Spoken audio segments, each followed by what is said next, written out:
大惊小怪。这已经是他声音最小的一次了。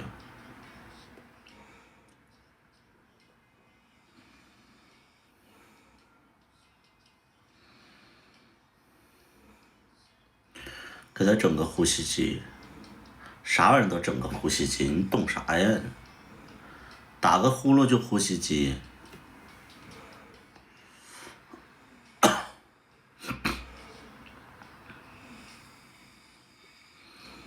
对，昨天录歌了。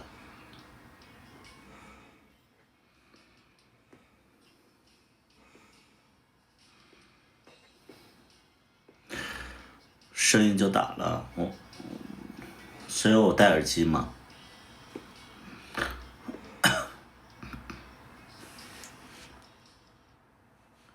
那种也不会，你给他买吧，你这么会安排。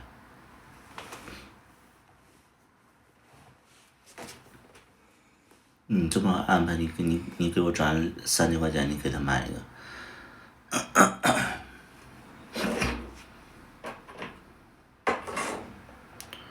攻击性这么强？没有攻击性这么强。天天你在网上指挥人家的感情生活干什么呀？这叫攻击力强吗？我说的不是实话吗？感觉图都瘦了又，瘦了吗？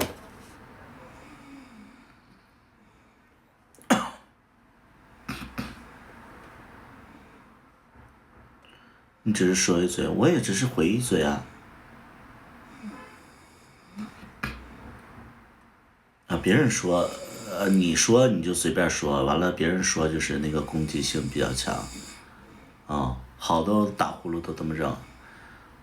是啊，你在指挥别人的生活的时候，你就直接给人转钱就完事儿了，啊。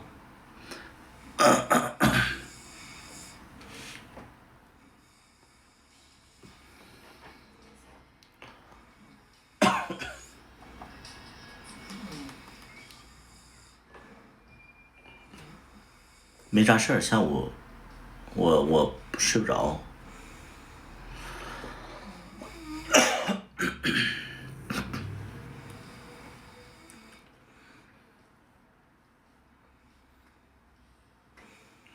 真没必要这样，是哪样啊？这人好像有点精神病。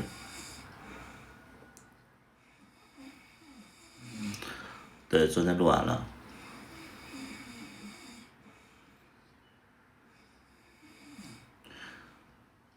整的你好像特别坏一样，没有人在乎你是什么样。就是我想表达的是，你不要在我的直播间里就是指挥别人该怎么做，啊。就是你是谁，你怎么样，就是跟我没关系，我也不关心。我主要的意思就是让你闭嘴，就是在那块吵得烦人啊。他在那睡觉呢。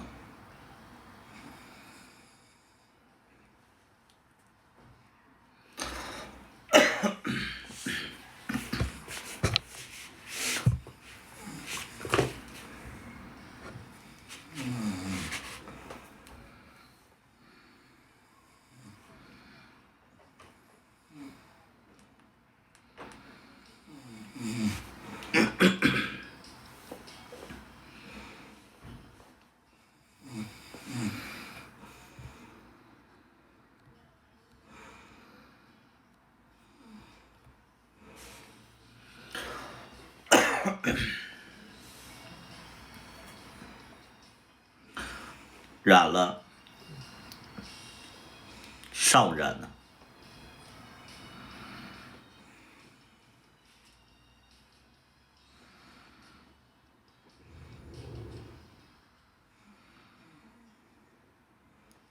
谁打呼噜了？还能有谁？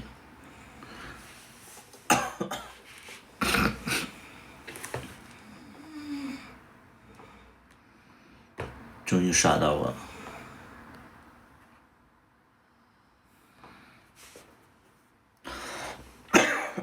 我们最近发的那个预告片被限流了。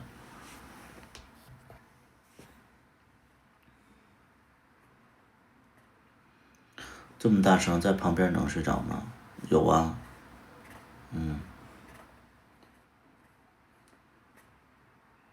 广东有吗？啥意思？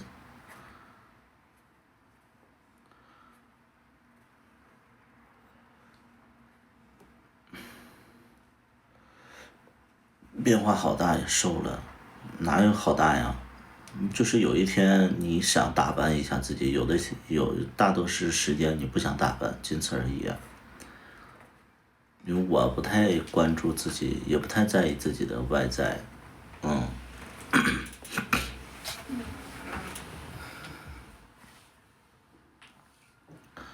装什么装啊？到底咱俩谁在装啊？你能不能搞清楚自己？你先看清楚自己，再说我装不装。我在这直播，你在这块叭叭点评，咱俩到底谁在装？我怎么没点评你呢？对不对？你管好你自己的事儿，完事儿了。啊，天跟欠儿灯似的，你一天网络点评家，你一天。你管好你自己的生活，你把你自己的一亩三分地儿管好，你不要在评论区在别人直播间里总哔哔哔哔哔哔，这是最主要的啊。自己过得啥也不是，完天天在网上在那块点评这个点评那个，你是个啥呀？对不对？啊，你要真有本事的话，你都不会天天看人这个直播你关注一下，那个直播你关注一下，你有啥本事啊你？是不是啊？提升一下自己。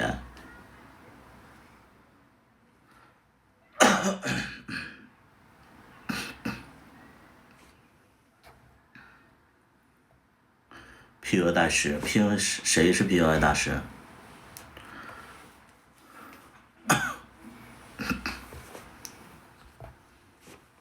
新剧在哪个平台看？在 B 站和油管。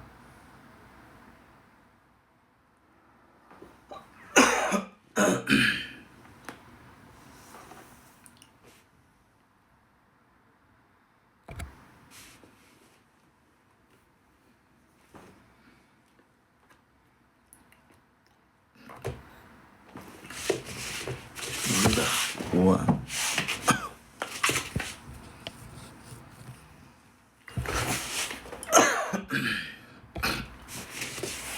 没有删减吗？如果油管的话，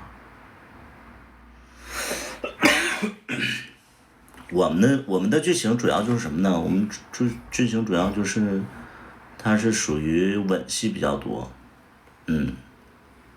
吻戏比较多，但其他的没有。吻戏的话，就 B 站审核过不了。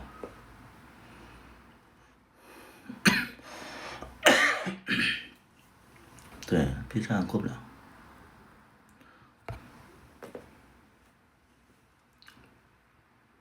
这个东西就是，你的流量多的话，就会被监管，这个是很正常的。所以我们觉得吻戏吧，也确实是有一些剧情需要吻戏，所以我们就拍了，但是其他就没，能不能播就随缘呗。油管这还找我这个名字，百里屠夫，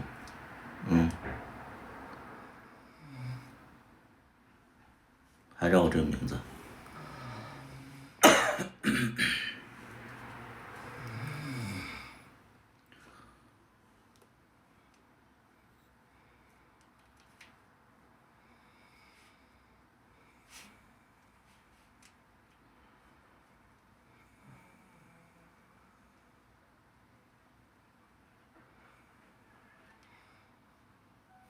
顺其自然，我觉得拍了尽量播出来，但是有一些审核不过的就剪掉就好。本身吻戏有更好，没有拉倒。他肯定是，包括我跟那个小大夫的吻戏都删掉了，因为他那个确实没必要，我们就是能删的删了一些，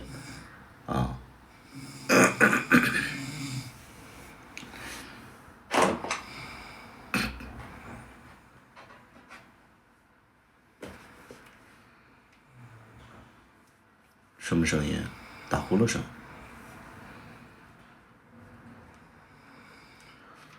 油管没事儿，油管没事儿，但是就得要剪2个版本，就会比较麻烦。剪2个版本就会，因为我们的素材会比较大，所以导出就会比较麻烦。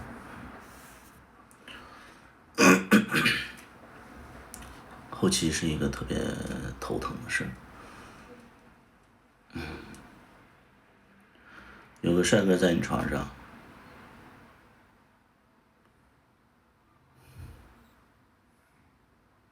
不算帅吧，但挺壮的，身材还不错，帅一般，看着顺眼，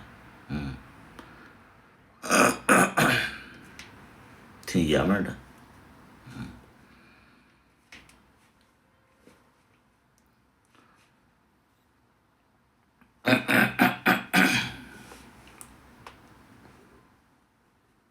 有你帅吗？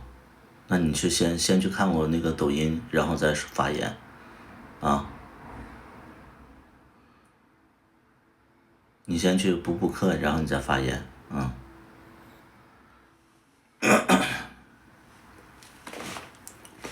你喜欢爷们儿，我不喜欢爷们儿，我喜欢娘的，母一点儿的。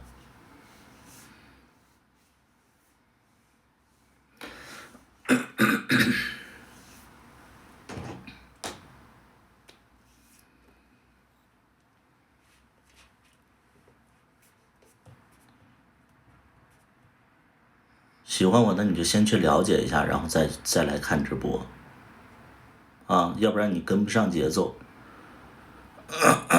你还在问一些那个什么你对象怎么，你床上怎么样的，你多去了解一下。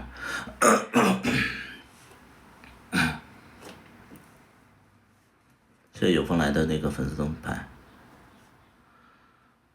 B 站又给你下了，早就看过你段子，你不用看我段子，什么段不段子，我们从来不说段子，我们那叫短视频，段子真的很老套，这得40多岁的人才说段子啊，什么抖音这叫这个短视频，快手叫段子，中年人叫段子。有新剧照吗？新剧照我们没拍，但是我们得从那个视频里截。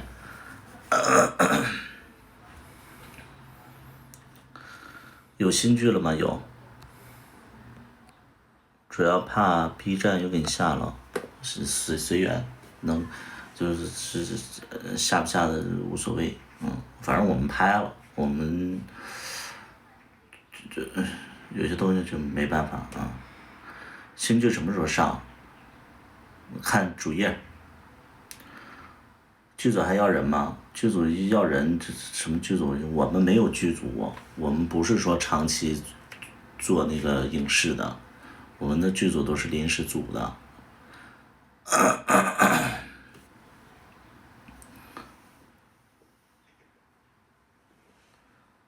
能明白吗？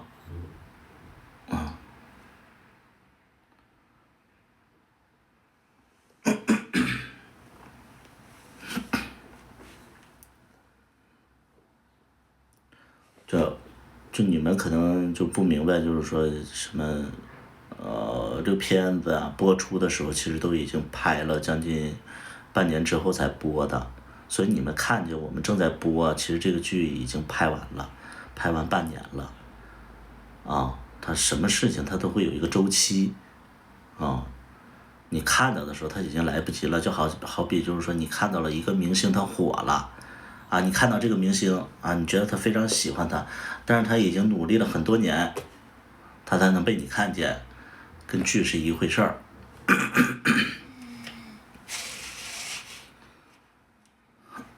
谢谢关注。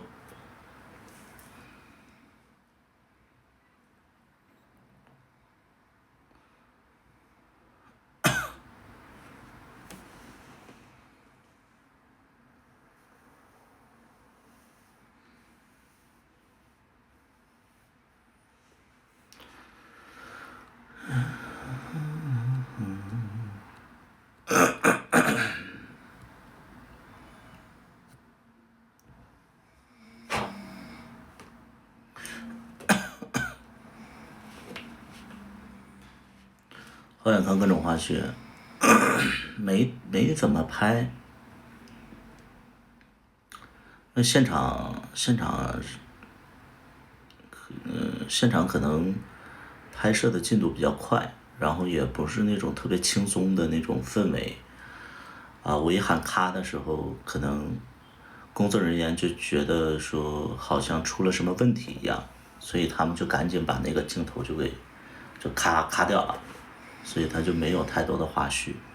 因为其实跟我在一起工作就是跟我工作其实大家会有一点点压力。这一天真的不让说话，他说慢慢背影是看你没啥精神。我没啥精神，我不知道什么叫有精神，反正我平时就这样。我不是我，经常会有人说我没精神，我平时就这样。啊，那你这我可能做不到像很多人说有精神那种状态。我觉得二把刀比我有精气神儿，那是每个人不一样，每个人气场或者说磁场，或者说那个活力不，每个人不一样的。精神，我觉得反正我是平时就这样。我工作的时候更这样。我工作的时候我恨不得就是想死，就每天就是眼睛睁不开。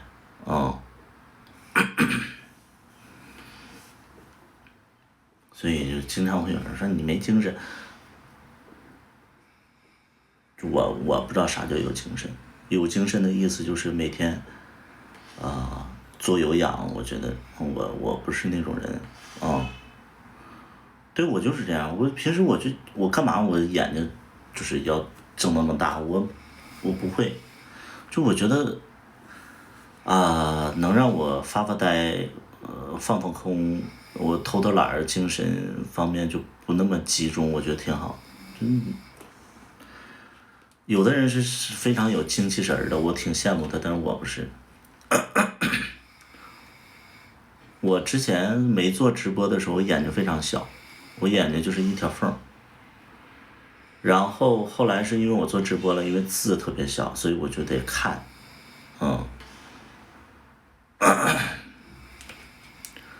中气挺足。中气是什么意思？中气指哪个气？十几个小时都有劲儿。二把刀也是。就每个人不一样。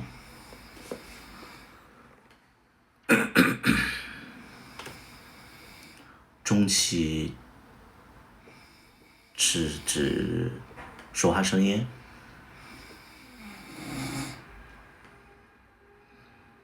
有的时候是有的人是这样。你一天让我出去逛个街，我都觉得说我出去逛完了回来了，然后就不想动了。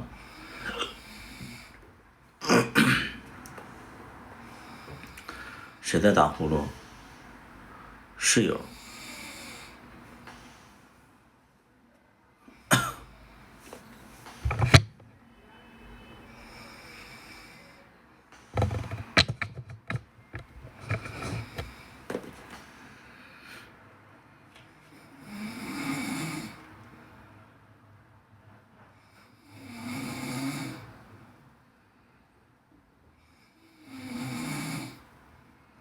睡得真香。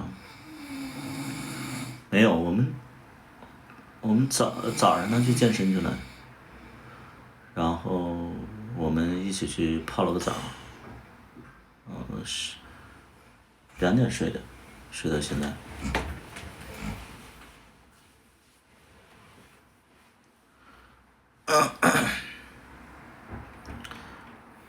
比谁打得响？综合来讲的话是他打得响，因为我呼吸暂停，打着打着没声了。我打着打着没声了。综合来讲的话是他比较响。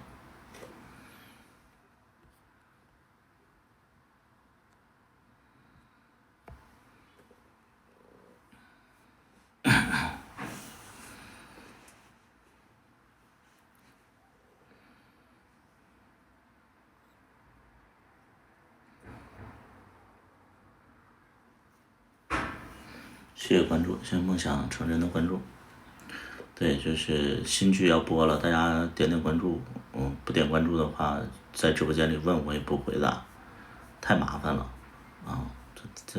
我那预告片儿写的明明白白的，然后还有人问什么时候播，解释不了。就是我觉得你拍的东西你不看，你就只要问。这预告片给谁拍的？不给谁剪的？不就给你们剪的吗？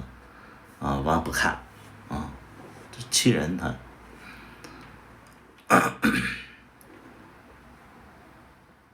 你剪那个预告片，我们剪了2天，特别麻烦。结果剪完了不看，然后来问，我这个通知不到，我给你妈打电话，你妈也没接，是不是？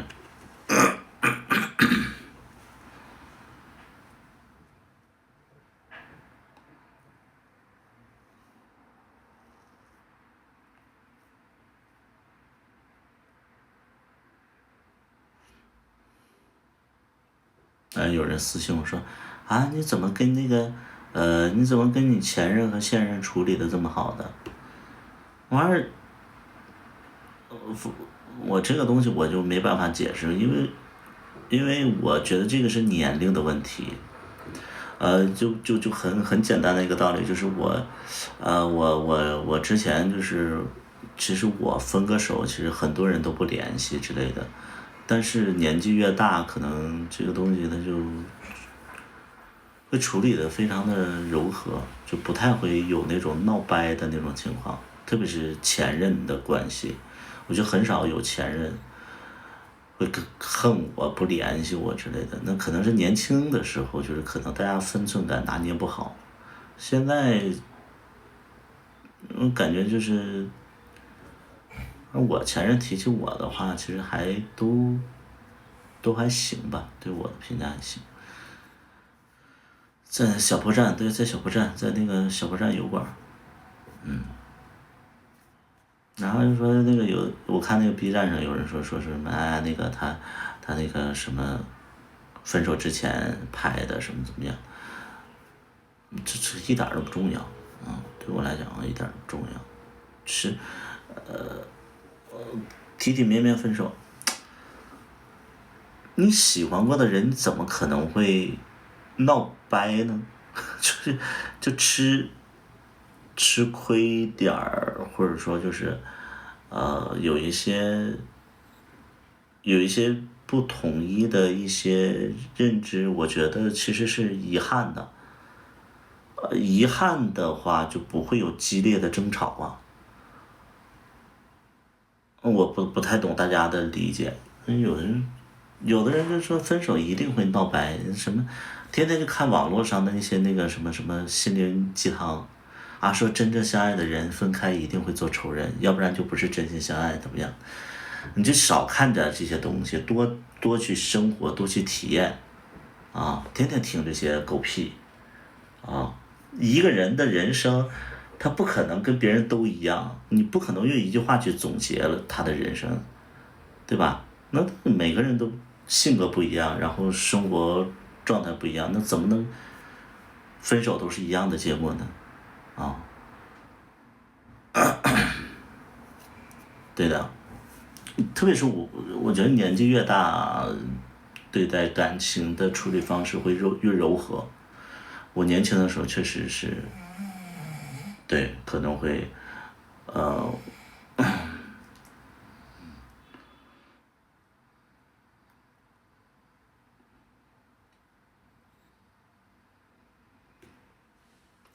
居然在打呼，是的。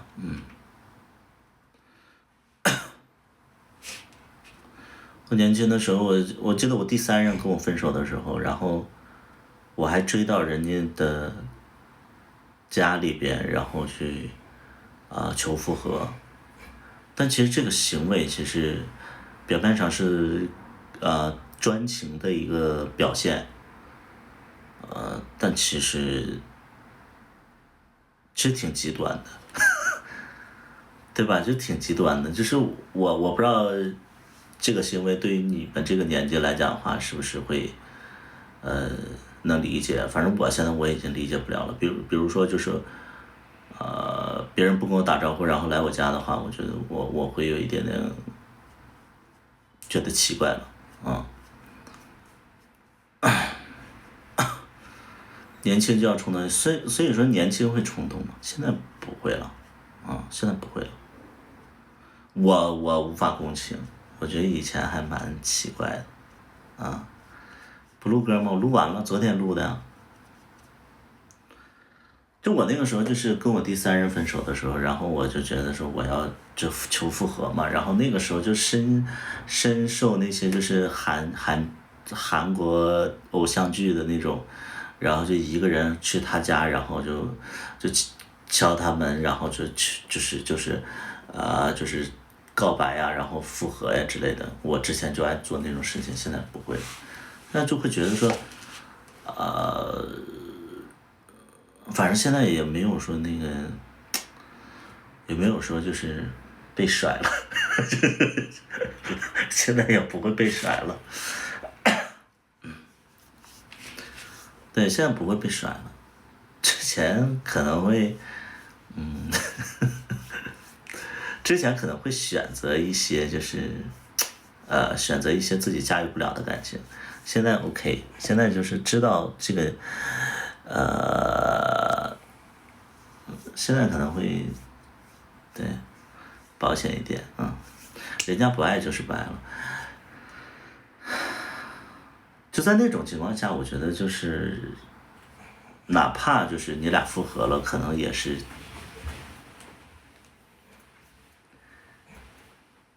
就暂时的，哪怕你俩复合了也是暂时的。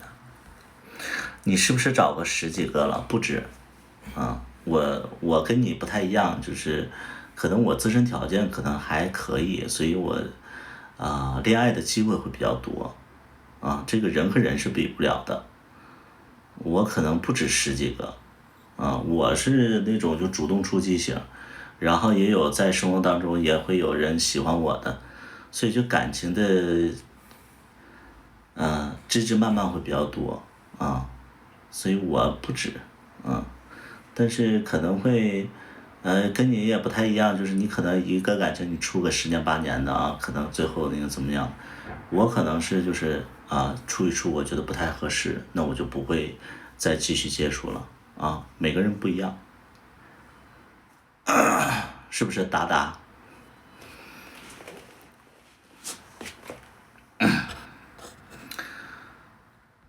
约会和恋爱不是一回事儿，我是奔着谈恋爱去的，但是很多段感情可能别人在接触的过程当中也觉得不合适，我在接触的过程当中也不合适，所以就是大概2、3个月觉得不合适就分开了导演播了吗？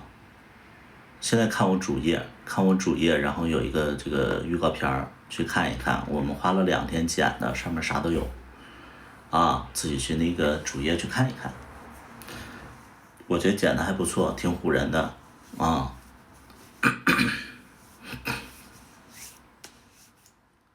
感情丰富，好看的人会丰富一点好看的人会丰富一点。我们爱看的韩剧很像，是啊，现在想想就是那个，现在想想那个，觉得韩剧有很多暴力倾向。对，韩剧的男主角，那个年代的男主角都很有暴力倾向。感觉这次是大制作，也不到说大制作，但是可能会比较费时费力。不到大制作，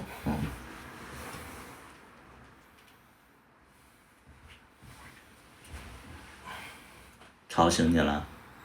没有，该醒了。那你吵到我了？我呼噜声太大了，是吧？你昨天睡得着？你昨天咋睡着的呀？戴耳机吗？一般都是我先睡，他才睡。就是他可能，我而且有的时候就是他要睡了，我就不睡了，我俩基本上都是错开的，或者说就是我先睡，然后他就不用错开了。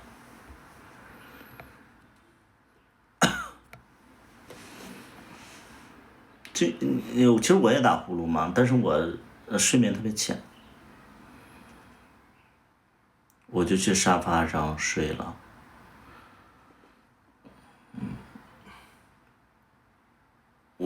我去沙发睡，他不让。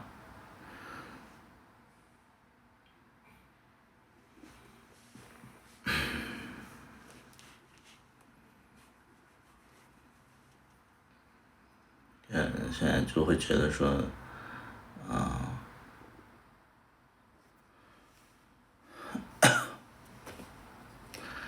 难怪没精力去上课。我没精力上课是因为我睡眠就是不好，睡眠不好的话，就我深度睡眠只有2个多小时嘛，所以我去上课的话就会非常非常的疲劳，然后就再加上老师讲的也是特别的笼统，然后会觉得，哎呀，还不如回去睡觉呢，就是把自己身体熬坏了，就那种感觉，所以就。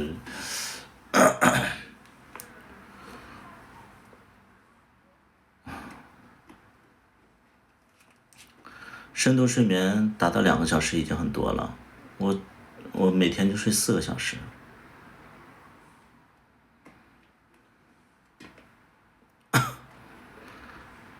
你只有30分钟，心疼你们，我觉得睡眠太重要了。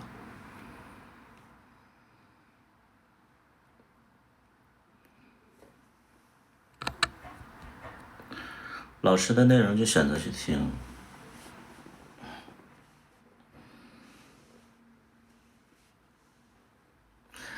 毕业大戏他们马上开始了，然后那个我这次毕业大戏没参加，因为那个表演课嘛，然后我就觉得，哎呀，我就参加了，因为我没时间彩排，我最主要没时间彩排，我就说我老师我不参加了，我真不去了，我就已经不去了，因为那个角色已经让别人演了，我每天都彩排，而且就是彩排吧，都等着老师在那块扒，所有人都在那干等着，我会觉得说时间，我不想浪费时间，而且我觉得，我不知道为什么只有我表演班不是3班嘛，然后其他2个班人家都非常非常的，别的班都非常非常专业，我怎么觉得他分班是根据，就是我看他们分班，就是其他2个班都有那个借的那个摄像机，然后去要把它记录下来，然后很专业。我们班就没有，我们班是其他2个班都是那种每人就是几个段儿几个段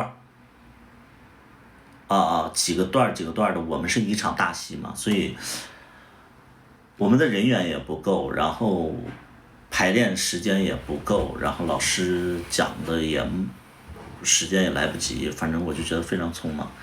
但我其实挺觉得其他的那几个班真的好专业，他们有的不参加的就架起机器来，他们就很专业，就觉得，而且他们是自己在做，不是说老师要求的，他们就是纯记录嘛，就觉得好专业，所以我就觉得，哎呀，我们这个班儿可能就是老师在分班的时候，其实就看你有没有，世家就是这样的了，太理想化，我反正就。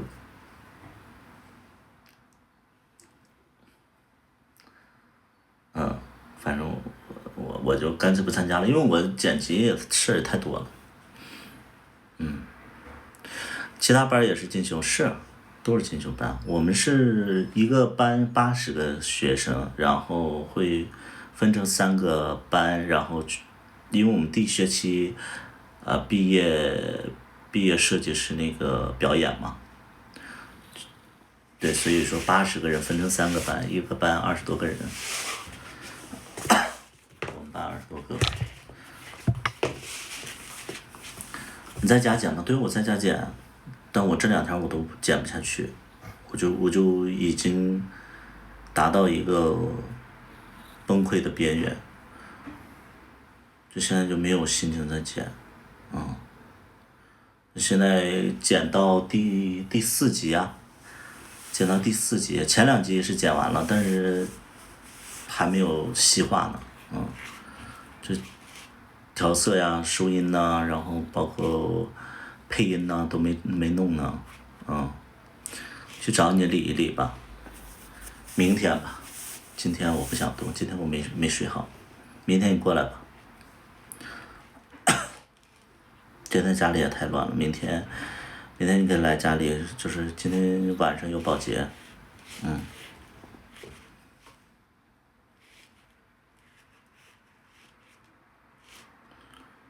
崩溃，我就捡这玩意儿可崩溃了，就我现在会觉得说不是说，不是说工作人员做的不好，我觉得是我自己可能陷入了一个死胡同，就我觉得不够，我就觉得不够，就是怎么看怎么别扭，不够，然后就会要求很严苛，这样的话周围的人也会有压力，就我不知道你们怎么去调节的，反正我会觉得说我要跟别人合作起来，我是太较真儿的死葫芦，一个心眼儿的那种人。那个剪辑，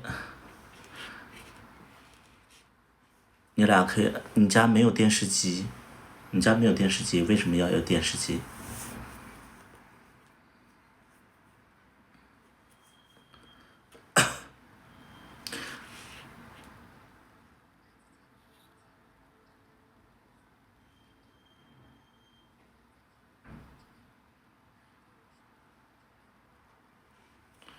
看大屏幕挺爽的。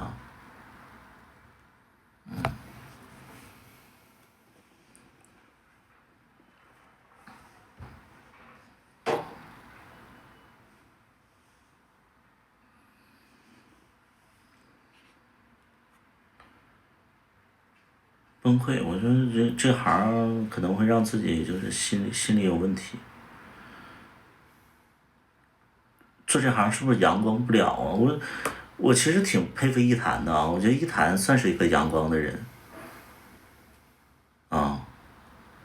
一谈算是个阳光的人，我觉得很少有人能像他这种，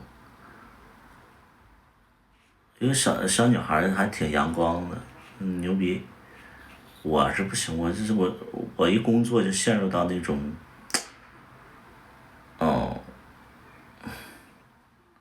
一谈是痛苦的，我拍戏的时候我也觉得痛苦，就是本身做这个事情就是会，哎呀，焦躁，然后很痛苦，所以我每次其实我拍，在播之前我是最痛苦的，然后播完了之后就是觉得说我再也不拍了，然后隔一段时间又手痒，又想拍，都从第二个作品就开始这样了，从跟我回家的时候就开始，我真的不想拍，还累死了。然后我这2天还在构想说下一个作品我就，我这2天在构思，我说下一个作品拍什么？下一个作品拍那个就是主播成长记，就讲一堆同性恋，然后做主播，然后就是在这个圈子里的一些真实的一些事儿，我想拍这个东西，他内心阳光，向往阳光，那我不向往，我觉得阳光挺刺眼的。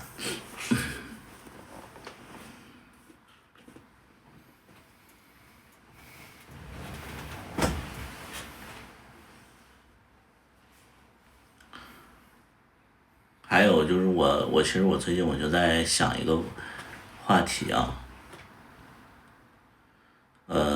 就就是我就会觉得说那个，当导演是当导演有什么用呢？就是我一下我就在质疑这个事儿，我就觉得说啊，干嘛做这个干嘛？就是要学这个干嘛？以后你想干嘛？就是我一下就不懂，我就说我学这个东西干嘛？本身我也会拍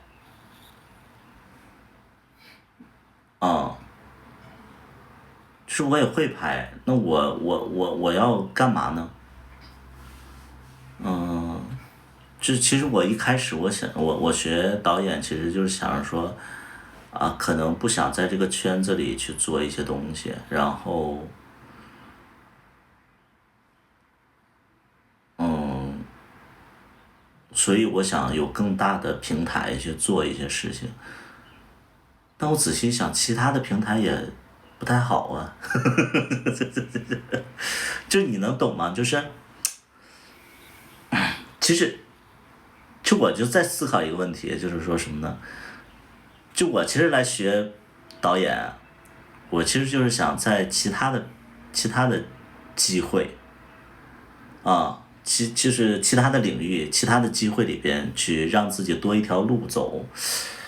但关键是现在大环境不好，就整个的这个行业不太好，然后大家都往小众赛道去挤，大众赛道其实已经很少有人能出来了，已经，而且你也知道，其实受到一些限制，受到一些限制，那其实机会就越来越少嘛。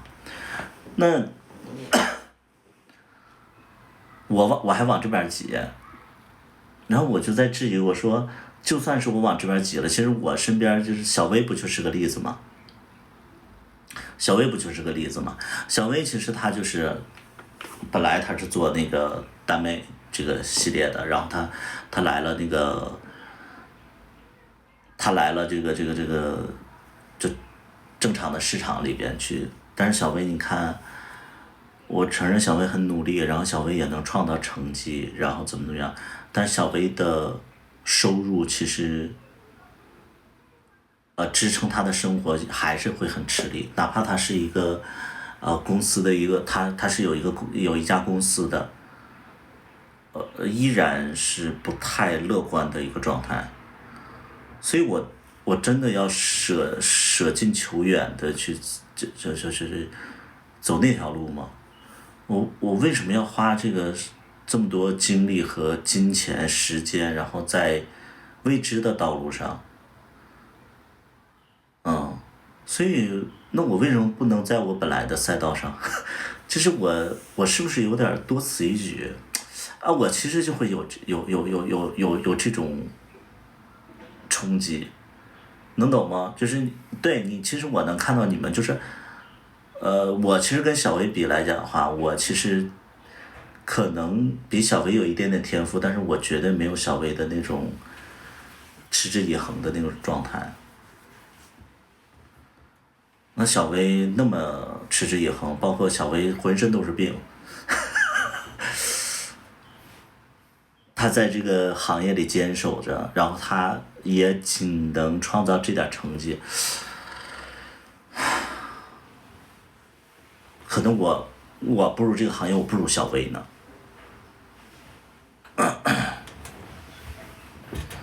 所以我就在质疑，我就一下我就质疑了，我说啊，我在干嘛？这我扩展这个自己的边界和极限，我觉得没意义啊！现在我觉得就没意义啊！你在你自己的小领域当中，如果说的发展的很好，或者说很有成绩的话，不用你自己去扩展，有人来找你，有人来找你，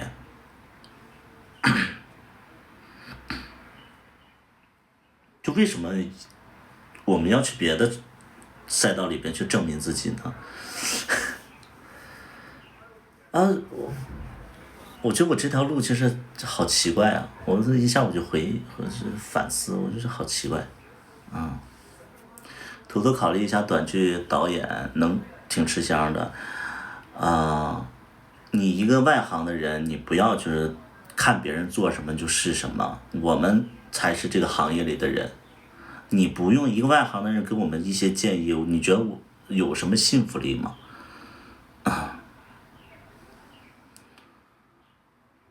就是因为有人来找你，所以你才想着挑战吗？现阶段其实我不想，现阶段我觉得我做圈子里的一些短剧啊，或者说自媒体就好了。我干嘛我干嘛要扩展我没必要，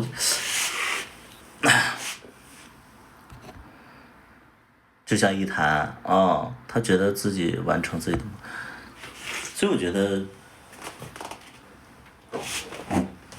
其实我觉得这个行业挺矛盾的呀，你不觉得吗？就是程程，你不觉得很矛盾吗？就是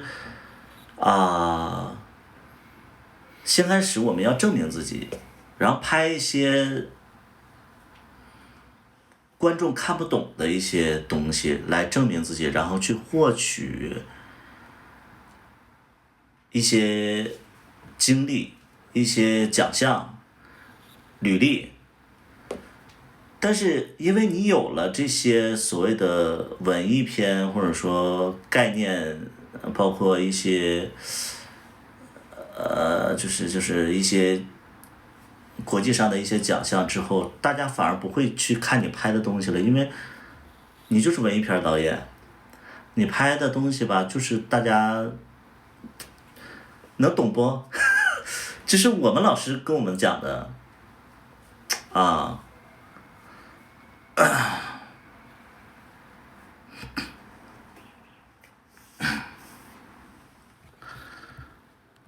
你对象同意了吗？就是在5、6月份的时候你们再播，我说给你18万，把你对象让给我。这个叫露天的。首先，我觉得你有这个钱吧，你去治治脑子。第二点呢，就是18万，其实对于我们来讲，对于我来讲的话，其实挺少的。这可能18万是你祖上就是积了好几辈子的，但其实对我来讲的话，就是很少就是你多攒点吧19万可以吗？比18万强有这18万你就治治脑子。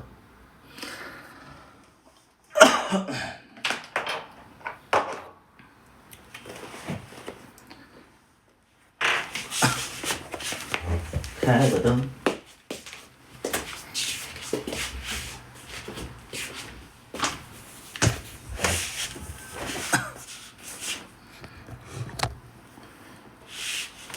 这长了个痘。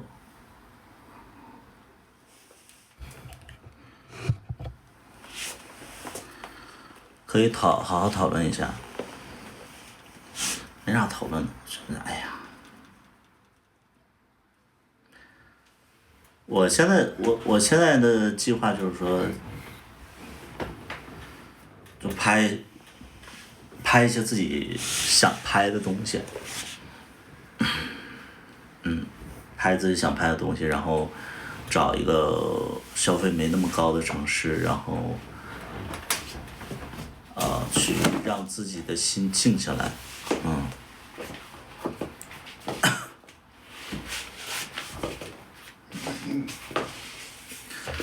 养个孩子，就你养个孩子，别说18万、180万的播，还18万，真的，哎呦天！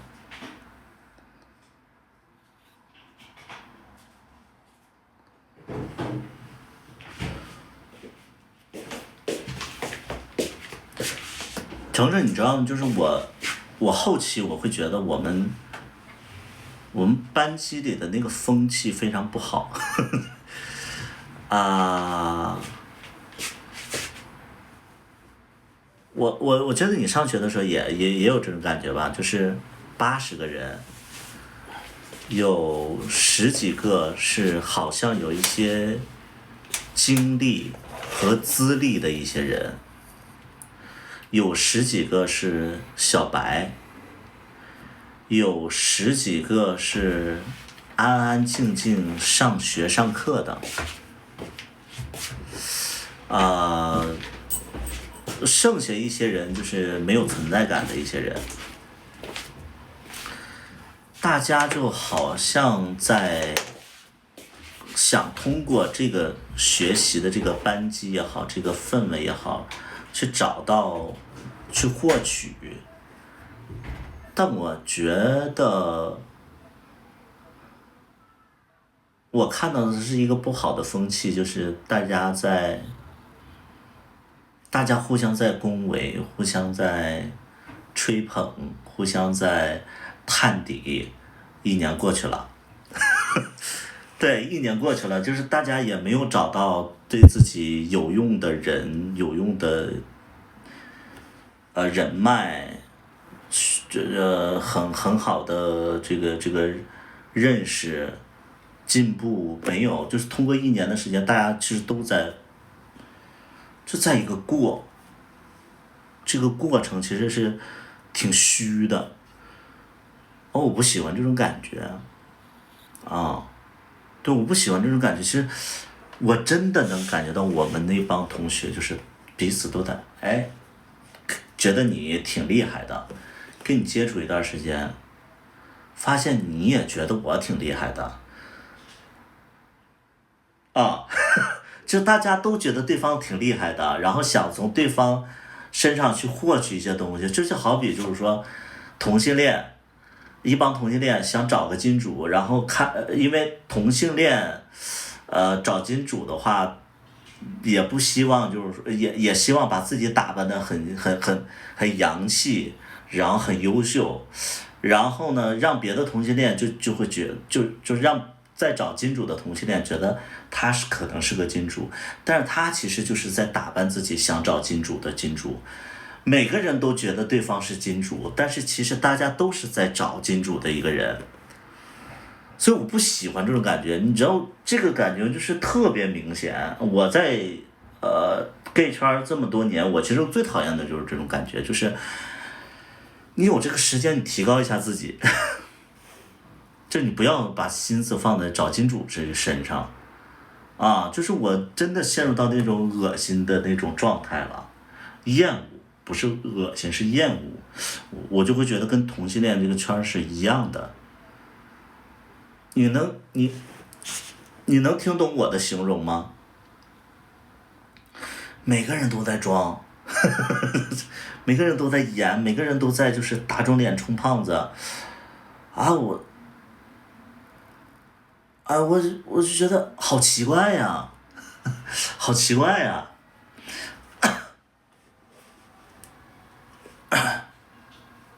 我不太喜欢这种，我要是喜欢这种生活的话，其实，我早就步入到这种生活圈子了，我就不喜欢嘛，我觉得说，啥呀，low 死了，就会有这种感觉，所以我就，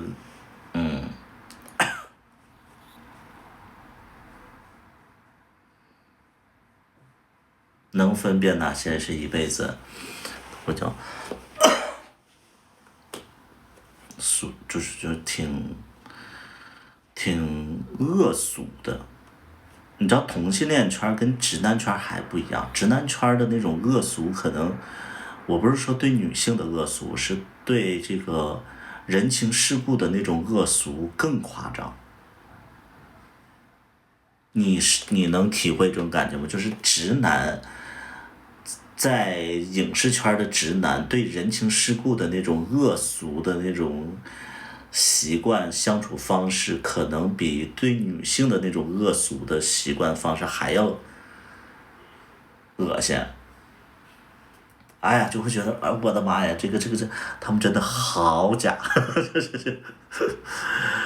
好假，他们真的好假呀！转了一圈，我觉得，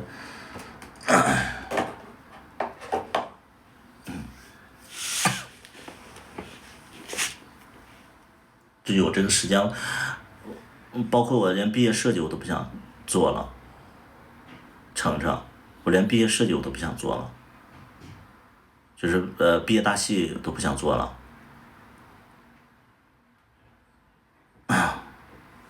因为你跟我说了一件事情嘛，你跟我说了一件事情，我连毕业大戏我都不想说，我不想做了。啊，我之前我觉得我一定要去做，我一定要去拿奖，然后我听了你说的那个艺坛的事儿，我就不想做了。为什么呀？因为我觉得毕业大戏以我的要求，我肯定得花个20-30万，能懂不？如果说以我的要求，肯定花个20-30万毕业设计。那这个毕业设计，如果说又不，得以某些人的标准去定为标准的话，那我做这个东西有很大的几率就不被大家认同，就不会被大家认同。这么多钱啊！所以说那个18万的那个18万那个，就是你这点钱都不够我拍半个电影的，你就半个剧的，就是不够我拍1/3的剧的，你这个18万他说的10几万，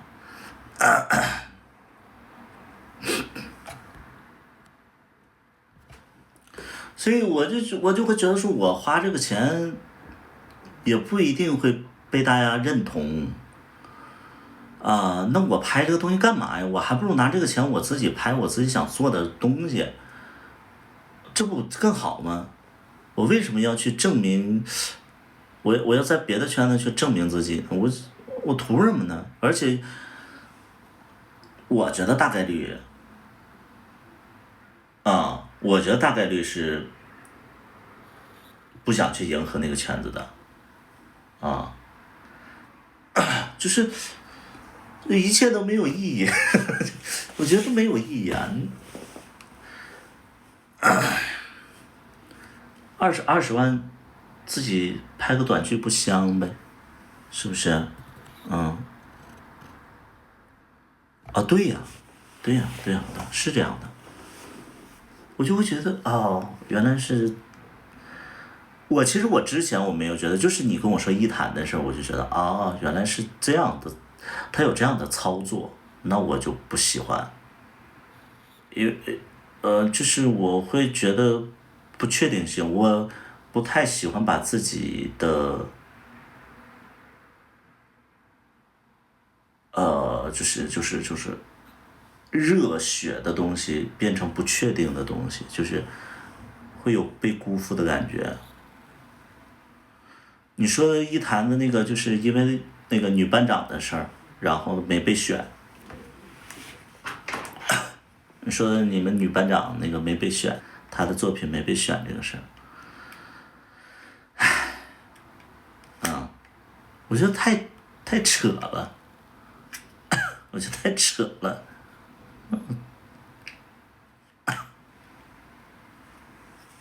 那你说我在班级里我存在感那么低，那我拍的东西也会就很自然的会石沉大海。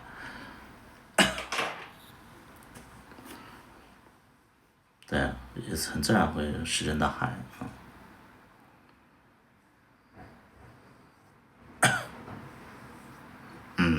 就是会觉得好多东西都不确定性。这么多年其实为什么我一直在做自己想做的事？因为我就习惯自己掌握，我觉得把很多事情交给别人就太，包括感情，我觉得我这辈子我都找不了一个就是什么有钱的，然后能包养我的那种状态的，我就不太会了我们单独给老师或者说一些公司看的时候，他们认可就行。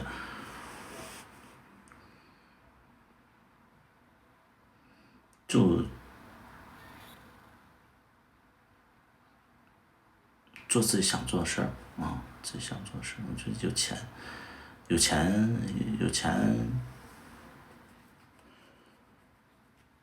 做呗。我们未来的计划就是说，我跟那个二把刀，我们可能会去找一个海边城市啊，或者是找一个安静的一个城市，然后租一个或者买一个房子，然后在里边儿拍一些自己想拍的一些小故事，连续的小故事，然后在社交平台上发一发。我就是这么想的，我觉得这不挺好的吗？对啊，惠州不是海边，惠州那个什么，惠州那个二把刀不想去惠州，可能是因为前任的问题啊，他不想回，他可能觉得小大夫在，他可能别别愣愣的，我是这么理解的啊。他跟我找理由说是因为什么热呀之类的，他不想回啊，我觉得是这么回事儿。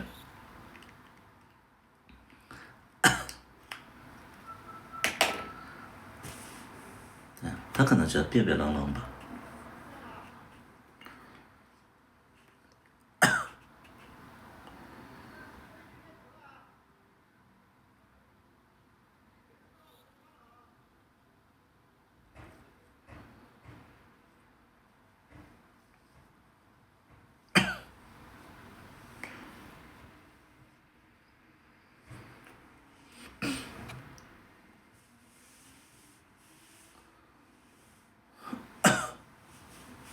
冬暖夏凉，到底夏天凉不凉快呀？你们总说冬暖夏凉，夏天能很凉快吗？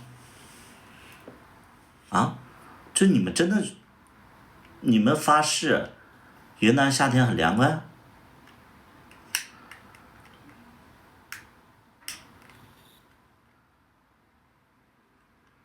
你是哪儿人呢？你你们是哪儿人呢？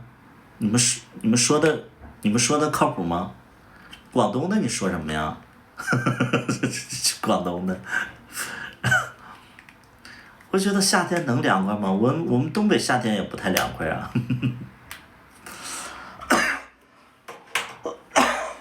真的有夏天凉快的城市？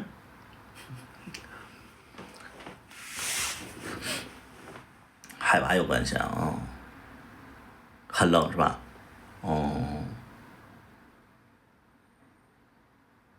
我是怕冷，但是夏天热还好，但是如果真的有那个冬暖夏凉的城市，真的是可以去一下。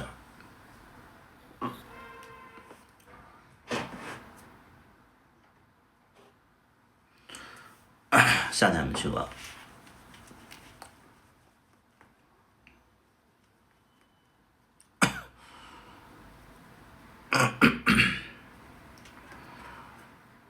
云南现在房子应该也不贵啊，我们先去租一年，先租一年。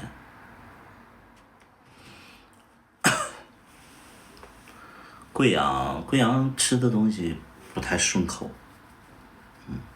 云南我觉得吃的东西还挺顺口的。吃那个云海肴嘛，我爱吃云海肴，然后爱吃那个，但贵州的我吃不惯，我觉得，贵州的不好吃。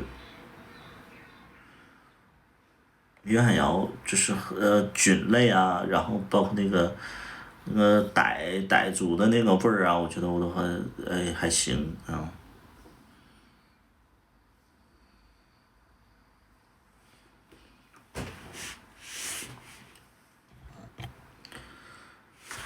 请允许我。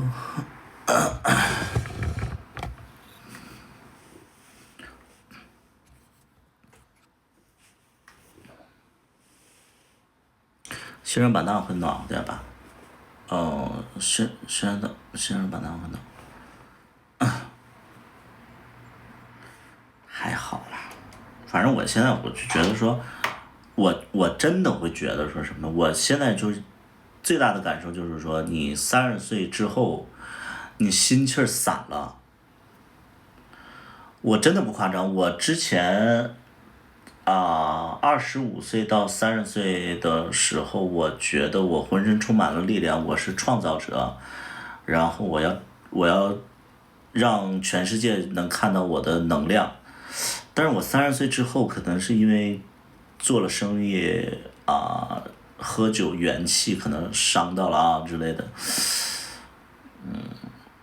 什么事儿提不起兴趣，然后心气儿散了，就觉得说成不成功有那么重要吗？现在就会觉得说，好像大家都不太成功，不成功那就先歇歇呗，会有这种感觉，就都不成功，歇歇呗，那是因为我现在身体也不好了，然后状态也不好，我觉得我歇歇呗，现在各行各业都不好，对吧？你开店吗？我开店也不赚钱，对吧？你上班吗？我们这个岁数，可能去哪儿上班也不太 OK 了，找到适合自己的，因为我比大多数人，我觉得我还选择还蛮多的。我为什么不能歇歇呢？我就想歇歇，我我我不想在一线城市这么和二把刀一起健身吗？是啊，就是没有压力的情况下，你就可以就是我今年我其实在健身我今年其实认识他以后，我是认识他前一个月我开始健身的，我连续健身了4个月，然后真的会发现说你有时间才可以把健身健下来。就是你们现在健身健不下来的人，你们不要觉得说自己没有毅力，不是你们的问题，是因为生活让你没有精力。你一方面，我那个时候我深有体会我一方面我要负责生活，然后一方面要想去健身，我又是个酒吧老板，我喝完酒我根本就健不了身，所以这不是借口，这真的是一个很现实的东西。你比如说你一天没什么事儿干，那你不去健身你干嘛去？对吧？那你每天事儿特别多，然后你还挤出时间健身，你会觉得健身其实非常难熬。这个东西其实是真实存在的，不是借口，不是借口，就是什么年纪去做什么样的这个事儿，我觉得挺好的云南挺适合养身体的，到底适不适合呀？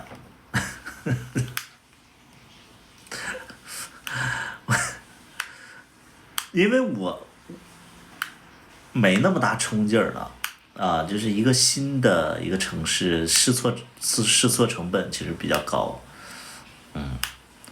不能冲动了。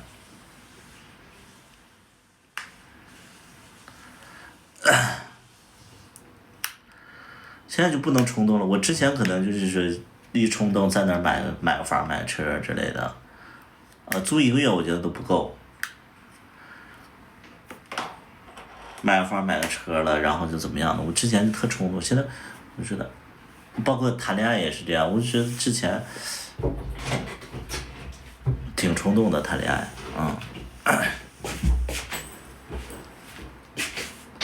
饿不？不饿。我饿了。你刚才去拉屎了吧？拉完屎饿了。我拉之前就饿了。那你下次少拉点儿。那你吃东西吗？那你吃东西吗？吃啥呀？我想吃个汉堡。行。你也吃啊？那我不吃汉堡吃啥呀？那你吃塔斯汀还是麦当劳？麦当劳。塔厅有什么好吃的呀？我觉得好吃。你喜欢那个味儿，我不喜欢那个味儿。塔子厅那个味儿挺冲的。塔子厅薯条不好吃。啊，麦当劳薯条好吃。我就觉得塔斯汀的薯条好吃。手掰的，手擀的，手擀。你还吃巨无霸？行，吃巨无霸。你吃那个安格斯牛堡吃不吃？也行。你吃个安格斯吧，吃个好的吧。让他去美团拼好饭，送来都是冷的，是不是？美团拼好饭到底是啥呀？拼好饭就是团购，就是跟那个拼多多拼单一样。是在等吗？也不用等，就是商家为了促销量出的东西，冲销量的东西。我俩在吃上不节省，我俩今天中午吃了200多，俩人吃了300。俩人吃了300块钱。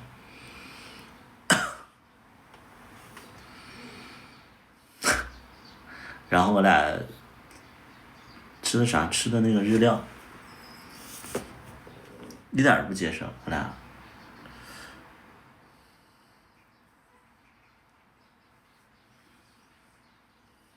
要不你们就说天天就说什么我 PUA 那个二把刀，然后二把刀才会这么喜欢我，不是，好吃好喝的供着，一顿饭吃这么贵，在哪儿能享受这种生活呀？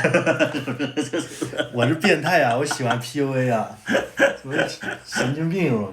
好吃好喝供着，天天4顿饭不重样的。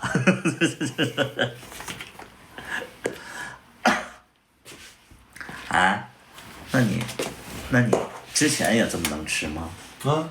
那你之前这么能吃的话，那你前任们不会觉得说你吃的很多吗？为啥会觉得我吃多？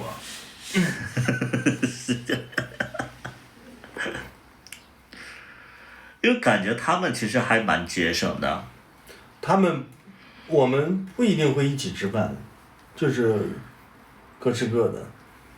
反正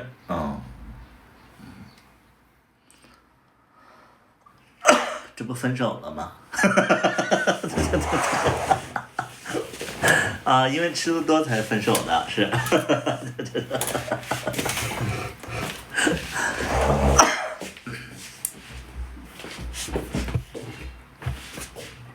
挺佩服他的，他能吃能喝，然后身体好，每天的精气神儿太牛了。他每天就是浑身有劲儿，我不行，我每天病怏怏的，出去走一会儿困，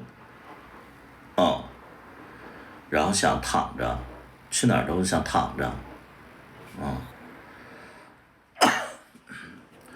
逛一会儿街，想找个地方赶紧那个坐着，是，有氧运动，牛啊！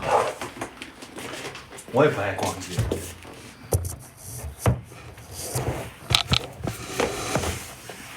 分泌，它不是分泌，它是那啥，它是那个消化比较快，代谢高。对。老婆，我到这点困了，但我也不能睡，我今天有点板着点儿。一会儿保洁。今天又剪不了片子。为啥？因为9点就得睡觉啊。那保洁来了5点半之后还有2、3小时呢。我不想剪。不想剪，那就明天剪吧。还有几个明天？咱们还不剪。那你想干嘛？那你是想什么？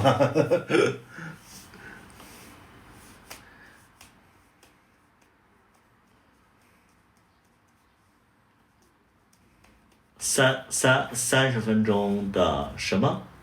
午睡不能睡多，他说。啊。我就午睡睡不着啊，他在打呼噜睡不着。刚才就是因为我打呼噜你睡不着。是啊。那你把我推醒啊。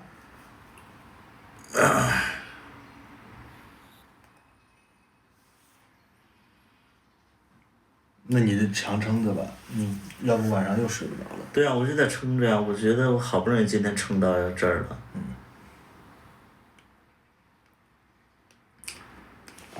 你要用 iPad 吗？那我看不清，特别，我只能看到是撑着在说话。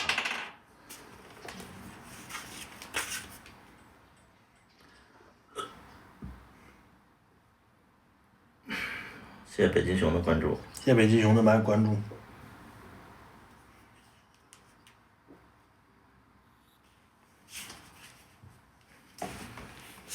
图手机比较长。什么？哦，你的手比较长是吧？左边是当男的吗？左边是那边。你们的直播你们不了解，就是直播是镜像，就你们的左边是我们的右边。你说什么颜色的？你就看谁比较爷们儿，谁就是那个啥。手长适合当拉拉。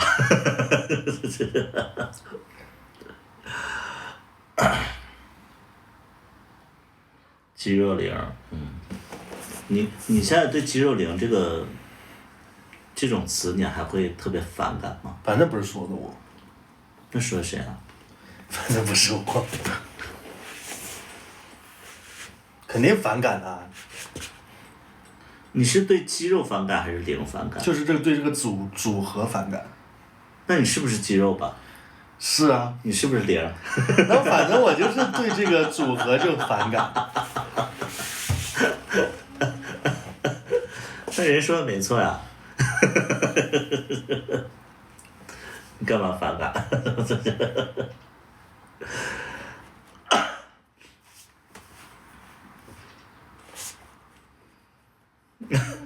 ？5点的闹钟响了，该起床了。啥呀，同学？哎。人家可以变换角色，他现在连这个要求他都不提了。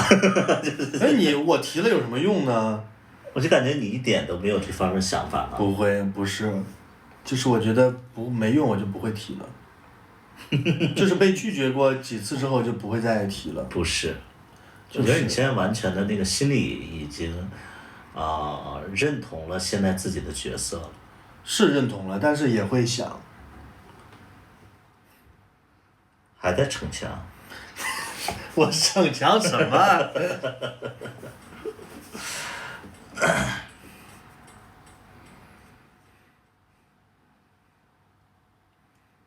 现在在享受，是会享受。那你进入这个角色，你不享受你干嘛呢？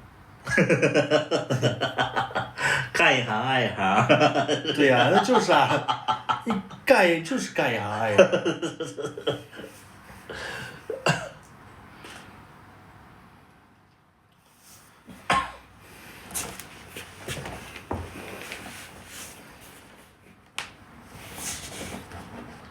脸咋这么红呢？你洗完澡之后就脸就很红，现在好一点了。1快乐还是0快乐？我觉得1吧。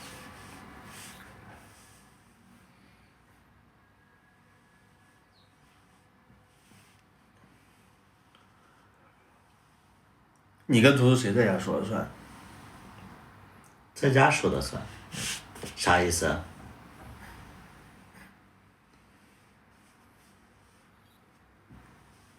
在家说的算是啥意思？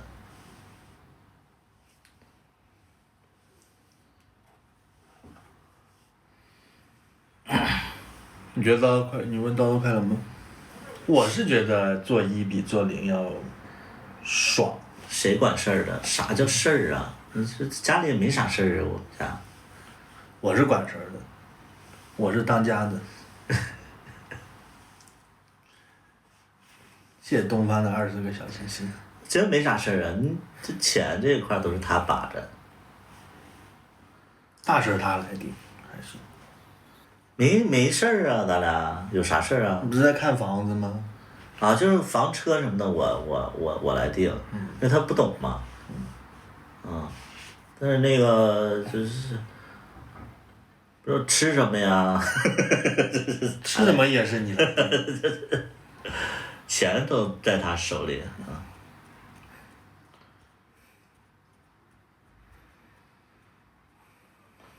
看上房，就是要去别的城市吗？之前要买房，所以就在看。哎。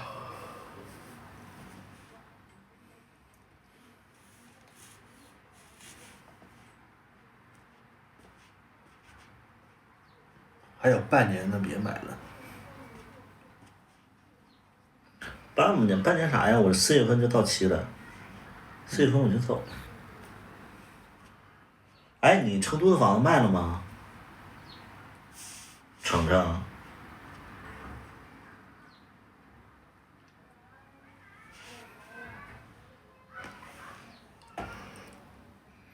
为啥卖不了？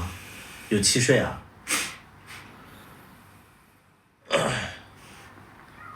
不是你自己名吗？没房照。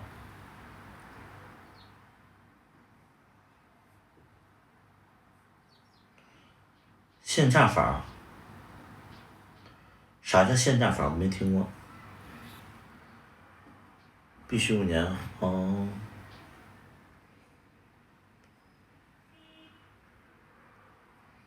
限价房不知道是啥。绿豆沙能看，你没看那个预告片吗？预告片上写的呀。现在二手房跌得很厉害啊。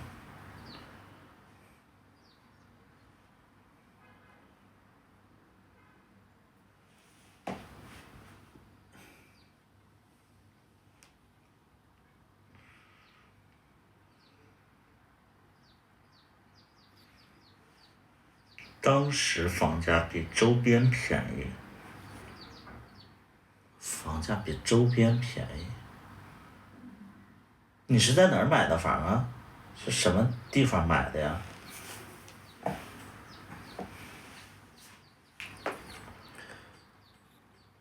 我没见过这种操作啊。现在。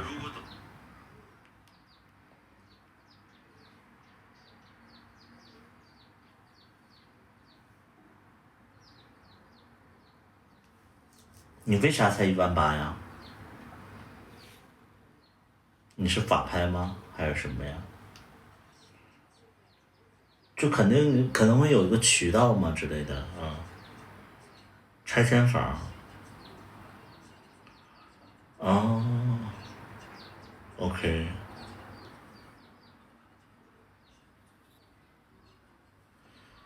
那挺好的，那就等5年之后呗。你，妈呀，我差一点啊！我真的差一点儿。我有一年我他妈在那个成都的那个武侯的那个金茂府，我在那块看房子，看了一个200多平的，然后800万。我当时差点他妈定了。那为啥没定？因为当时好像一下也拿不出那么多钱。我差一点买了一个800万的房子，我估计现在跌200万了，现在剩600万。对，我现在想想真害怕。但那房子我超级喜欢，金茂府嘛。它那位置好吗？位置不好，但是金茂府是豪宅嘛。当时就奔着金茂府去买的嘛，然后就说成都的金茂府才2万多一平，当时是23000还是26000，我就觉得太便宜了，我就过去了，然后特别心动，一个大平层，独门独户装甲门，电梯就只能到你一家的那种。啊，哎呀，那你说当时买了，那我现在不是住豪宅了？那可能是你就高攀不到我了。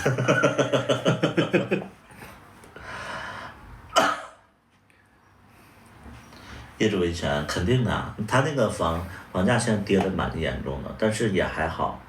但是你说平常老百姓几年内跌200万，我觉得也真的是头疼。但我买这间房子真的有亏200万了吧？哪个房子？我2套房子，两三套。还是有钱的，就是没眼光。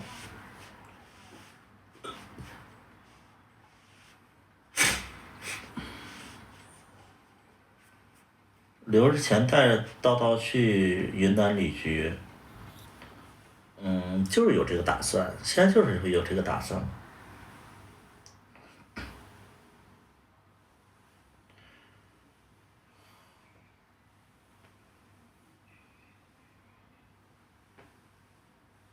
旅个居，我觉得挺好的，不想那么多了，买房大家都有亏。现在买房我觉得亏不了多少，这买房我觉得，亏也就是亏个10万块钱撑死，你自己也享受着。那自己住的亏就亏了，那不是投资的。图图你没去呢，想看还没上呢，我们的剧。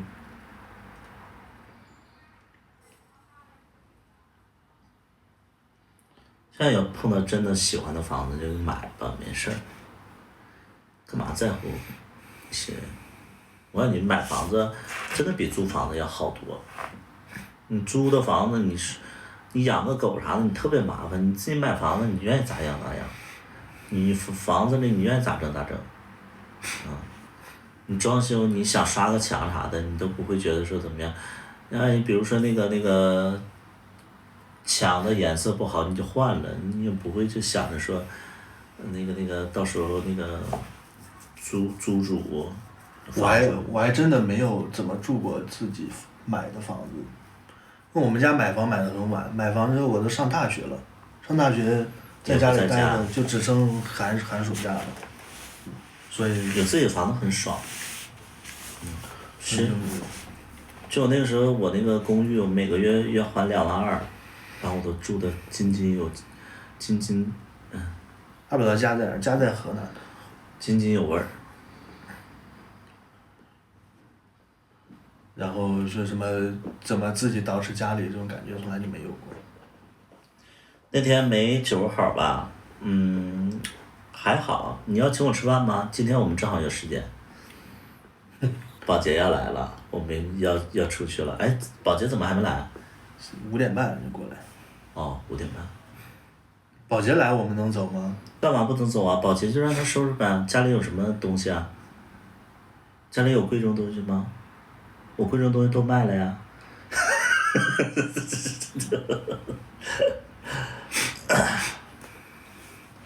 不是你请我吗？可以啊，可以啊。你今天有没有时间？你今天有没有时间？我正好有时间，因为我那个保洁要打扫2个小时，我们在家也没无趣。你有没有时间？你要有时间就一起吃个饭。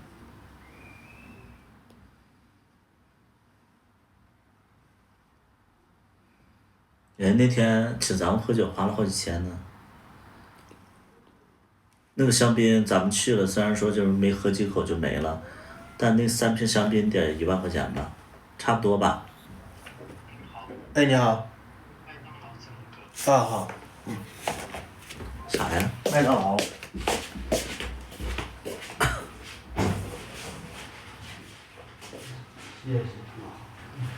家里太乱了。那个前2天做饭，然后那个阿板刀不收拾。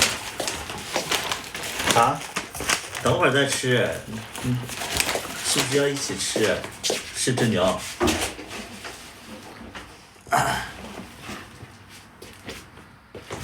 啥我不收拾？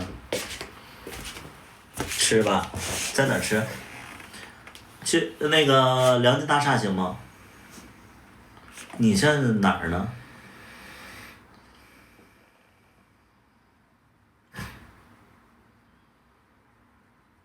我发现柿之牛，咱们每次跟柿之牛，你们吃吧，你不跟我们吃是吧？每次跟柿之牛吃饭的话，就是见面的话，都会损失到咱们一顿餐。上一次也是。是，上次点的那个烧上一次就是我们去找你的时候，我们刚点好外卖，然后那顿外卖就扔掉，多少钱100多。？100多呢。那都不适合，那多不适合。那不合适。啊，那都不合适。你确定不吃啊？你不吃我们吃了啊？你外卖确定不跟我放们吃啊？冰箱。我们那天点的烧烤，你放冰箱也那回来也没法吃了。确定不跟我们吃啊？啥叫吃吧？就是说怎么的？啥叫吃吧？你说话是说的那个清楚一点儿，是让我们吃还是咱们一起吃？你俩吃吧，还是咱们？你们吃吧，行。用词太简略。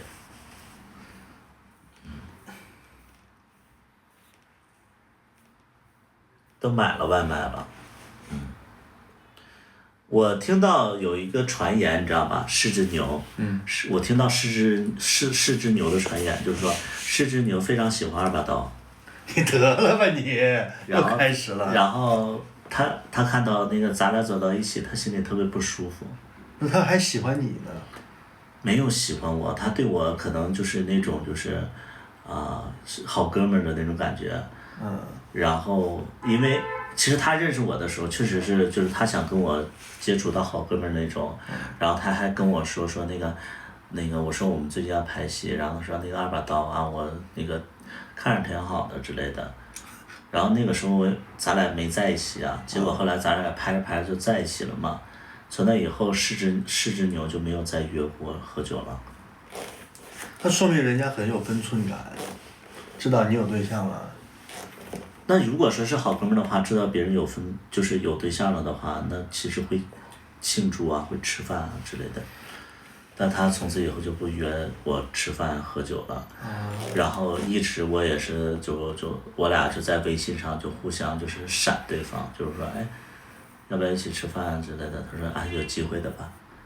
他看直播也说哎有机会请你俩吃饭，一直都没有。我觉得他很介意。那咋办呢？就幸福给他看吧。你说的是认真的吗？我们吃饭吧呢？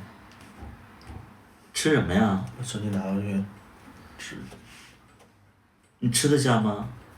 你伤害了别人。谢谢狮子牛送的，为你打 call。给你打 call。你说的是认真的吗？反而是有人跟我这么说的。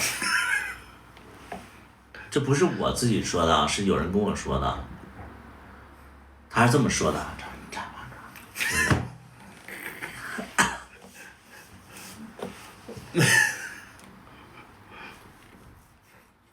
你们在酒吧里就是说话就交头接耳的，我都听不到你们都说的什么。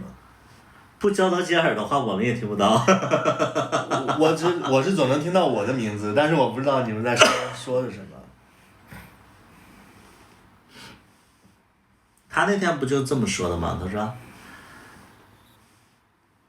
二把刀跟你在一起肯定受了不少委屈啊，你还给你前任在那个阶段发了一首歌，他肯定受了不少委屈，你的粉丝一直在攻击二把刀。这在那块特别大声的说，你没听见吗？我只听到自己的名字，但是具体说的他一直在说。我就说啊，是吗？没有吧？啊是。他还挺关心我的耶。对。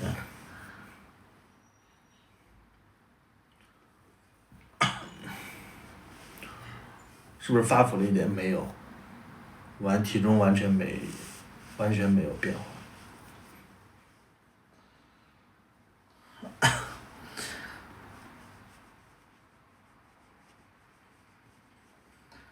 怎么会迷上你？你饿了你就自己先吃去，你别看着那个外卖的方向。行。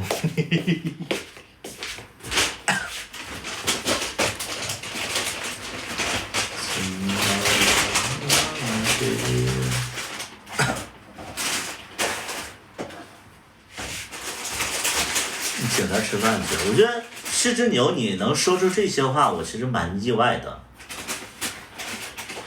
啊，狮之牛，我觉得你能说出这种话，其实我是蛮意外的。就是我会觉得说，啊，他怎么会觉得说我发了一首歌，怎么样的？就我觉得可能有一些小孩子会有这种想法，我觉得我能理解。但是你年纪也不小了，你居然会有这种思想，我觉得挺奇怪的啊，是。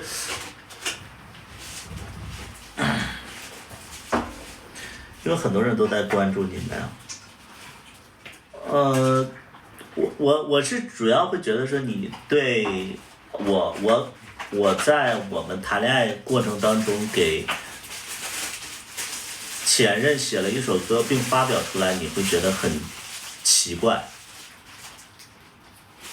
你这个观点，其实我觉得我也会觉得奇怪，啊，就是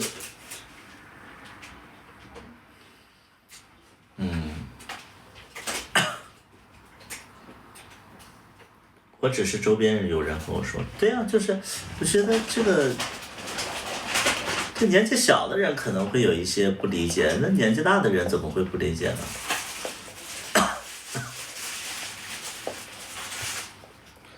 很多人都觉得尴尬吧？为什么尴尬呢？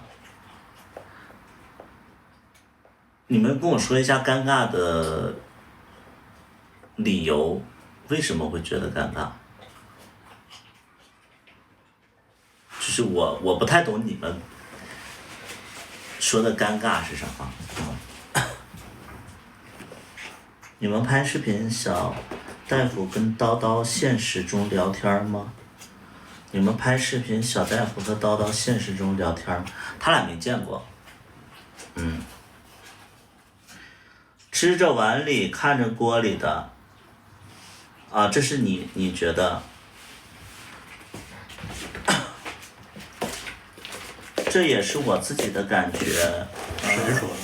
会觉得会好奇，那有什么好奇的呀？这个东西很简单的一个道理就是什么呢？就好比你做了一个设计，是为了前任做了一个设计，这首歌他已经做好了，然后呢就一直没发出来。但是呢，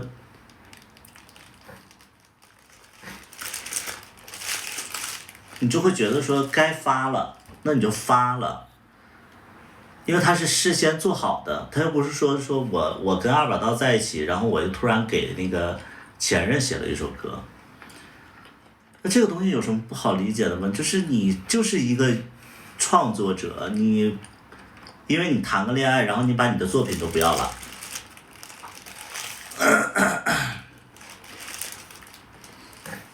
我觉得你们才是奇怪的，因为我就是一个这样的一个工作呀，我就是一个写歌的一个工作呀，对不对？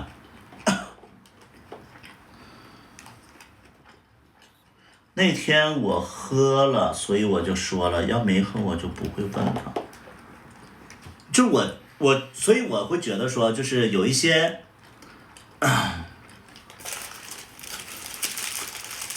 在恋爱中创作的还能理解，所以你都不知道什么时候创作的，你就不理解。你觉得你是不是觉得我觉得你是不是有点神经病？对不对？而且有的人觉得尴尬，我们3个人不觉得尴尬，然后就是观众会觉得尴尬，我觉得神经病。二宝刀也不觉得尴尬，二宝刀每天都在听这首歌。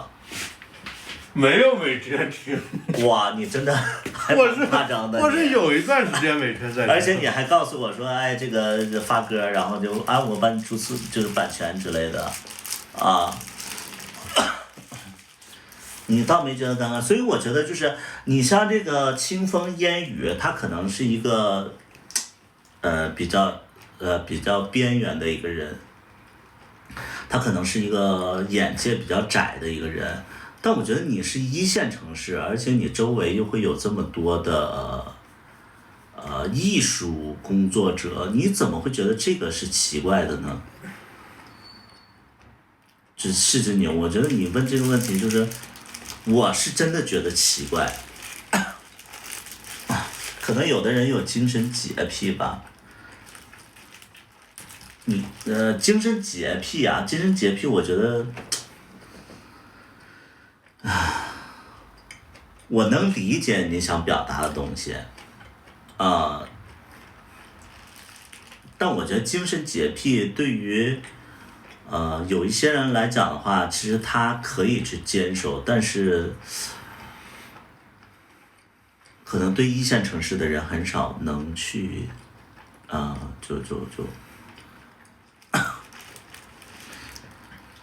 给二把刀创作一首，你怎么知道我没给他创作呢？其实我就觉得清风烟雨，我觉得你这种人就是网上的那种就是神经病，就是这些事儿跟你一点儿，首先你不了解实情，然后，你也不了解当时的情况，然后你也不了解当下的事情，然后你在网上你就是来劲儿了，我觉得这种人就挺可笑的，我觉得你。当下的心里我会这样，你不明白哪天见面沟通，不是我会觉得其实我会觉得。别人不理解也就 OK 了，但我觉得你是1线城市的人，我觉得你居然不理解，这个是让我觉得挺奇怪的，就是，它就是一个作品嘛，就好比就是说那个，我又要举这个例子了，郑钧在参加综艺节目的时候，跟他老婆一起参加综艺节目的时候，然后要上台演出。然后郑钧他老婆就，因为郑钧的代表作不就是《灰姑娘》吗？怎么会迷上你？就是这首歌不是郑钧的那个代表作吗？然后要登台的时候，然后人家观众就想听他唱这首歌，然后他老婆就非常的情绪特别的大，然后郑钧就表示非常不理解，是观众想听啊，而且他是在。那首歌是写给他前妻的，这个事情已经过去了，那就是一个作品而已，那怎么就这么大反应呢？对不对？而且你们觉得说挺尴尬的，你们殊不知整个事情，包括我发歌，包括我去做那个什么共创。都是二把刀在教我怎么做的，而二把刀不介意，你们在介意什么呢？我很奇怪。当下的心理有关，还是那句话，我觉得你们的生活就太窄了。他录这首歌的时候，就是我跟他一起录的，那时候我们还没在一起呢，那会儿就拍戏的时候，他早就录好了那首歌，其实就一直没发。就我觉得你们的，就是你们的心理太窄了，就是不是一个成年人该有的那个状态，就有点小家子气，用我的话来讲的话，就对过去的事情，或者说对，对一些常规的一些东西，会有一些常规的处理，我觉得这个挺小家子气的，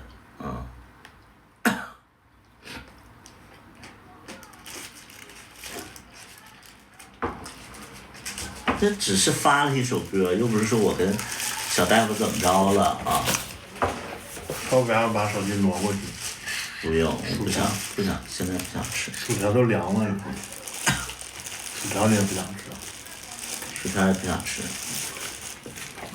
刚才想吃，现在不想吃。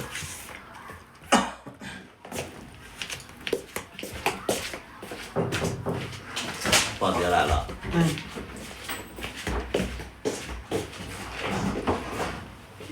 你好。不想吃了。本来也没那么饿。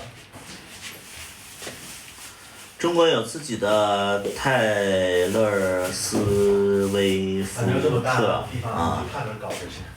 那个床上东西要不要换？啊？床品要不要换？可以换。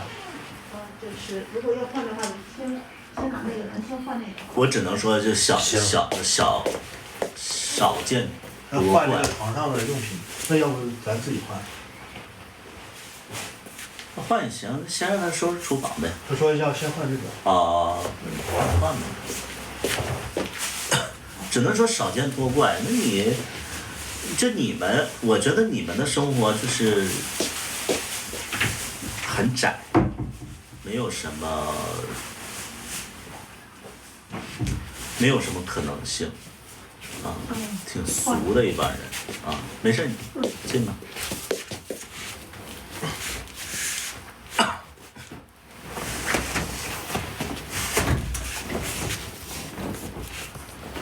有没有考虑把女性融入剧里边？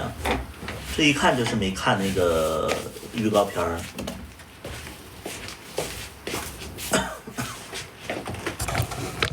你把那些东西都遮起来，那就有灰。吃饭呢？这全灰。就一个薯条。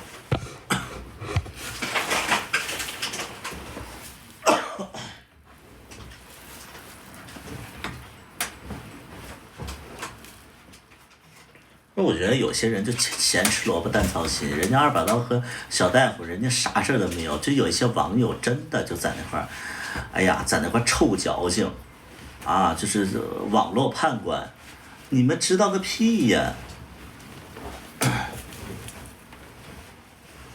这真的是皇上不急太监急，一帮人在那块儿，啊，又开始骂了，我觉得特别奇怪，有些人就啥事儿都不懂，然后在那块在网上在那块评判上了。你，哎呦我的天哪！你那个小三观世界观，你在那块点评别人的生活去了。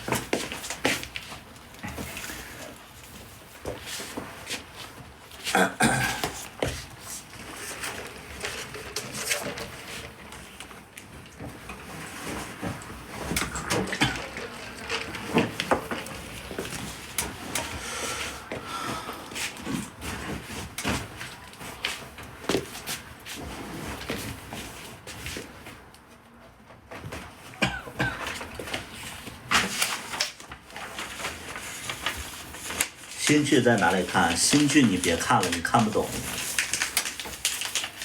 就以你的那个认知，我觉得你看不懂啊。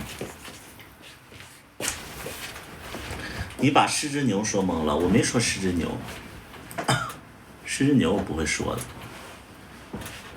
但失之牛能有这种就是这种问题，我觉得我蛮诧异的。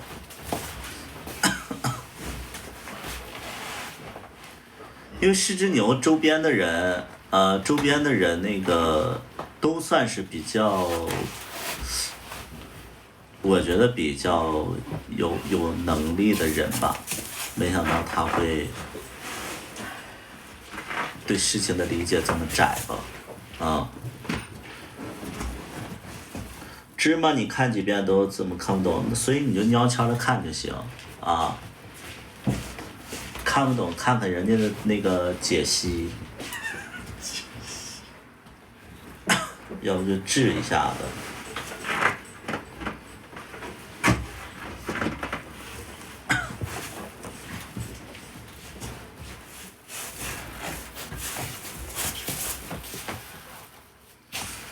这个被罩换吗？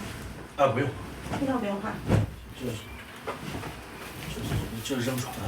这个跟别罩。啊，不用，就这样就行。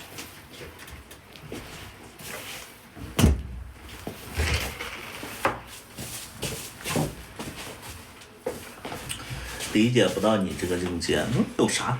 不是我这跟境界有什么关系啊？我就觉得说别人的感情我不去操心，别人的感情我不去就是定夺谁对谁错，这是起码的呀，这怎么能是境界呢？这是脑子的问题吧？这是有些人就是，我觉得精神不太好。就我不可能去干预，就是我看到一个明星啊或者怎么样，我看到一个网络上的一个事儿啊，然后我就盲目的去站队呀，然后就评价谁对谁错呀，因为我不了解详情，能懂不？这一件事情。你都不知道详情，你怎么能去评判他对错呢？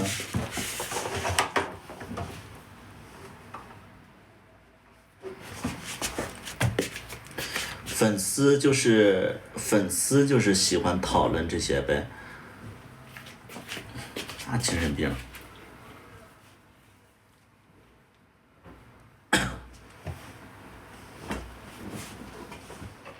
这样的粉丝不要也罢。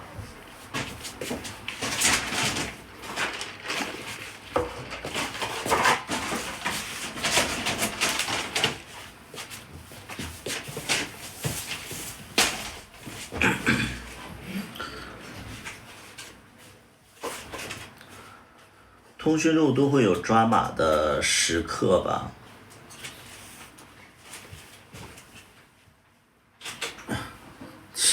跟抓马有什么关系？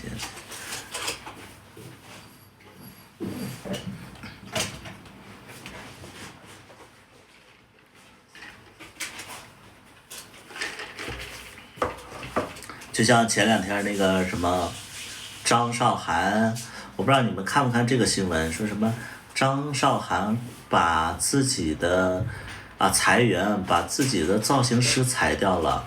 裁掉大动脉了，所以张韶涵的那个演唱会造型特别的丑，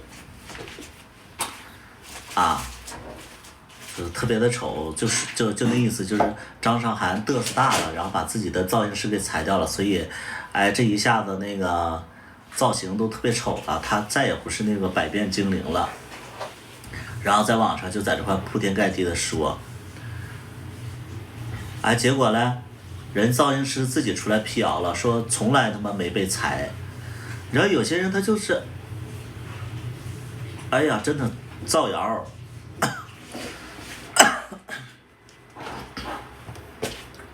这些事儿，你说这什么乱七八糟的事儿？可乐咋那么甜呢？无糖，我都点了无糖的。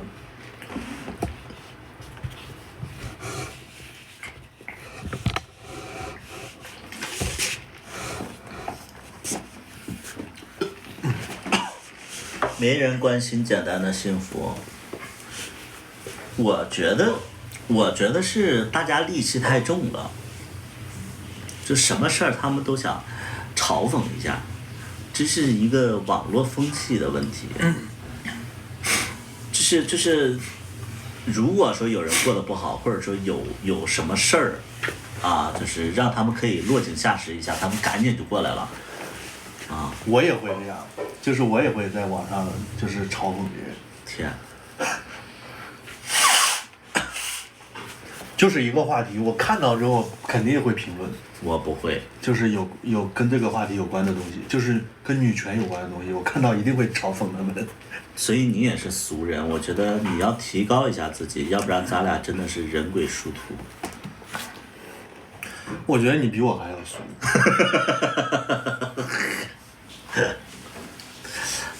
因为大家就是喜欢别人过得不好，你是你，不是大家。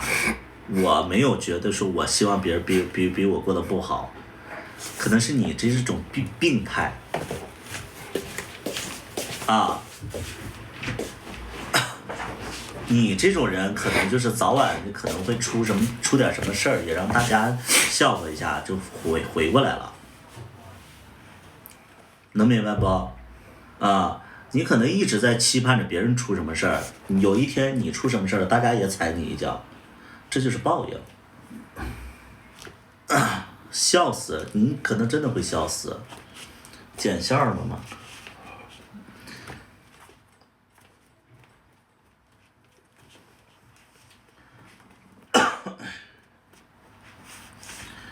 你说明星了，你说谁都不行啊！啊，你这种心态，你就是有病。明星，有他说明星啥？衣服什么时候开始卖？过一段时间吧。等剧上了吧。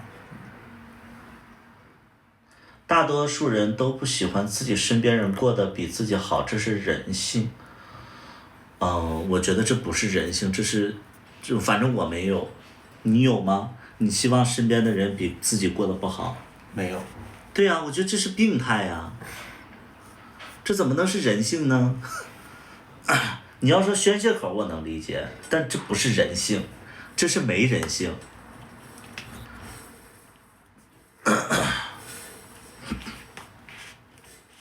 我也不，就是根本就不关注他们。对呀，你为什么要关注别人的生活呢？你自己的生活去哪儿了？过得好不好，其实我根本就不关心。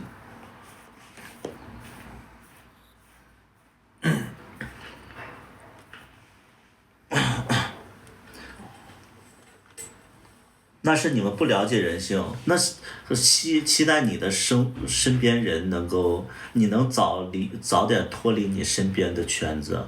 我觉得你身边圈子有问题，我身边没有这样的，只是我但凡我身边又有这样思维的人，我都觉得说这个我圈子错了，我不可能在这样的圈子里生活。有周边卖不？有个衣服。真的，我就觉得他说的这个观点，我觉得挺恐怖的。就是如果你身边的人是这样的思维的人，然后他是你身边的人，代表着，这挺恐怖的。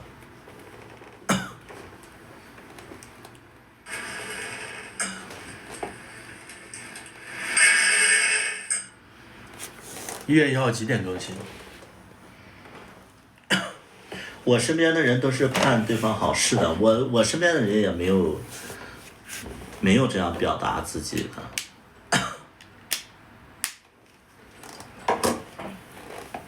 我堂弟前2天买黄金赚钱了，然后他就想让我跟他一起买，他也想让我跟他一起赚钱。你说，如果你开宝骏，你身边人开宝马，你咋想？那会觉得人家有本事。对呀。为什么？我就说，其实我直播间里有一些粉丝，我真的希望你们取关，甚至就是永不再出现。为什么我在直播间里有的时候会忍不住发火？其实我本质上来讲哈，我不是说，再怎么样，我其实就希望你赶紧离开，因为我觉得你这样的人就是我会很讨厌这种人。就是我之所以在直播间里会跟一些人发火，就是希望你们滚，很简单，就是希望滚，就是死一死，最好是死一死，就是清静一下。就你但凡有这种思想的人，我真希望你死一死。太恶心了，这是。我对我生活是有要求的，我对我身边的人也是有要求的，就有一些人，你如果说你有这种想法的话，希望你去别的直播间，你不能来我直播间，我觉得挺恶心，挺晦气的，突然严肃，不是，我真的就恶心，你知道吧？我看到这种，我现实当中我交朋友也是非常非常的就是挑的一个人，我在网络世界上我也觉得就是说，挺恶心的，你这种思想，我就觉得是你早晚你生活也不会顺，然后你早晚你也会出什么事儿，因为你心里就恶，你就是脏、晦气，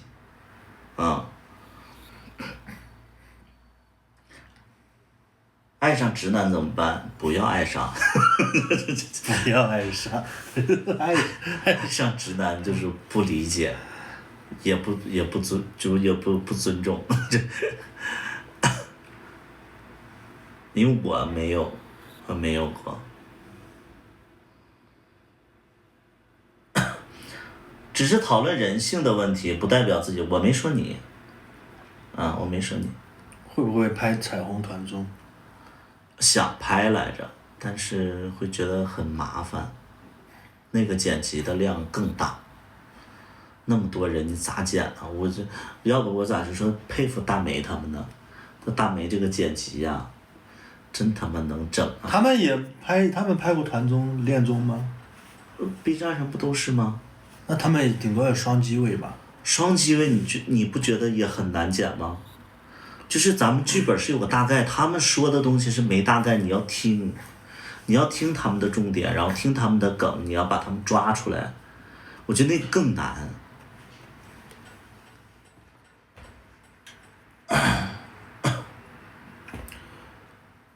拍这种综艺是不是那个成本还低一些？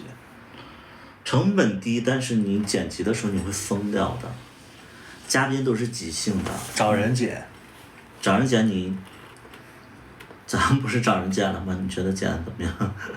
那团综跟电视团综也不行啊，因为有的人可能跟你的娱乐的点不一样。有的人他本身他就不是一个娱乐的人，他不觉得这个梗好笑，他可能觉得低俗是好笑，所以你这些东西你作为导演来讲的话，你都是要自己把控的，那还不如自己剪。靠啥赚钱？靠流量。你别跟那个增肥这么难说话，他盼着你，就是他心态有点问题。对，咱们就是让他自己灭亡就好了。你别跟他搭话，这个人他有点心态有点问题，千万不要跟他说话。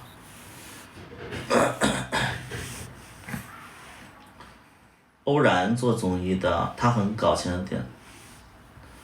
对，有的人是懂的有的人是不懂的，你是铁粉儿，我又没说我是这样的人，你这种思维就是你就是这样的人，而且你发了几次言，我觉得你有一点点，就是有一点点就是你，因为其实你在说你的观点之前，我就觉得你有问题，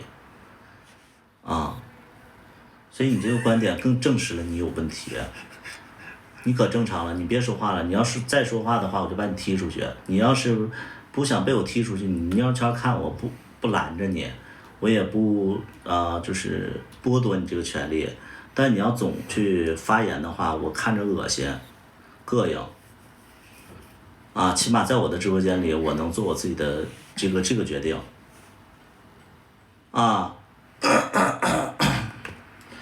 这毕竟是我直播间，看着膈应。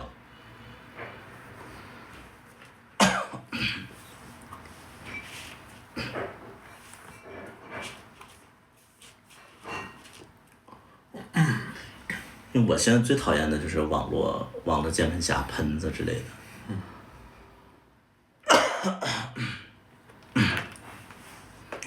适合做老师，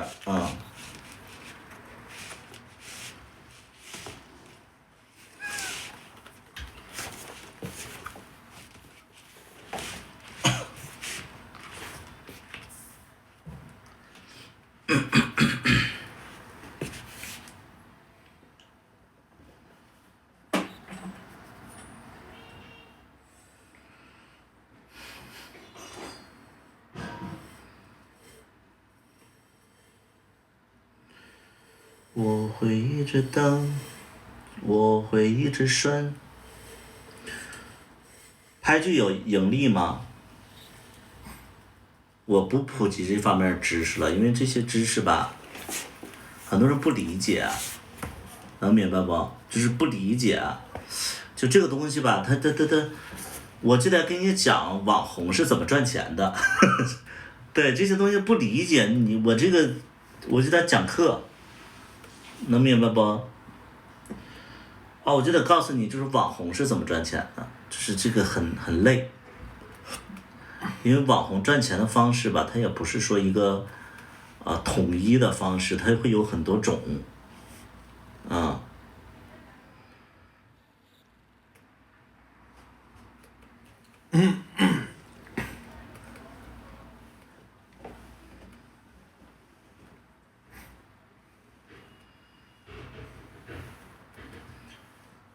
我只能跟你们说，就是流量即一切，流量即一切。家里暖气很足了，都不用穿那么厚了。确实家里不冷。我们一直都不用穿特别厚，前一段时间是因为没有暖气，然后再加上有的时候是那个，就是不愿意换衣服就穿上，但是穿一会儿就热了。晚上我睡觉都不盖被子。不盖被子，然后第二天他就吵着冷。就这2天感冒了那是。那你天天不盖被子，你能不冷？你能不感冒？我就那2天冷。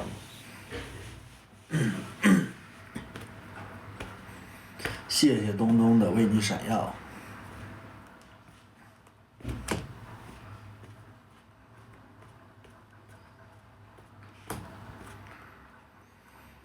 现在还算是健身博主吗 ？Of course。图录的歌会在新剧里发生，那我录它干嘛呢？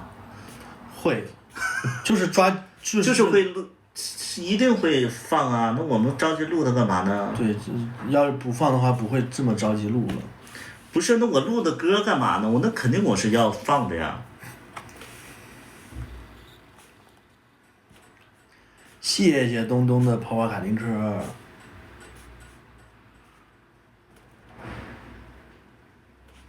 不说不算吗？不说不算吗？啥呀？晚上几点开始剪辑？我今天可能不剪辑了，我今天导那个作息，看能不能导过来。如果实在导不过来的话，我可能我有一个不好的预感，就是我今天大概10点睡，然后3点起。那也行啊，3点起那也算是第二天。然后3点起来剪。行。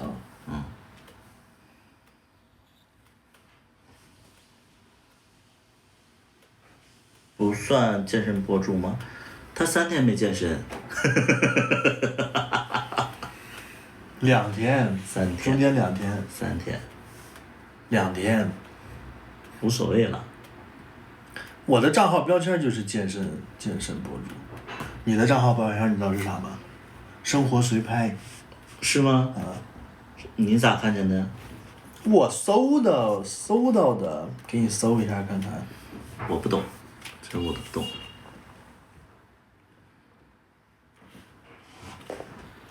刚才特别尴尬，我们的那个页面是一个特别暴露的一个页面，就是一个带着那个器官的那个一个动漫的，然后刚才那个保洁大姐可能看见了，然后她就赶紧把那个桌面给藏起来了。看，你的标签是随拍，生活随拍。像我的就是那个健身，你看体育运动健身，这就是我的标签。还好吧你？那我的就是健身。对，我很容易醒，就是作息太固定的，晚上不睡觉了。你想想，我都黑白颠倒都快15年了，12，快15年了，看快15年了，黑白颠倒，一直黑白颠倒。那你以前都一般几点睡啊？开酒吧之前？基本上都6点。早上6点睡觉。不睡觉的时候在干嘛？不睡觉就在，我告诉你，不睡觉的时候就是晚上不睡觉，你就会想这个想那个的，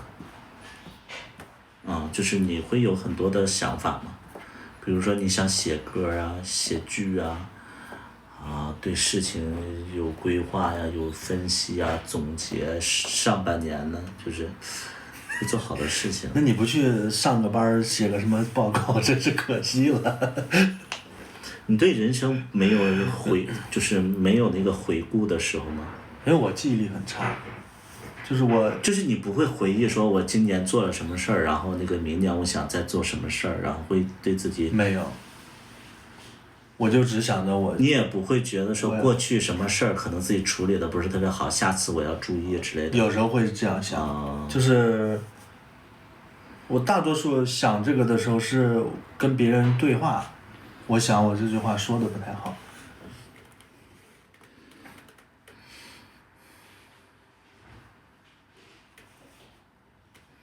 你是啥时候只能睡4个小时？我不是，我是晚上只能睡4个小时，白天我可以猛劲儿睡。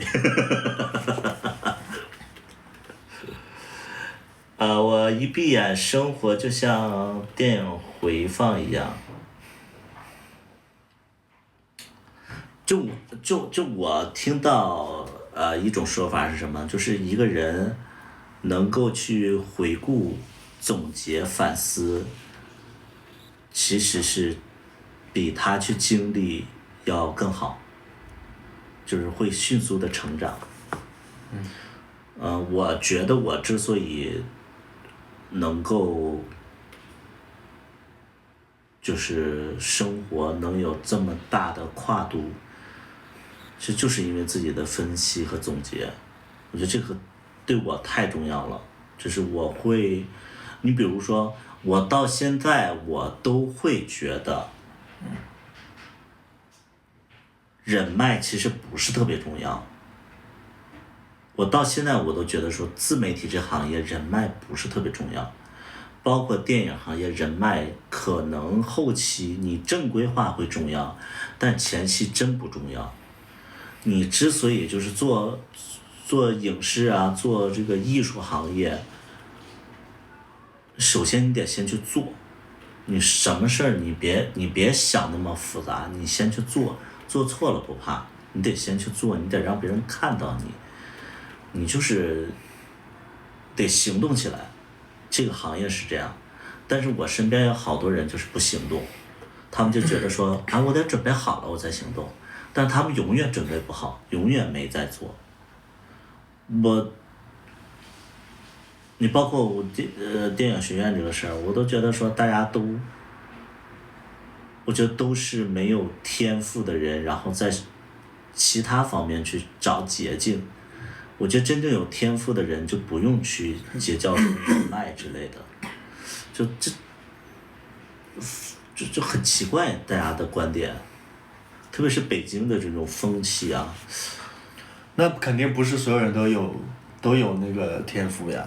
他们就是要搞，但没有天赋也要做嘛，要靠人脉，也得做嘛。因为这个经验的东西不是说，别人会给予你的，不会通过聊天你就能提高自己，是必须得有，你做这件事情你自己总结经验了，你才能提高自己，别人怎么能给你经验呢？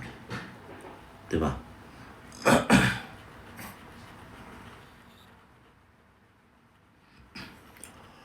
我之前发这个抖音。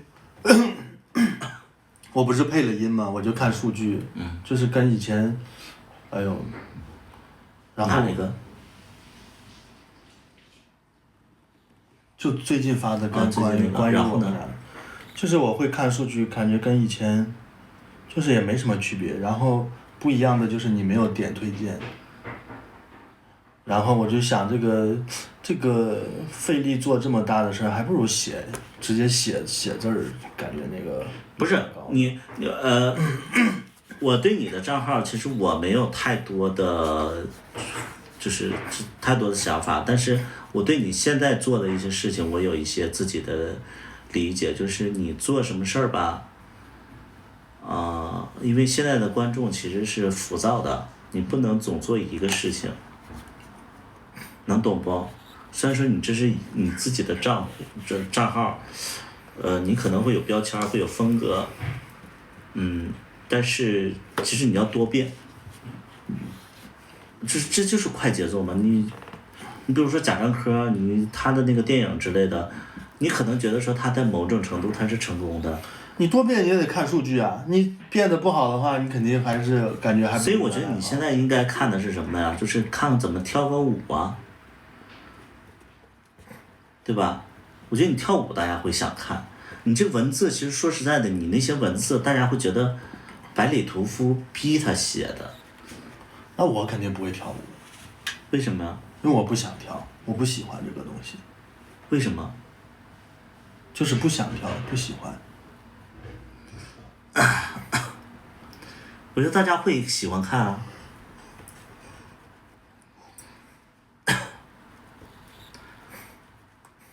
你既然想为了流量，我觉得你可以跳点舞，因为我为了流量，我干脆脱衣服好了。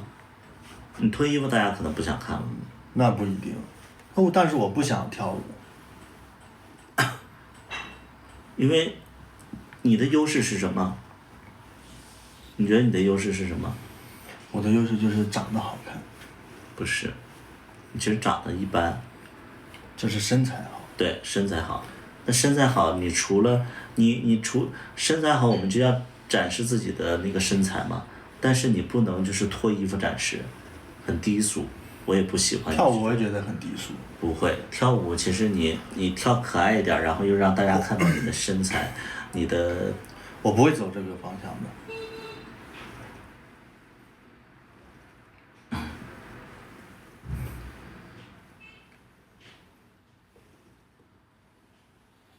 两个人很和谐的孟南舞，但是我觉得你的文字现在大家已经腻了，而且你秀恩爱这件事情其实那不一定哦，你看数据就好了。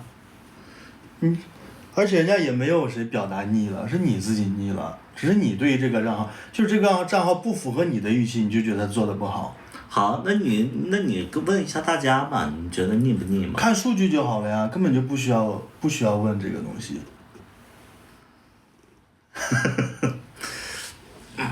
行。我之前在公司都是做这种账号。你不能一成不变呢，因为你的文字现在确实是大家有一点疲劳的呀。谁觉得有点疲劳？是你觉得有点疲劳了。不腻啊。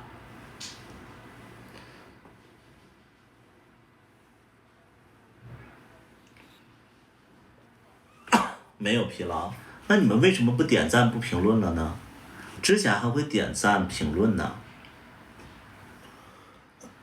对啊，你们说好的，说那个不腻的呀，为什么不点赞评论了呢？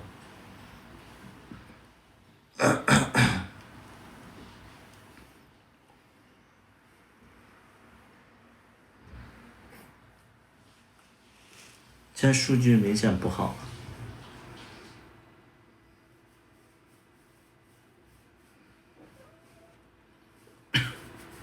会边播边剪吗？应该不会，应该会剪出来之后再播。不知道该说什么。为什么呢？为什么不知道该说什么呢？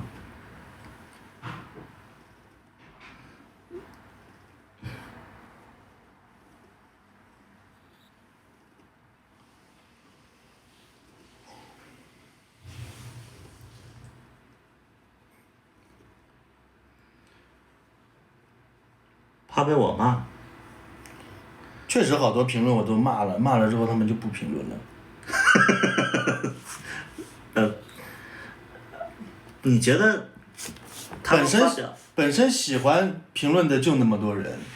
啊。就是有很多人就只看，他们也不评论，大部分人都是这样。啊。那你通常什么评论你会骂他们呢？就说就说你的呀。说他之前跟哪个前任也是这个样子，说什么他跟前任也很甜蜜，就是这种我都会骂。这不是好事吗？这说明我人品好啊。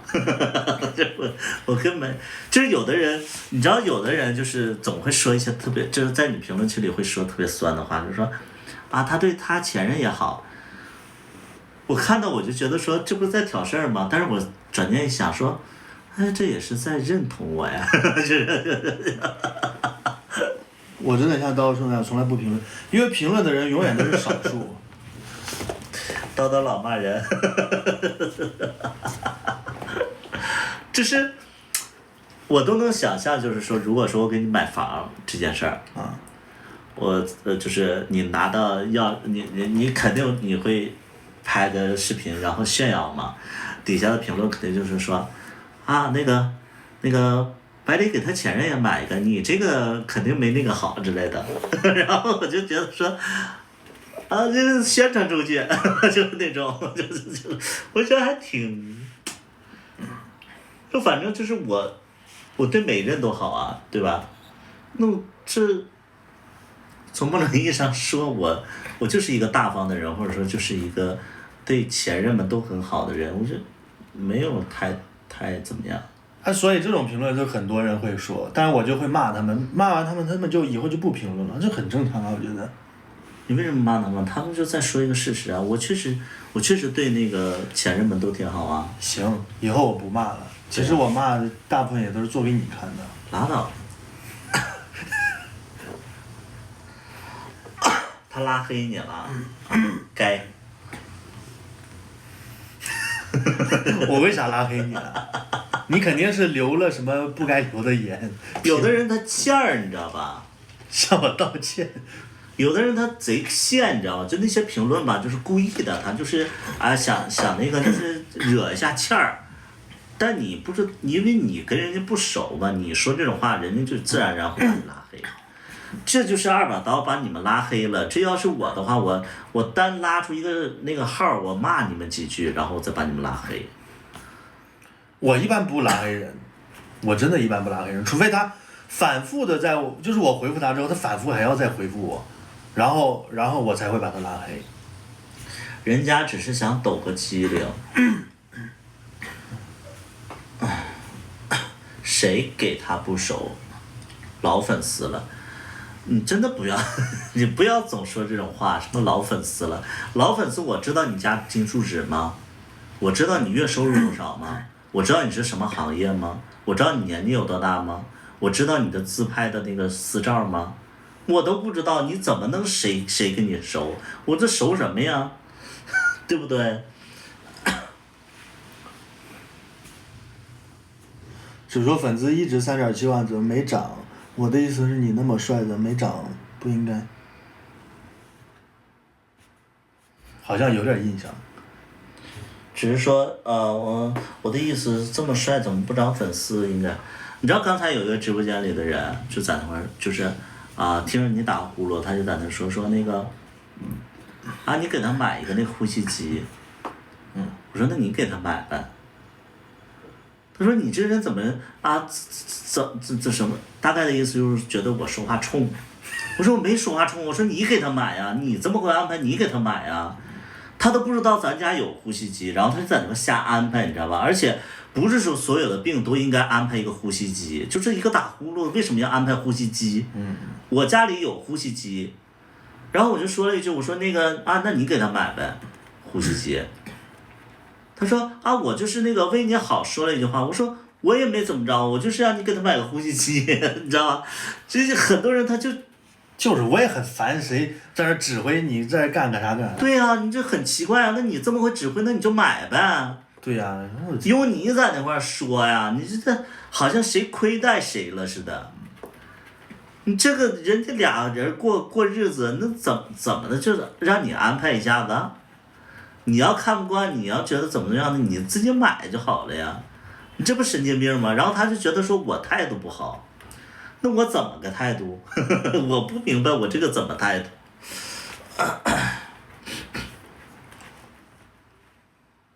我就说了一句，我说那你给他买啊，我说你不要在那块瞎指挥嘛，对吧？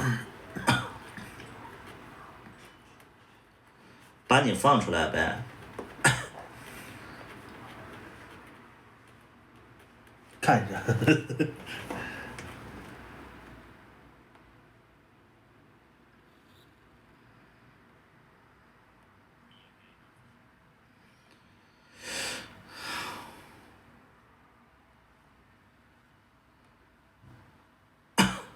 就有一些网友，我真的就是给你们一些，就是善意的啊，我这是善意的啊，就是说，你们可能你们觉得网络世界其实大家就像桃色光线说的，就抖个机灵怎么样，但不是所有人都会接受你的玩笑，你的恶趣味。这真的是善意的啊，这真的是善意的，就是不是所有人都应该去接受这些东西，因为跟你不熟啊，你要知道，就是我们一天就会收到那种网络暴力也好或者说那种就是恶意的评论呐，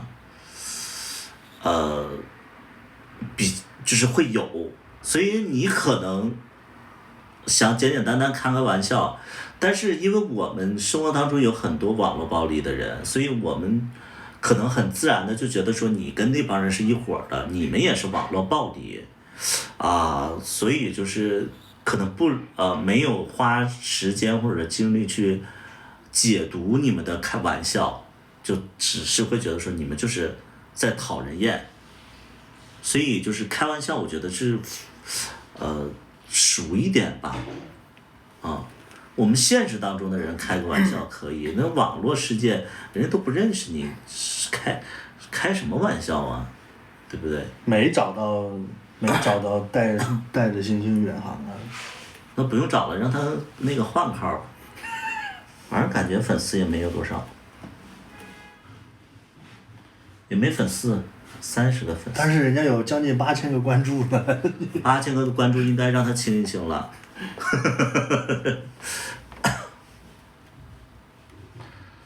圣诞节可以请图图吃大餐吗？我吃什么大餐？大餐吃什么大餐？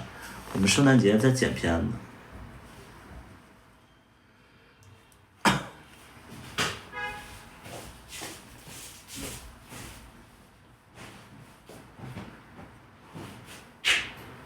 我觉得网络暴力这个事情真的是挺夸张的，键盘侠这种事情，我们每天经历太多了，所以看到那些刺眼的字眼，我们没有时间去仔细的分析，就会觉得说他是恶意的，然后直接就处理掉了，没有时间去。那就比如说有的人就，我不知道你们会不会觉得就是说。因为他我还好，他每天的那个直播间里都会有人说四川来的吧？你们觉得这句话是开玩笑还是恶意的呢？能懂不？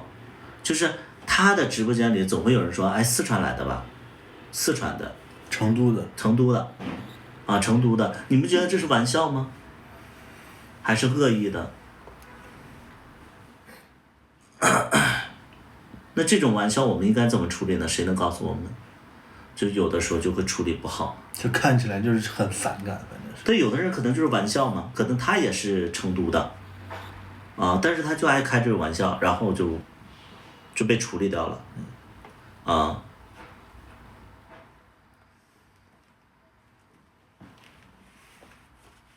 陌生的人，你有的人可能觉得我看你这么长时间直播了，我不是陌生人，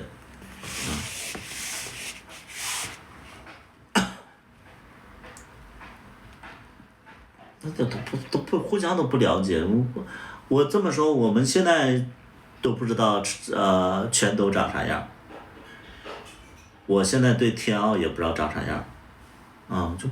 就网友就是网友，你没见过呀，你不知道他干嘛的，你不知道他行为是什么意思啊？你怎么分辨呢？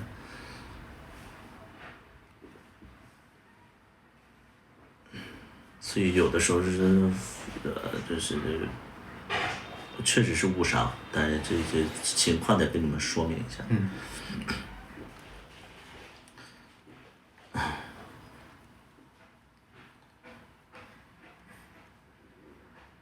还有你知道，就是在我直播间里，不是在我直播间里，就是在那个评论区里边就有人说我觉得还是小大夫好看。你看那个评论吗？我看到好多条。对，我就是觉得那个小大夫好看。而且他还是那个精选评论，就是每次打开都在最上边。对，然后就是其实这句话其实最刺痛的应该不是我是你，就是你会觉得说哎这干嘛呢说这种话，但有的人就是嘴贱呢，他可能没有恶意，他单纯的想评论就是说小大夫好看，但是这个评论就是很刺眼呢，但我其实作为我的角度，我还真的觉得还挺好的，就是说对啊，我前任当然好看了，你还挺好上了，对啊，我就觉得还好吧，你就屁股就坐歪了你。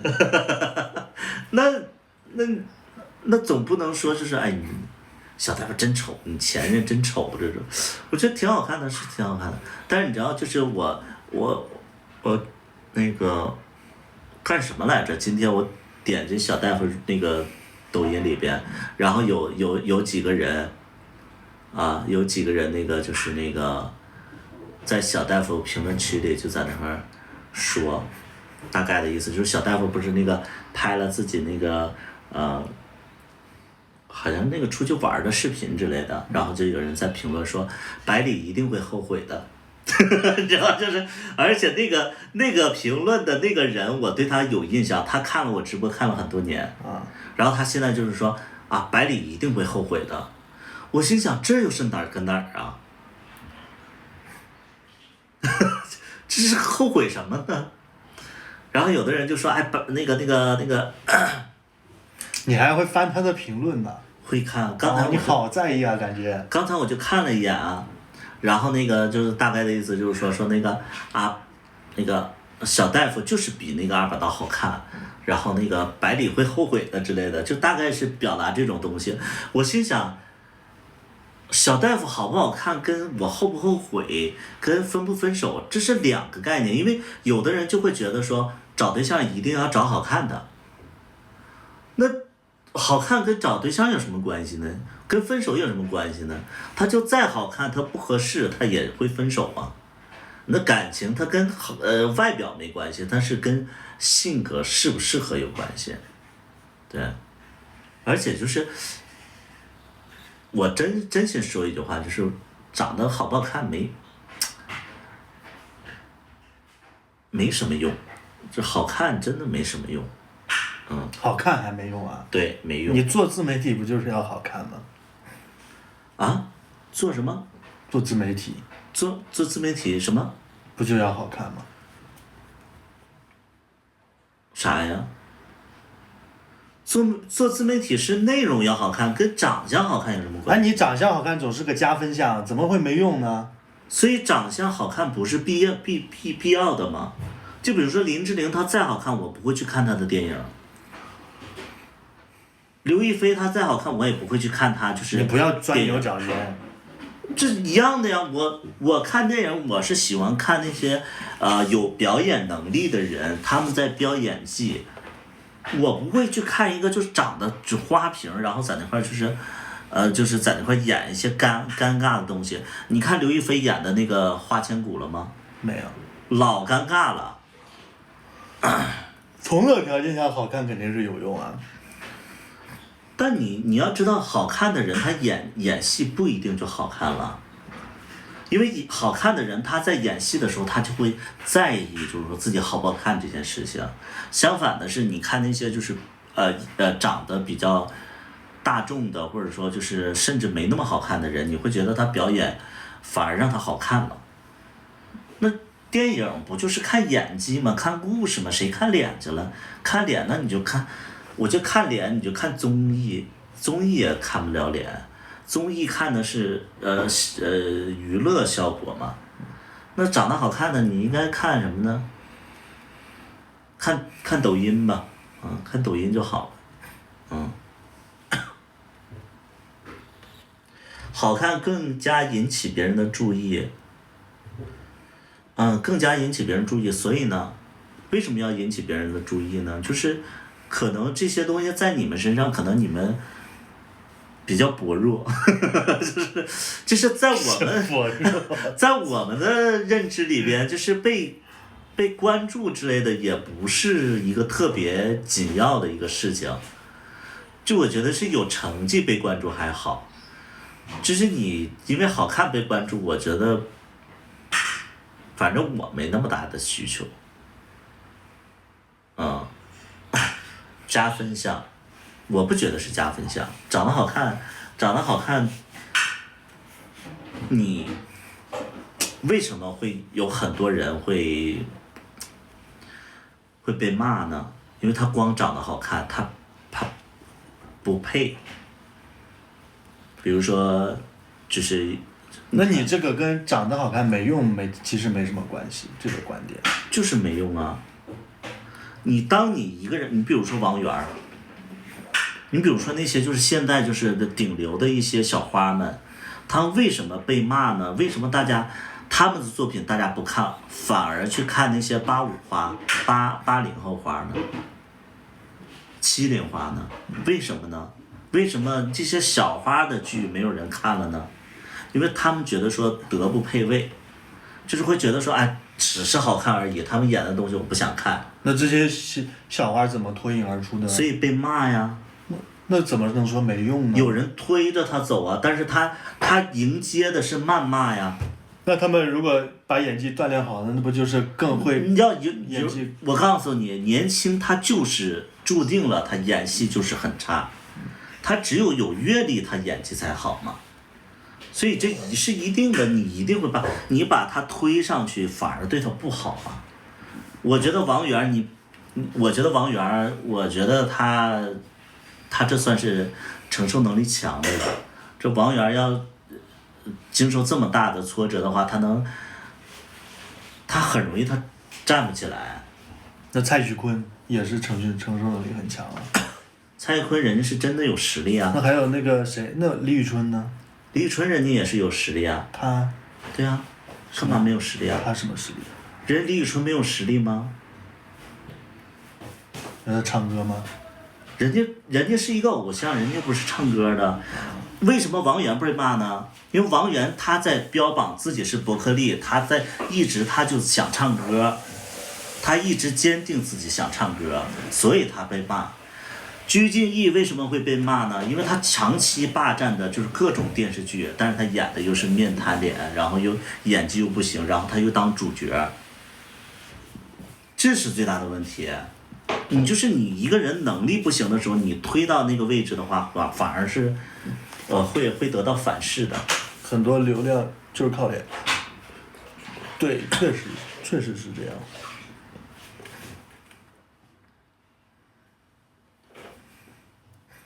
所以长得好看不见得是一件好事儿。我觉得那些人被骂的，我觉得真的太惨了。这是咱们看见的被骂的那点儿，那是我觉得就是他们就是关注度那么大的话，可能被骂得更惨。就私底下甚至会有人就一些变态的行为，我觉得都会有。只有粉丝才会有变态行为吧？那普通路人，人家为啥要对这个人变态呢？那你没见过对你有一些变态行为的人吗？那都是粉丝。不可能是粉丝。有一些人，你比如说有一些那个就是一走一过的人，然后就是那个到你直播间里骂两句你就走了。那是线上，我说线下。线下我觉得我不知道，但是我觉得线上肯定会有人就是诅咒啊，会发一些就是那个就是恐吓呀一些东西，我觉得他们都会经历。我觉得就是在你的直播间里，我也觉得有很多变态啊。线上他们也不敢这么变态，这么变态直接报警了就。报警，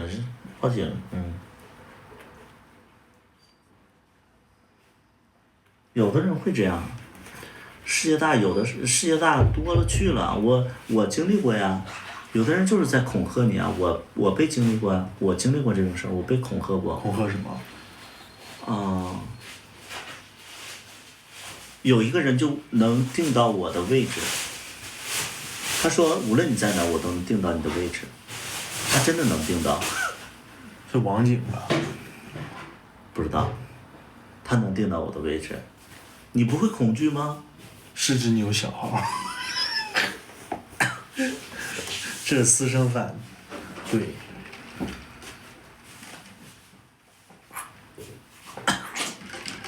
肯定有你的身份证，有我的身份证呢，然后能定到我的位置。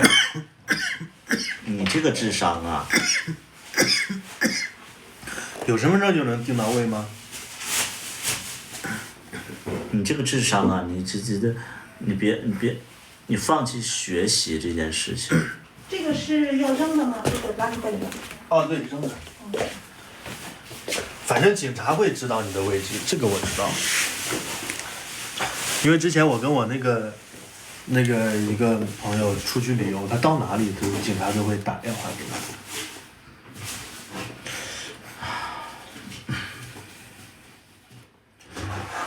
有身份证可以查到你的 IP 地址，IP 地址也只是一个大概的范围吧，它不可能精确到某个地方。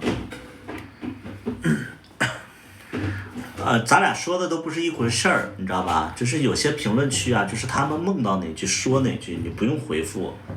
我觉得他们真的就是，你有时间你真的你听听别人说什么，你再去回答。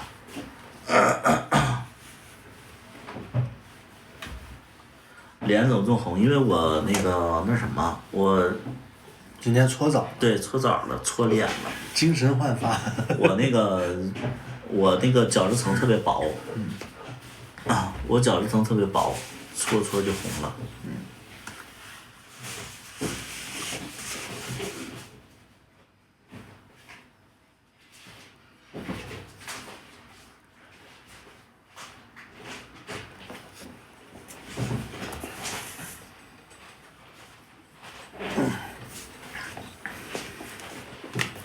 最近我在等我们剧播了，然后我的抖音发一些拍摄的日常的事情，但是好多事情其实我都记不清了，我都不太记得了。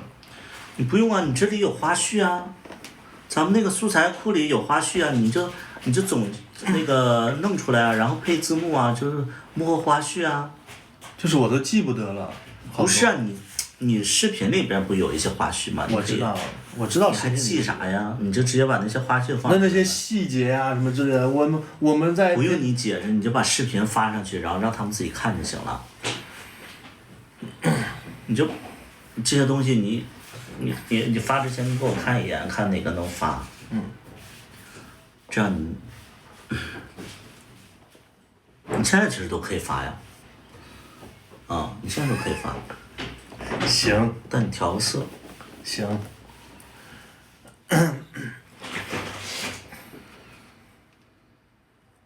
你俩是双胞胎吗？长得一模一样？哪里一样了？这脸型都不一样。他有美人尖儿，我他是南瓜子。你是猪腰子。我是那个长瓜子，他是南瓜子。你是斜把子。你这哪里长了？你还长瓜子上了？你跟长瓜子有关系吗？我是长脸啊。我跟你比，我是长脸啊。你看长得都很圆咕隆咚，你的脸比我是长脸啊。不是你的脸比我的脸就是正脸看起来还要圆呢。你看我的起码也是，我的起码就是。但我脸窄啊，你是宽脸。不是，你是长宽感觉差不多的，但是我明显就是更长，这更窄。你可能对自己认知不一样，你让大家评论，咱俩谁是长脸，谁是那个圆脸。咱俩好好坐着，你让大家评论，就是我俩是不是有一个长脸，有一个那个方脸？谁的脸更圆，谁的脸更长，看起来。图图圆，你看。图图圆。不是，我说的是。对呀。对呀什么？人家2个里边说你一个，我说完你就开始对呀，对呀上了去。刀方对呀，他方啊，然后我是长他是圆的是吧？我是长圆椭圆。对，说你就是你圆，你看。我不是长椭圆脸吗？我是鹅蛋脸，是不是？你看到图图圆。我怎么是圆脸？我是长圆脸，就是。就是你的，就是对比下来，就是感觉你稍微长点，对呀，是长脸啊，长圆鹅蛋脸啊，是。你终于在10条评论里找到一条说你长的，你就开始对呀，对什么对？叨叨长吗？叨叨才不长，叨叨明显的是那种就是那个方脸，就是那个叫什么？那正，这是什么脸的那个叫？国字脸啊。对，国字脸啊。但我们俩对比起来，还是你的圆一些，显得圆一些，因为你的宽和长是差不多的感觉。不可能，我其实是长吧脸儿，然后就是因为那个发腮了，所以就变成长圆脸。不要不接受。椭圆脸。大家都这么说，你就接受吧。我是鹅蛋脸啊。行，鹅蛋脸行。我什么时候变成圆脸了？不可能。你看，你都不能真实的认识自己。啊，我是圆脸吗？我不是圆脸。是你的脸比我的脸看起来要圆。那我还蛮开心的，我喜欢圆脸。所以你的脸看起来比我的确实圆，因为你的长宽没有那么大。对，我很喜欢圆脸，我觉得圆脸真的是好看，就那种圆脸，然后有一点点那个就是，就比如说那个印小天儿。印小天是尖脸啊。他之前是那个幼态脸，然后就是圆脸。圆脸不等于幼态脸啊！你们。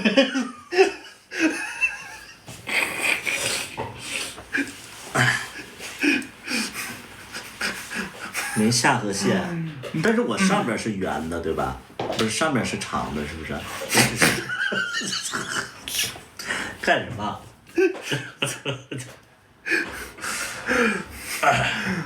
对，我是没有下，我胖了没有下巴，但是我觉得我上面就是长圆脸，然后就是底下就是只不过就是胖起来了，然后发腮了，所以脸圆。就是圆脸，就是你反正觉得圆脸好看吧？我觉得圆脸是要正圆，才叫圆脸，我不是正圆啊。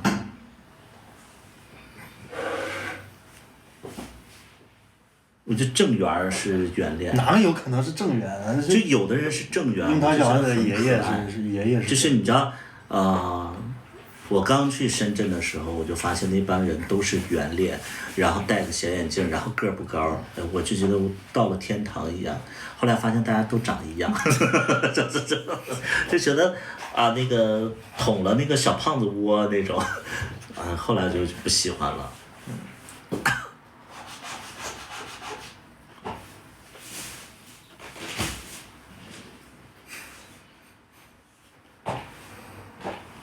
叨叨耳朵比图图大。叨叨耳朵，其实我耳朵比他大，但是因为我，是吗？你们正面已经看不到我的耳朵了。你耳朵比我耳朵大。我耳朵比你耳朵大。过来。我是那个。我的耳朵感觉更大。那你是在前面啊？如果我也在前面的话。眼看。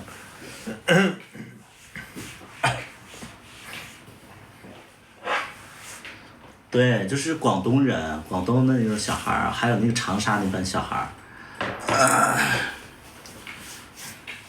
耳垂大，我耳朵大一点。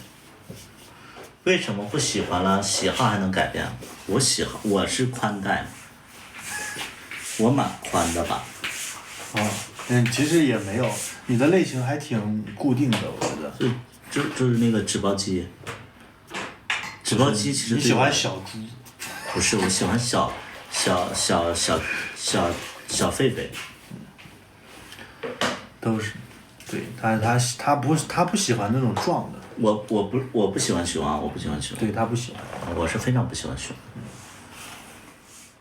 我是非常厌恶的。其实小大夫跟我在一起2年。我觉得我真的喜欢他现在的样子，不太喜欢他之前的样子。他之前胖的呀，现在我觉得他真的瘦。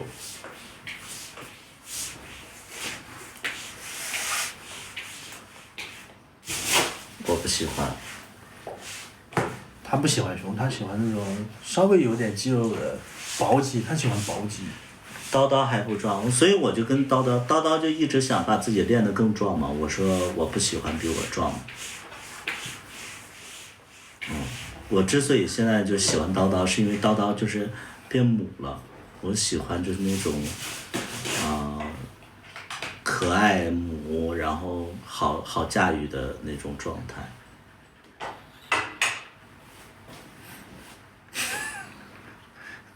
得了吧你！真的啊。那一开始你咋喜欢我的？一开始其实没那么喜欢。得了吧你！就行了，就是说，反正你也那个，就是喜欢我了，然后我就觉得说，那就在一起呗。啊。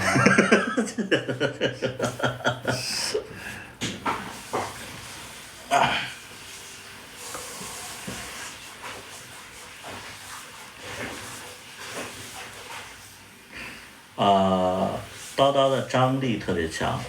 叨叨什么张力啊？就是后面的那个张力。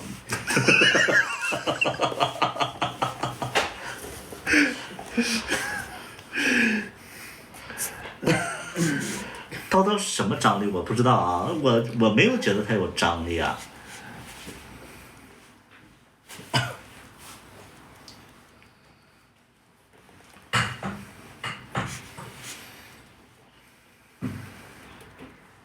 他没有。什么？他们说性张力没有，我觉得没有。那只在你面前没有。其实我在你面前就不是平常的我一样的。平时见到你，你也没有性张力啊。性张力是什么意思啊？什么是性张力啊？就是让人看了很有欲望。没有啊。那是你不喜欢这种类型。你是不喜欢这种类型。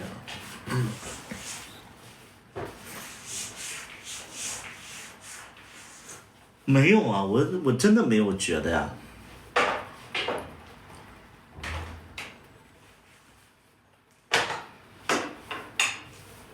你们是通过什么就觉得他有性张力的？我评判标准是什么呀？不是祛魅了，真不是祛魅了。他是不喜欢这种类型的。对，我不太喜欢就是爷们儿的类型嘛。那我真的 get 不到你们的点，就是我就是不喜欢就是特别 man 的那种。所以我 get 不到嘛。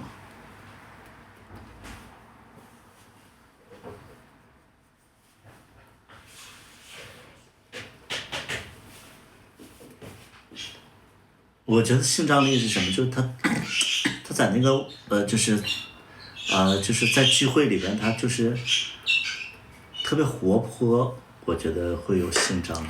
活泼。他跟个那个小欠灯似的，他到处窜来窜去，我觉得这是性张力。就是我不觉得说一个人就是特别大块的，然后特别 man 的，就是走过去，我就觉得这个我不觉得是性张力，我觉得很装。你就是跟别人都不一样。对，我可能就是。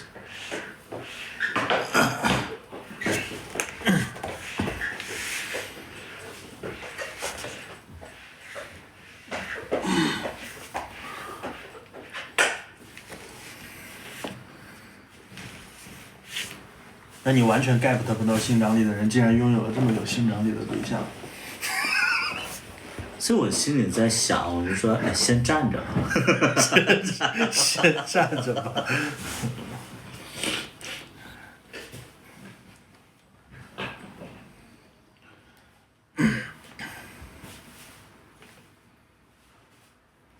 现在觉得，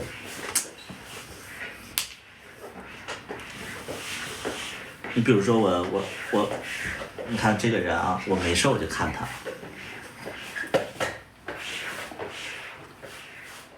这个人我没事就在看他，我觉得他是有性张力的。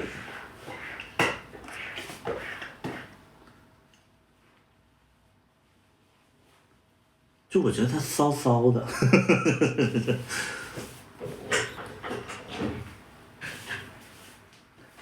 你不觉得就是一个人把他后背露出来就会觉得很骚吗？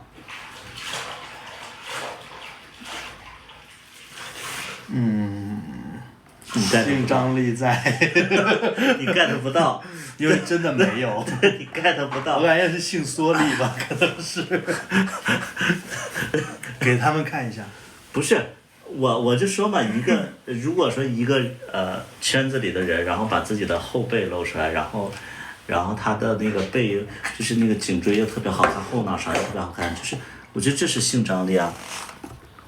我也有啊。你不会露你的后边啊？我有偶尔露过一次。不会啊，你可能会觉得露后边其实没有安全感嘛。我反正基本99%都是前面。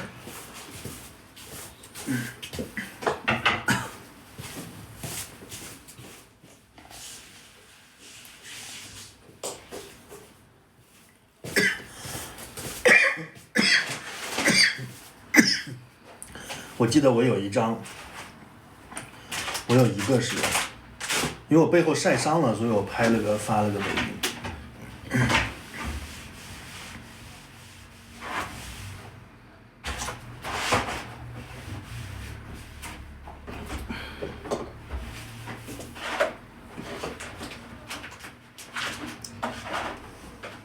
哪有啊？你没有性张力。我找一下。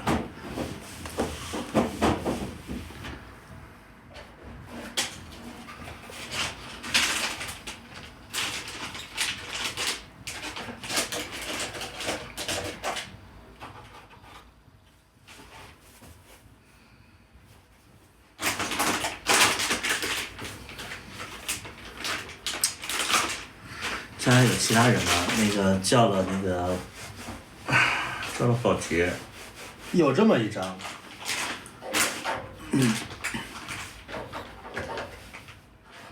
就觉得很脏啊。因为晒得很红，然后脱皮了，就是做就脏脏的呀。你为什么不让自己白白净净的呢？我没有刻意的让自己黑或者白，它就是这个样子。因为那天在海边晒了2天，晒得特别红，然后脱皮，就拍了这个抖音。就可能你的后背，如果一个0看起来会觉得哦，但是就是一个1看见，可能就会觉得，本身也不是给他们看的。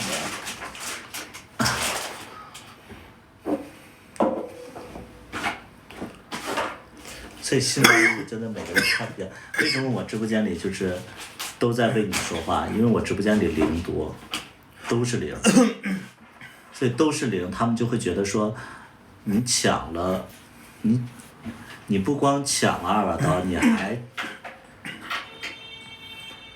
减少了一个1。不是因为他们审美正常。什么审美正常？审美正常就会替我说话。为什么替你说话？就是审美正常。因为他们觉得我好看。好看就觉得我有性张力。但我说实在的，就是我说实在的，就是说，如果说从道德层面上，道德层面上是吧？你也不行。我已经算是那个很干净的人了。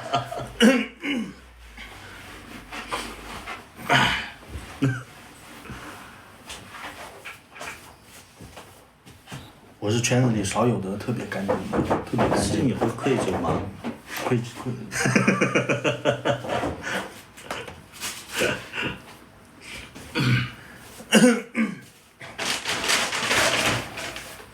愧疚肯定有的。是对什么事儿的愧疚？反正每个人都有，对每个人都有。啥呀？愧疚感啊。对谁呀？就是那个，对你啊，对前任呐。对我？对我有什么愧疚啊？就是你觉得你很介意我之前，就觉得很愧疚。那还好吧。还好，那你对小戴我不愧疚吗？我为什么对他愧疚啊？我对他愧疚什么？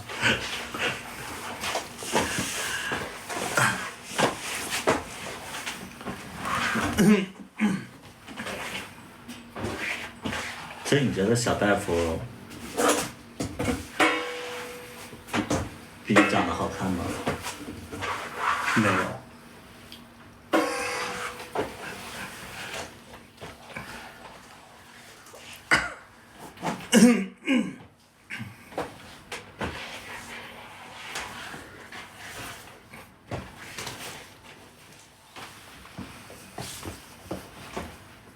那你觉得呢？啥呀？你就是刚才那个问题。你俩不一样的那个风格嘛。那要在所处的那个领域打分儿，他能多少分，我能多少分？评判标准不一样啊。就所处的那个赛道。啥赛道？你俩不是一个赛道啊。就是各自所处的赛道。各自所处的赛道，你在你们圈子里，你什么圈子啊？你就说他多少分，我多少分。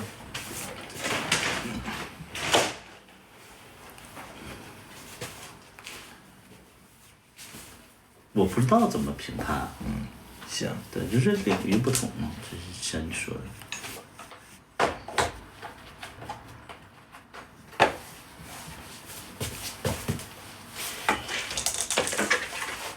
因为我说实在，我一直都不觉得好看很重要，我也没在乎过好不好看。包括我前两天，你知道我前两天看到那个龙二直播，我觉得龙二也不好看了。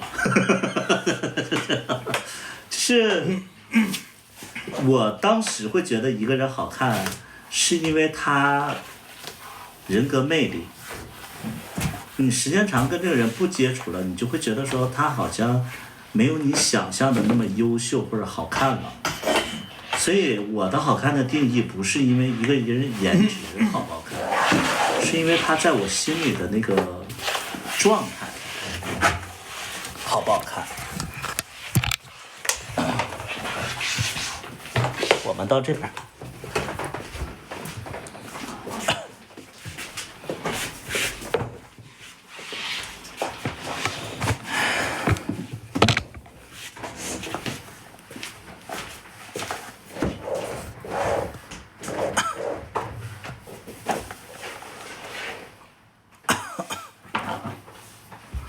你的想法真的很偏门儿。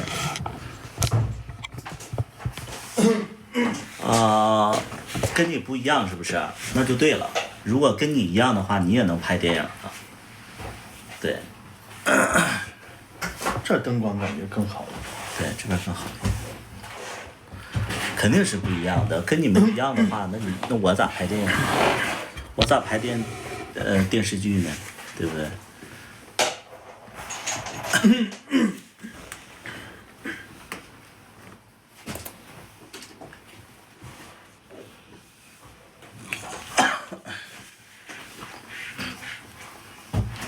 这边我还能看清，那边看不清，离得太远了。你眼睛又不舒服了？早就不舒服了，但是我现在不能睡觉啊。那剪片子吧。不剪。你知道咱们要剪得特别快的话，他们就觉得说，剪片子有什么难的呀？你们那片都剪得那么快了。那我们说还没剪完，其实剪完了。没剪完，我那个配音都没配呢。就现在所有人都觉得说，拍个电影有多难呢？怎么样的？那个剪辑那有多慢呢？拿手机剪映就剪呗。他们就是这么觉得的呀。拿手机就拍呗，拿手机剪映就剪呗。我光那个宣传片剪了这4、5天呢。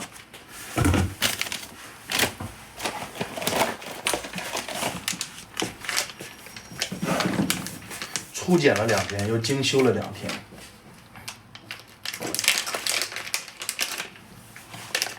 片头也剪了2天，是吧？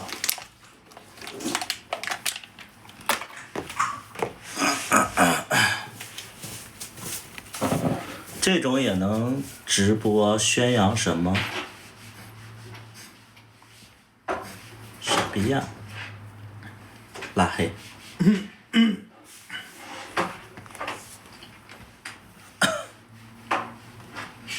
想不到是穿越剧。开始的时候不是这个片子。开始的时候不是，然后后来那个我们是分开拍的嘛，分开拍，然后季节接不上了。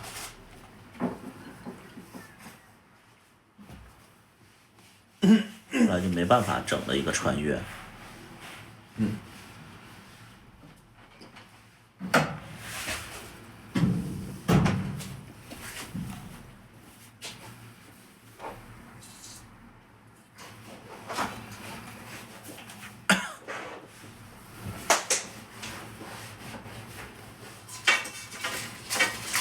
谢谢，我去关注他。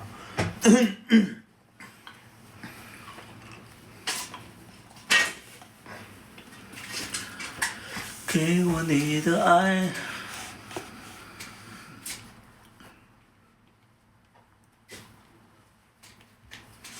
我也想看，显得我脸小。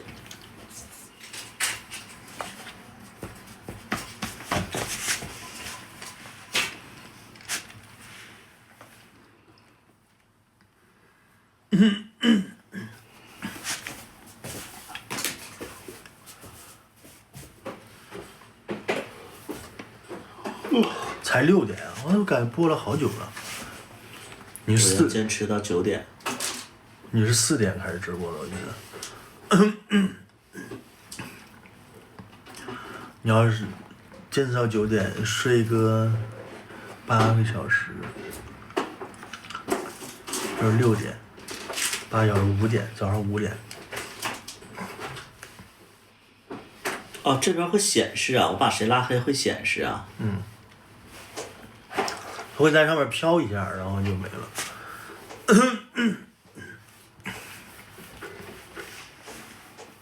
直播被推流了吗？怎么这么多直的？又飘一个。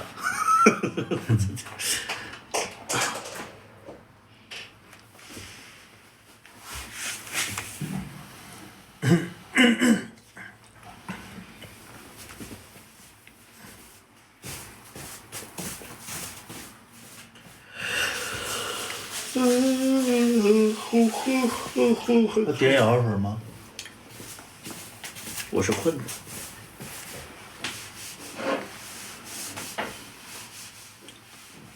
好奇问一下，你们家人能接受吗？我们都这个岁数了，用别人接受吗？你们直男直女的世界是无论多大家里都在管着吗？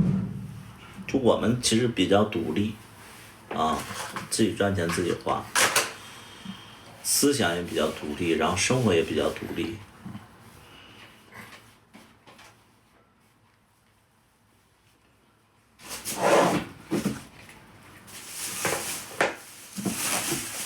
怪不得我哥就是，就是那种，就是啃老。你是突然意识到的，是不是？啊。突然之间就意识到。我家里只有我哥在啃老。那你姐姐？我姐姐不啃老，我姐姐就是为家里就做好多事情。啊，你哥哥啃老？你们家有让他啃的东西吗？也有啊，反正我哥哥是花家里钱花最多的。不理解但是尊重，用不着你理解，也用不着你尊重，就你过好你自己的生活就好了，井水不犯河水。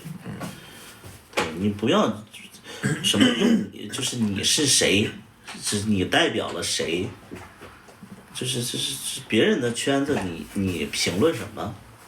不是你的领域，你不要就是瞎在那块指挥点评。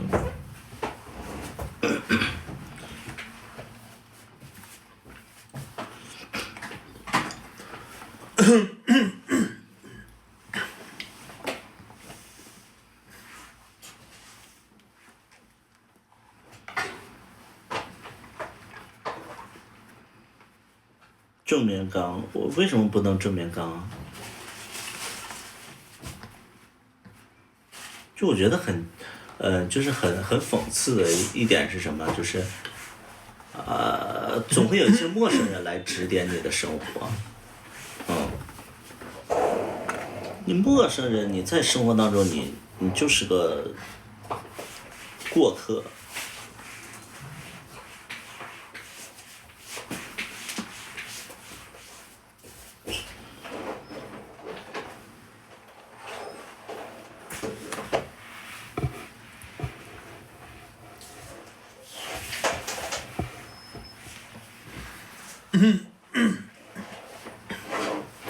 不是推了一些直人的流。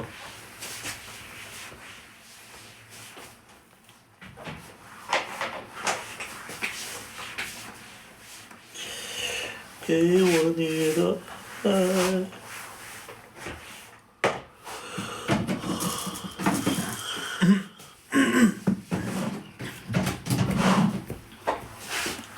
谁蘸谁的酱？我蘸你家人的酱，然后喂给你吃。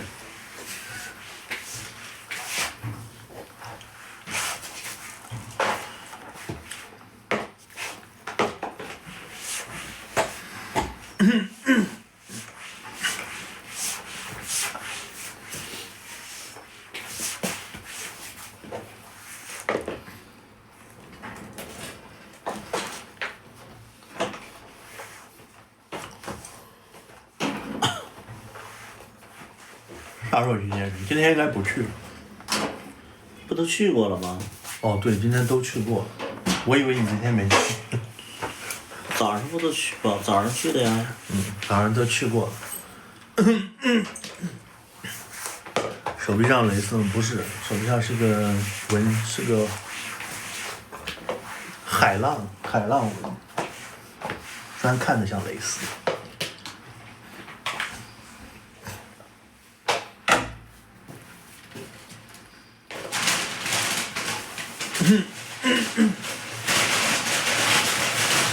以前不都是晚上去吗？就那2天是晚上去的，以前都是白天去的。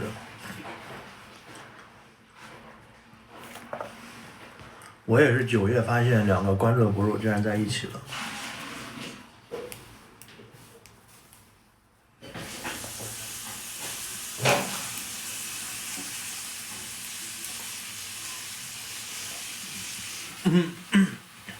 纹身变淡了一点。没有变淡，还是这样。我倒想让它直接变淡，慢慢变美，然后重新再纹一个。还挺贵的。我这个1200。我想纹个花臂。人家还不去吃饭，我吃过了。把这边擦一下。我去。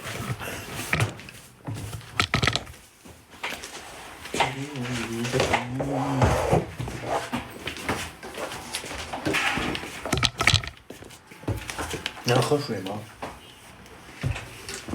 不喝，我这不喝着呢吗？那个是甜水。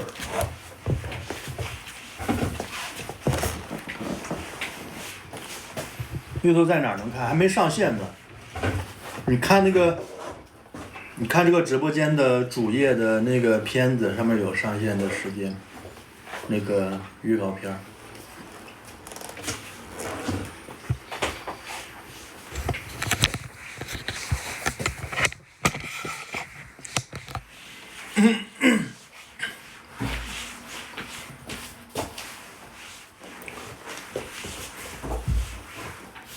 哪个平台发的 ？B 站。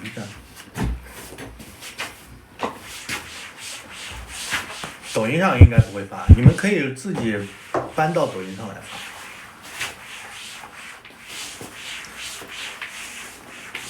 发。欢迎你们二创啊，就是可以自己剪一些片段发。整个解析最好，因为我觉得有的人看不明白。讲解，那我们自己讲解，还可以讲一些拍片子的趣事，全都憋着呢，全都憋着呢。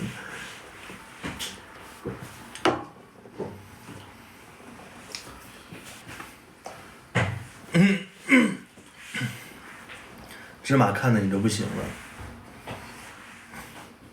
芝麻我也反复看了好多遍。那个叫阿祖的，换资源，换什么资源？你做不了很好的人，就做一个安静的人，好吗？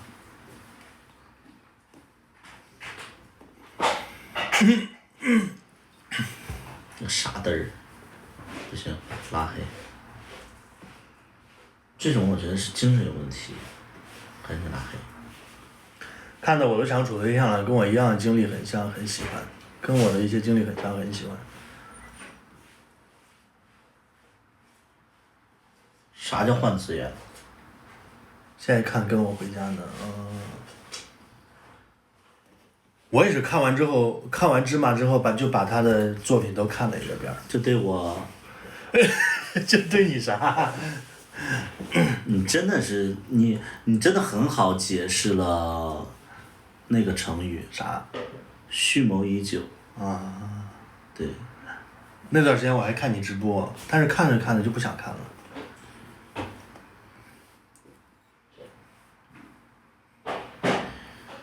有句话不知道当讲不当讲，不用讲，没有人在意你讲什么。B 站观众弹幕好好玩，确实看了就很搞笑感觉。我以前没看过，不太感兴趣这种题材，太好看了，啊，主要是你比较，都说店长意难平。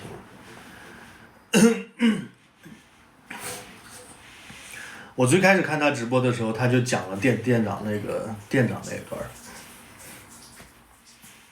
讲个啥？你就讲店长那段啊。讲了店长那段啥呀？你说哎，店长那种人，他都去要回老家骗婚了，这种人怎么能跟他好呢？是啊。我说的不对吗？对呀。这种我肯定我不行啊。我觉得我不 OK 啊。我一是讨厌直男，我没有喜欢过直男。第二点，我讨厌那种，就是也不能说讨厌，就是我不会跟那种知道自己是 gay 然后会去结婚的人啊。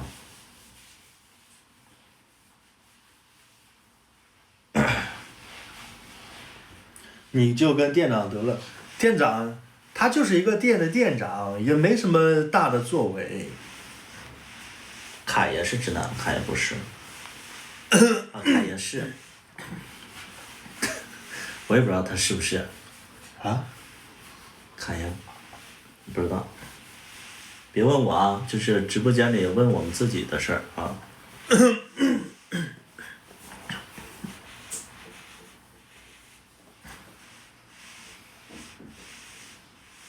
我倒是不认识他。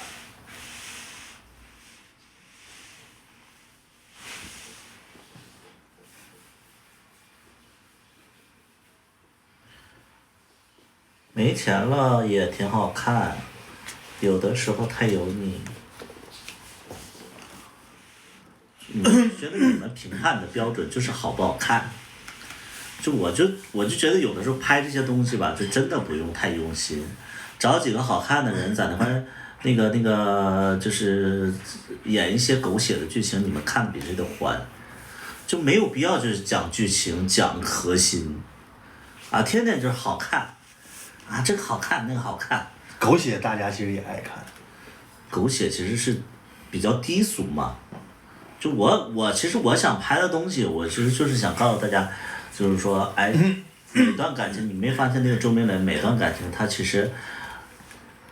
一是他不懂，二呢是他不得不放弃，第三个呢是他就是因为受过伤，所以他有一些阴影了。每个阶段的人的心理是不一样的，所以我想展现的是这一面，但让大家看到的都是好看，这个好看，啊那个好看，那个不好看我就不看了。你就是拍这些东西你都没意义，你知道吧？选演员的时候和剧本的这些人物相符吗？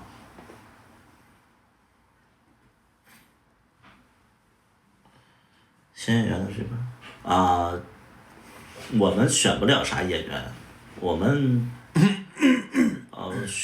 我们是没有条件去选演员的，就我们能选的演员的空间比较小，所以我们专业的人选不到。如果说是专业的表演的人的话，可能我们的作品又会呈现出另外一个质感。那我们现在只能找素人，找素人的话就是大家都没有表演基础，然后也没有经历的一些人，所以就说什么选什么的，我觉得这个达不到选。如果我们有选择的话，我甚至都不会用圈子里的人演，圈子里的人他就不会演，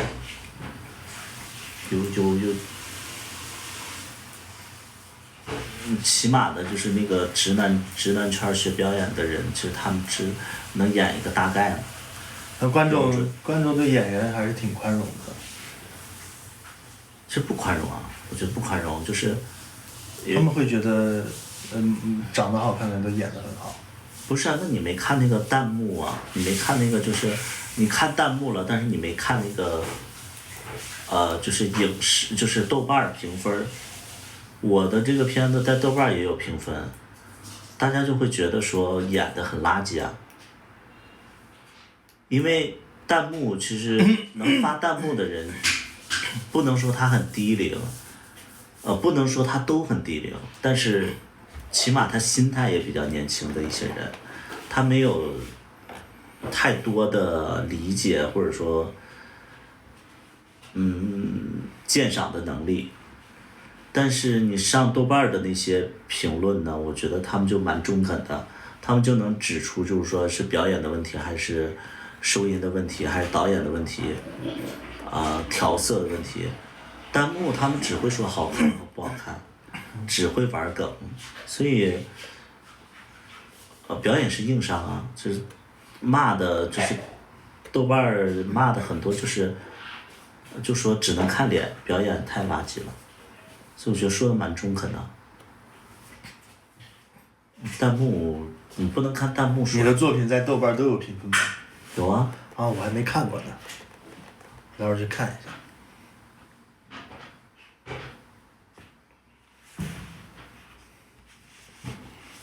表演很重要，我觉得影视表演其实太重要了，所以我就说长相其实。长相对我来讲一点儿都不重要，我觉得表演更重要。素人能演就是情绪就很好。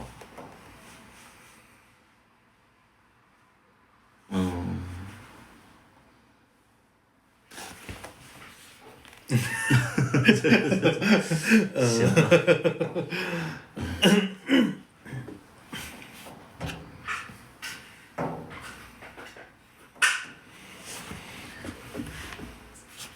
能演出情绪就好，那很多人他演不出情绪。我剧里有一个演不出情绪来呀。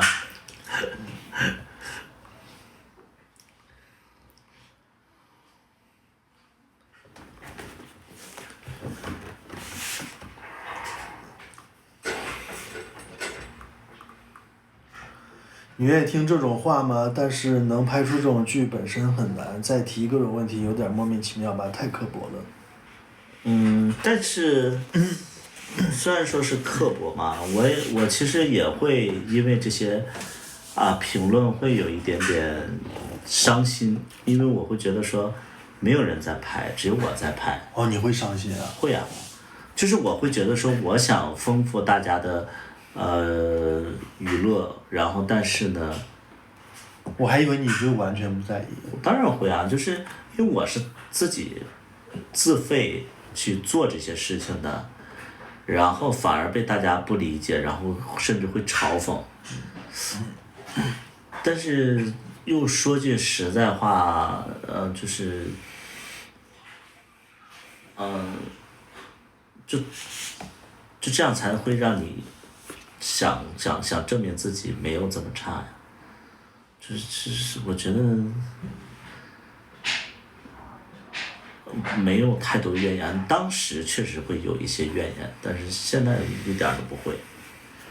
我现在反而就会觉得说，让我真的讨厌的是，别人指出我们的不足我 OK，但我很讨厌的就是别人会觉得说，我们做这些事情就是抖音，就是手机拍的，就是很简单，甚至会催，他们就是有的人我能理解，有的人是着急看，然后会喜欢这部剧，但有的人就会觉得说啊这破剧那个一直吊大家胃口，怎么样的，啊那个就剪片子哪有那么难呢？就很快就做个片子哪有那么难呢？就拍的那么烂，怎么会难呢？就这个其实挺让我很气愤。那他们都会觉得说这个片子就很容易嘛，但其实是非常非常消耗的，钱也好，包括精力也好，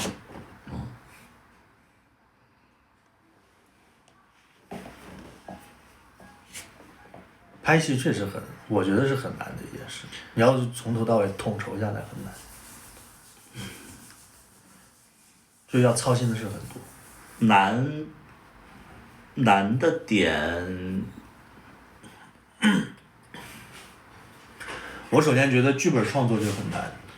剧本创作不难，剧本创作我觉得就是对我来讲的话，对我来说很难，就是我写不了长篇，我只能写很短的东西。那因为我经历多嘛，然后我就把我的一些经历，然后就写出来就好了。所以创作对于我来讲的话不难，我觉得拍剧就是费事儿，太费事儿，就是人员的调度，然后包括现场的就是场地，然后包括有一些决策上的东西都是你自己一个人，所以就。我觉得光传这个局就很难了，就是找齐这些人。传局也不难，传局你花钱就能找。我觉得人不是问题，就是你怎么去传递你想要的东西，我觉得难。包括你管理现场怎么管理难。管理是难，我觉得。但是传递的话，我觉得。传递我有的时候我要的东西，大家不知道啊。这可能是专业化的一些东西。因为我也不是专业的导演，我可能我也表达不是特别清晰嘛，就是包括你看咱们一直拍戏，为什么进度这么慢？因为没有脚本，没有分镜。还有一点就是说，咱们有一些工作人员他是不看剧本的。你正常的就是团队里的人都是要熟读剧本的，要知道这个是在讲什么，这场戏在表达什么，这个剧本在表达什么。但是有一些工作人员他其实就不看嘛，他不看他就不知道这场戏要拍什么嘛，所以就包括有的人不背台词嘛，他甚至都不知道自己的角色的结局是什么，他不知道这个，他对自己的人物小传他都不理解，所以这个东西是很费时间的，导演就会觉得说这个我都没办法讲。为什么有的时候我在片场我会很生气的，我就没有耐心有的人说你现场很凶，因为我觉得在现场可以教大家怎么表演，但是我不能给大家讲剧本儿。这个剧本是要你自己要对这个剧本要吃透，你才能演好。有的人是连剧本都不看，然后就不知道自己是干什么的，然后你给他教他怎么演，他就会觉得说为什么？那明显他就是没看剧本，所以这个是让我头疼的。不背台词有点不敬业，也不太好说那演员敬不敬业，因为他们也不是专业的演员。他们不是专业演员，就是来，而且他们就帮忙的嘛。对，确实也没有片酬拿。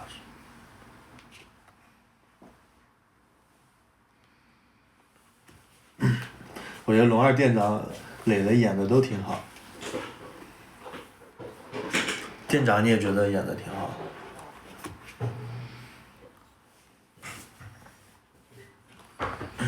不读剧本是常态，就大家就是来帮忙的。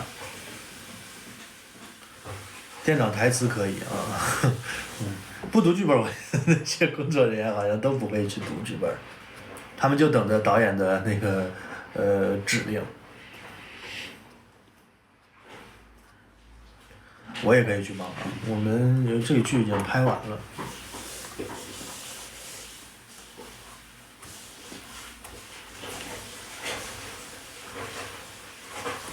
我觉得拍摄真的挺麻烦的，然后我们经常就是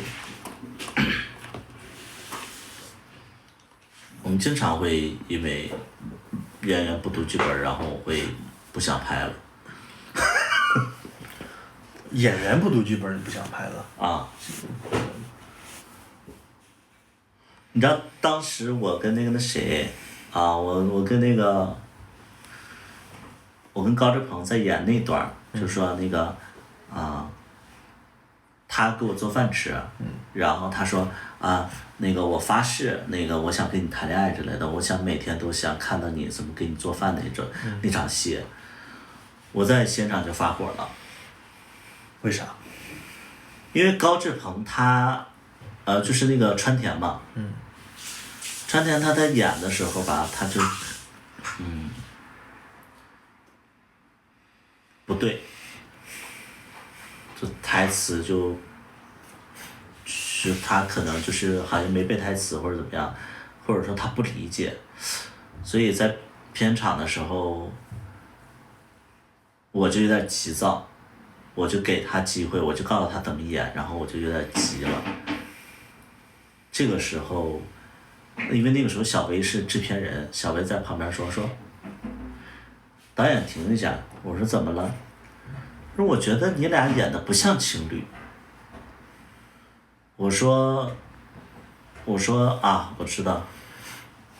他说你这样演不行啊。然后他就说不对，我其实我知道不对嘛。然后那个小薇的意思就是说，那你看看怎么调一下。我说怎么调啊？我就急了，我就急了，你知道吧？小薇就是他能看出来不对，但是他看不出来就是为什么不对。但我看出来为什么不对了，但是我得压着自己的情绪，我就说那明显是他没背台词嘛，他不理解嘛，然后我就一直压着情绪。这个时候小薇就一直在旁边说不对，然后又说不出所以然来，然后我就发火了，我说不对，当然不对啊，因为他都没背台词啊，他怎么对呀？他那个念那个读那个说台词都磕巴，怎么对呀？然后这个时候我就没绷住嘛，然后那个川田就脸就唰一下就红了，害怕，不是害怕了，就会觉得是你，因为我俩演的 CP 嘛，然后这个时候我又在所有人的面前去指出问题，他当然会有一点点跟你产生隔阂了。对。我就说这个小薇就是跟傻逼似的，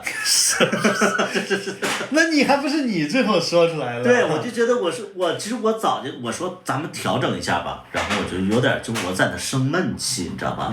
但是我没表现出来太多，我说行，咱们歇会儿吧。然后这个时候小薇就在那会儿逼我说了，你知道吗？然后我就逼你说那个。对，他就在那说，哎，我觉得不对怎么样？我说当然他妈不对了。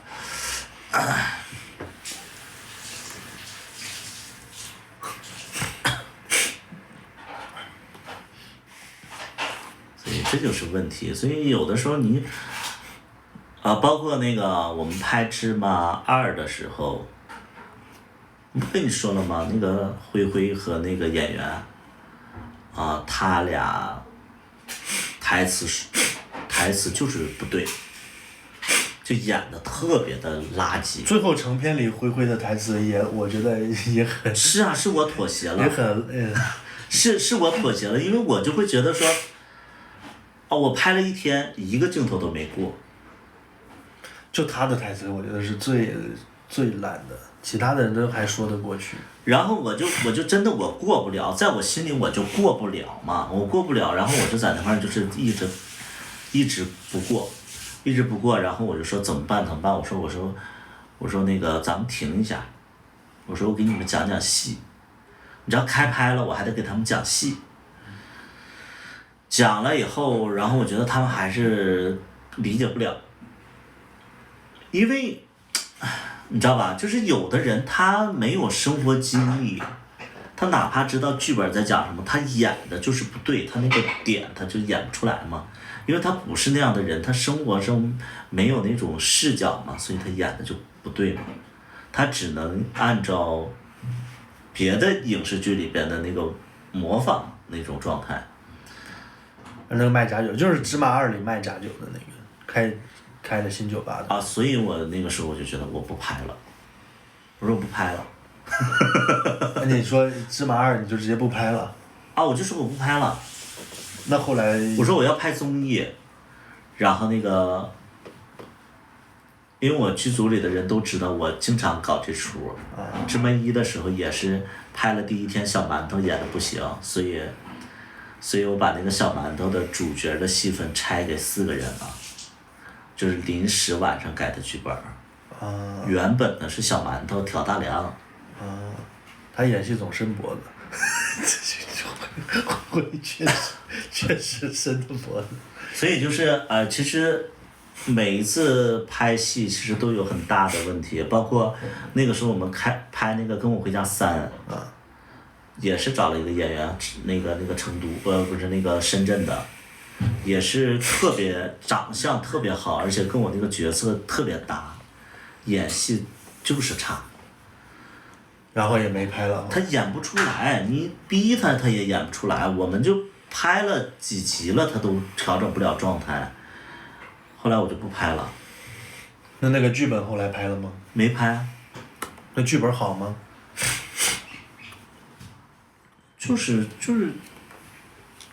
那个续集嘛，有些东西不是说长得好看就行，它达不到主角的标准。你比如说，我就说一句非常实在的话，有一些人他可能他演技不好，但是他拿了一个配角，不会放大他的缺点。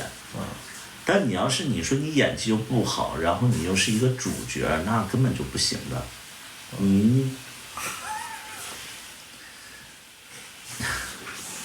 那不扯呢吗？你演不出来。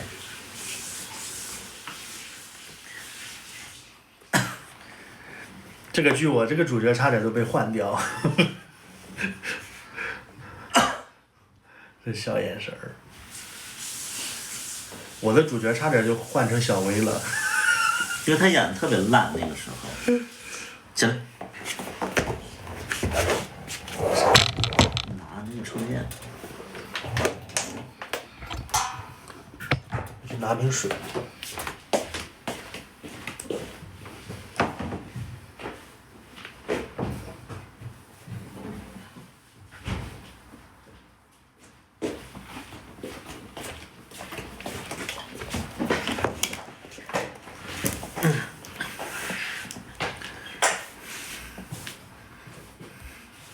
颜值不错，怎么样？颜值不错，对于观众来讲的话是 OK 的，但对于我们来讲的话，我不觉得颜值很重要。我真心觉得就是大家关注一下演技吧，颜值好看的人太多了，有一些乱七八糟的一些行为的人太多了。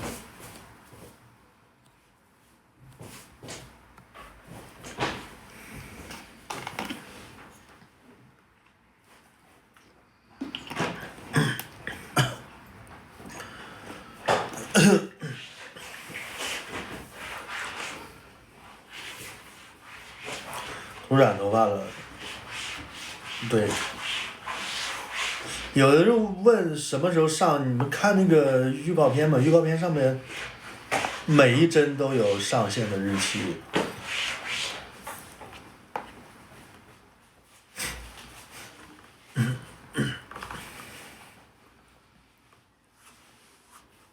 那时候我真的觉得川田长得不好看，然后那时候看你直播，你就说川田的脸很高级，我说他高级在哪里呀？一点也不好看。现在觉得，哎，确实长得真好看，感觉。二把刀很快就要火了，我觉得二把刀不一定会火。我觉得大概率不会火。因为我出场的太慢了，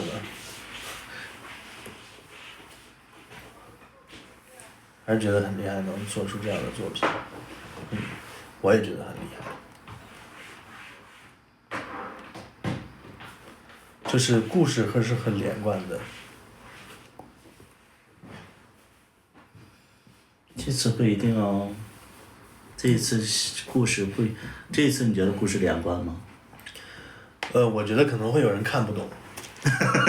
又有人看不懂。我觉得这一次可能呈现出来还不如小茉莉的连贯。我是害怕是这样。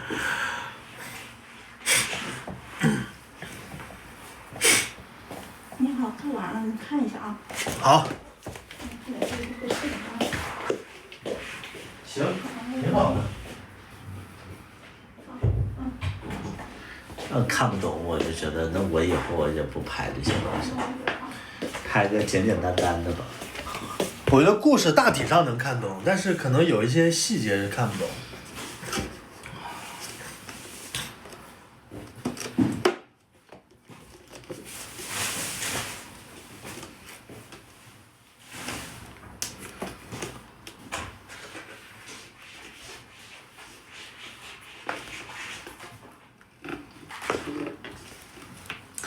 我就说小茉莉怎么大家看不懂呢？我就说这小茉莉多简单呢。有人跟我说看不懂，我说啊，这有什么看不懂的？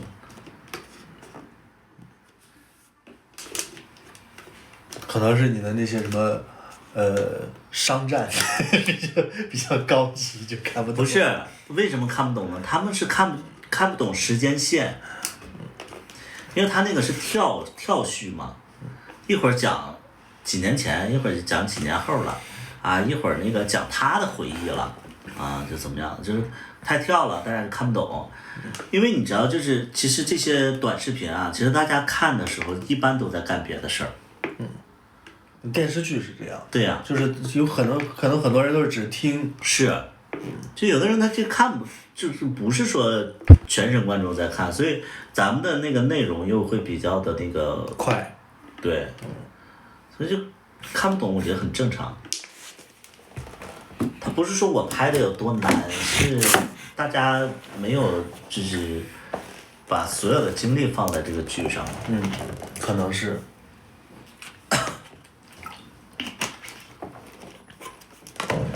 那小薇就觉得说小茉莉拍的更好啊。我也觉得小茉莉拍的好。拉倒吧你，你现在又跳了。小茉莉就是好啊，但是演员觉得我只觉得她的演员一般，但是我觉得她拍的是比那个前几部要好的。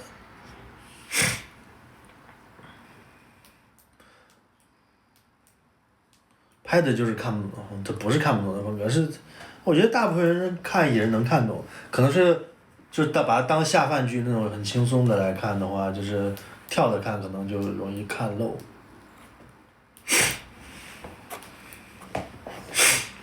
小茉莉结局拍的很好，所以大家根本就就是我觉得悬疑剧本来同性恋就不爱看悬疑剧嘛，看不懂嘛，因为同性恋爱看的什么肥皂剧啊，喜欢看那种什么狗血的。对，喜欢看这种。谈恋爱的这种。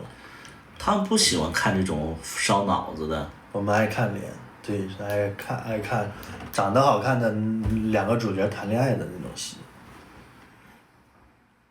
拍恐怖片嘛，恐怖片的感觉看的更少了。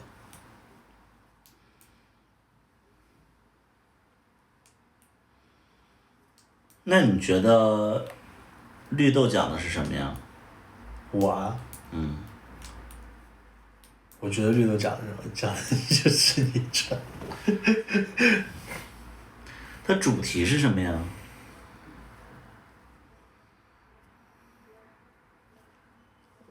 二宝的未来歌里面，我以为你谈了个内向大叔，结果后来看了芝麻，那个芝麻里不是他的那个。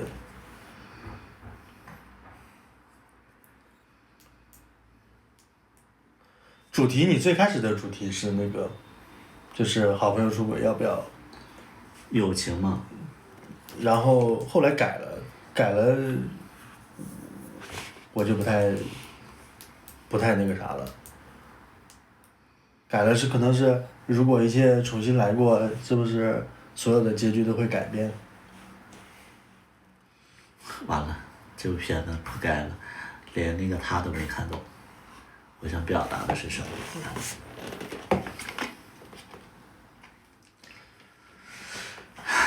铺盖了。那你想表达的是啥？那你觉得画壁表达的是什么呀？画壁要表达的是什么？我想一想，画壁的故事情节是什么？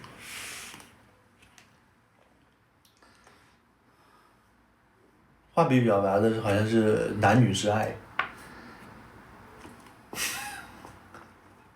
那你要表达什么？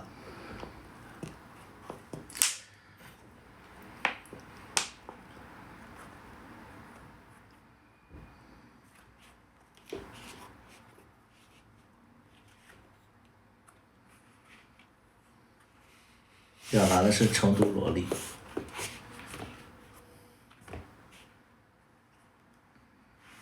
画壁现在是故事情节我都。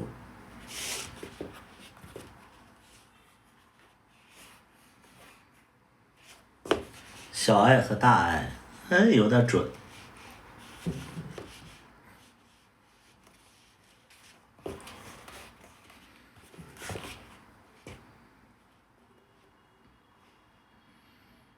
我们这个片子，大家可以通过几部剧去找到共鸣。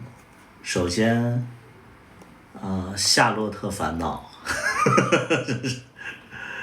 有一点点夏洛特烦恼，然后有一点点画壁。然后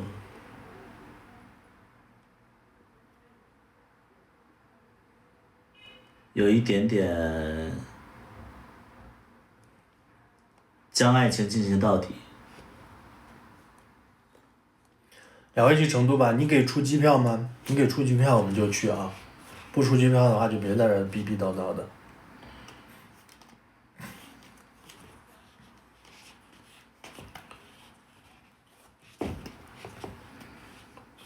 画壁没看过，好看吗？孙俪的那个，对，就是孙俪那个。你不给出就不要在这逼逼叨叨啊。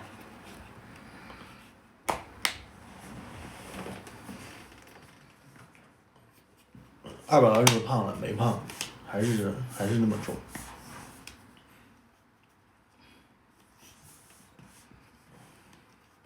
画壁是电影。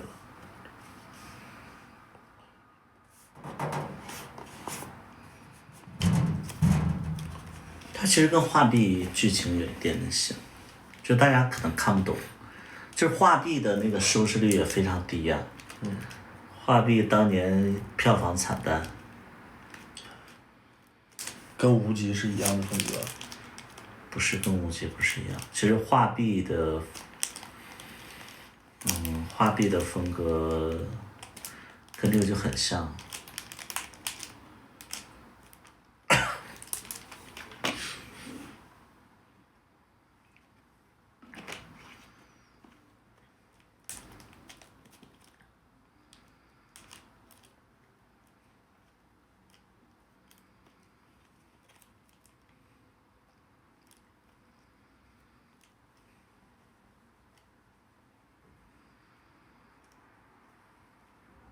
画壁没有那么深奥，画壁其实就是讲的那个爱情嘛，它没有那么深奥，就不用说看懂，你肯定会看懂。只是大家会觉得说画壁其实就是一场梦的感觉，然后大家就会觉得说这讲了一场梦啊，也没有什么结局啊，也没有什么怎么样的东西。他其实就讲了一场梦，那你要什么结局呢？就是这个东西。大家要的结局是，是那个他俩要在一起，对，是那个马冬梅跟那个谁俩人又好了。就是，我就觉得观众的品味其实就是有待提高嘛，就是他们觉得结局就是要不就是说俩人没在一起，明确交代没在一起，为什么不在一起，然后那个就是，而且就是试过以后才不在一起，不能说臭矫情不在一起。第二点呢，就是说他俩一定会在一起，这就是结局，就这两种结局。你不能说就臭矫情，那你这次绿豆是不是做了妥协？就臭矫情嘛，臭矫情没在一起嘛，然后后来又在一起了。别剧透，谢谢拳头大哥的闪烁星河。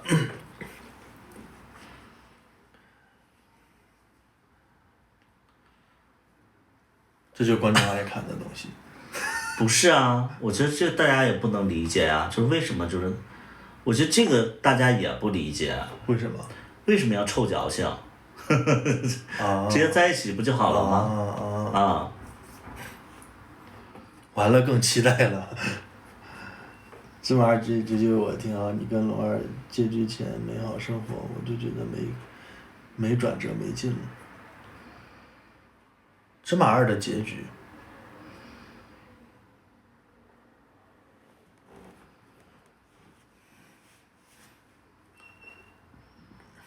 他就觉得芝麻二应该结束了，就不要拍芝麻三了，就对了。他给卖假酒的拽呢。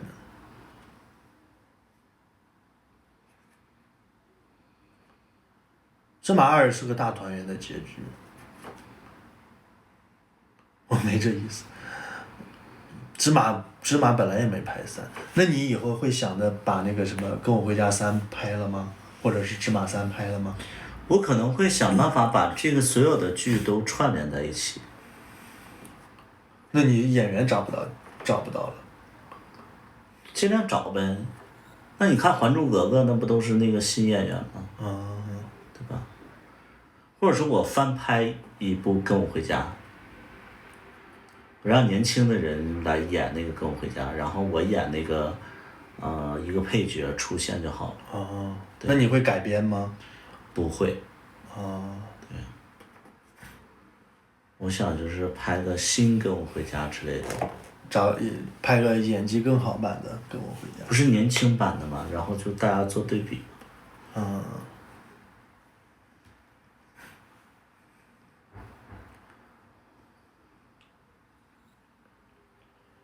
芝麻有什么特殊意义吗？芝麻就是代表小事，一些小事，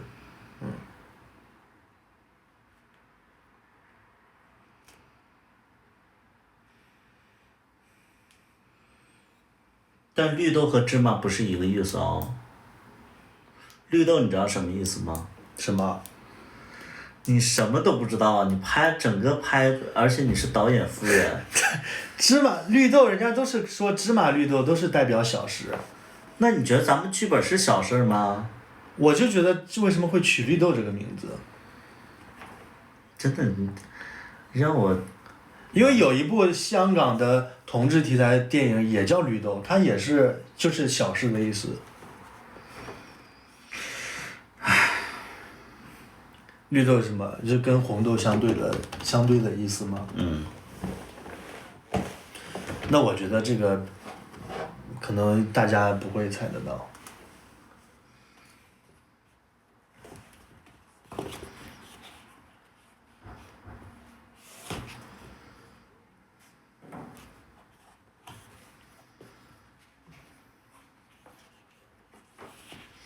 我其实当时想改名叫绿楼。我听你讲过。对。那个我觉得还要更贴切一些。对，我想改名叫绿楼。绿豆确实不太能联想到这一层意思。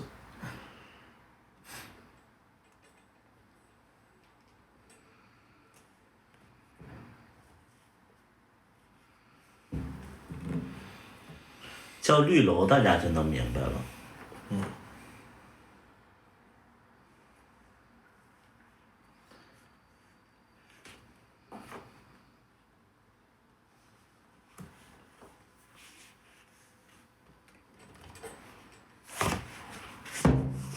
叫绿石头。叫绿萝，你这 low， 你这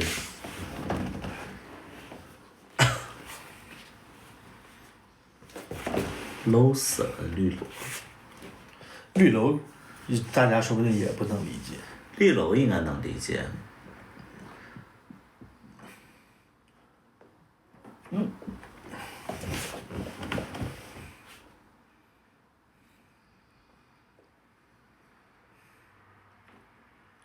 你俩哪一个是屠夫？他是屠夫。说啦绿阁呢？绿楼啊。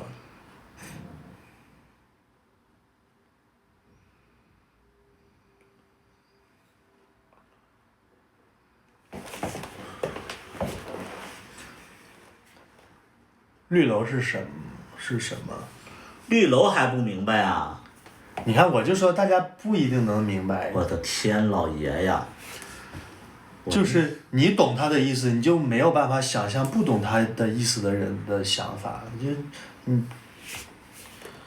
这叫知识的诅咒。没看到剧不知道啥意思。绿楼这两个意思联想不到吗？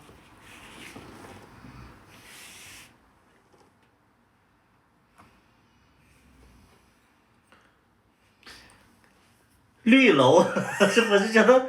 哎呀，我的妈呀，这是。其实没有那么容易联想到，我觉得。啊？真的没有那么容易联想到，就是你觉得很容易联想到，但是没有那么容易。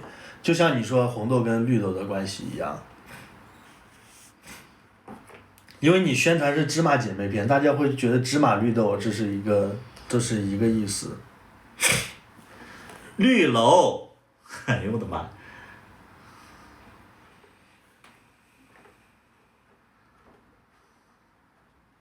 绿楼有没有人能猜到的？你们在评论区里猜，我看看有没有。绿楼两个意思不好猜啊！我的天哪！这不有一个人能猜到吗？人家谁能跟红楼相那个对比起来啊？谁能想起来？这不俩人猜到了吗？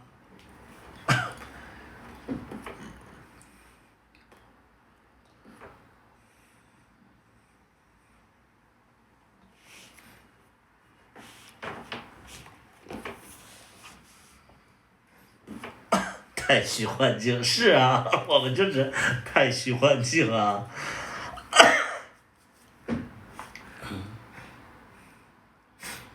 那为啥不是青楼？你见过《青楼梦》吗？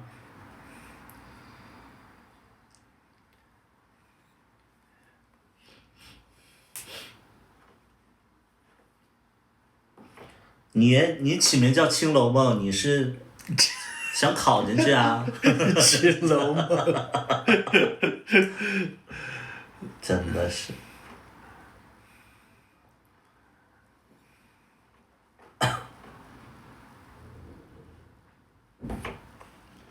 主播能说明一下预告那个我们从来没有真的在一起是何意文吗？这个你们反正就是你们到时候看就知道了。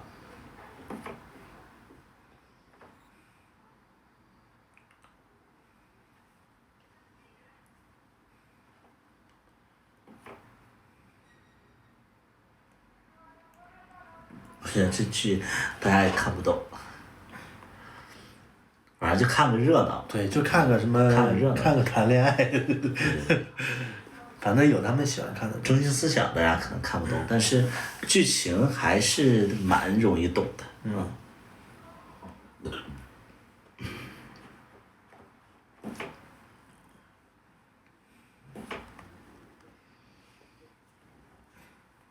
这剧估计有深度了。没啥深度，就是我就会觉得说，大家看完了以后就会觉得说，啊，原来梦一场，这没有什么启示，我就很怕。就是你们不要觉得，这些角色的决定就是拍脑门的决定就行。就是它不是一个阅读理解，看剧情就好。我们能把剧情然后让大家看的挺来劲儿的就行了。但中心思想这个东西，我觉得，可能，咱们的剧情也是删删加加的那种，可能表达的也不是那么不准了，比重不对了。我就觉得把它看的，我都觉得看的，就是，说白了就是那个，有一部分是那个讲友情的，但是因为小薇演的太烂了，所以就，剧情有删减，然后有取舍。看到了阿姨下手挺狠，山爽了应该，应该是。删完他就删小薇，俩人都删了。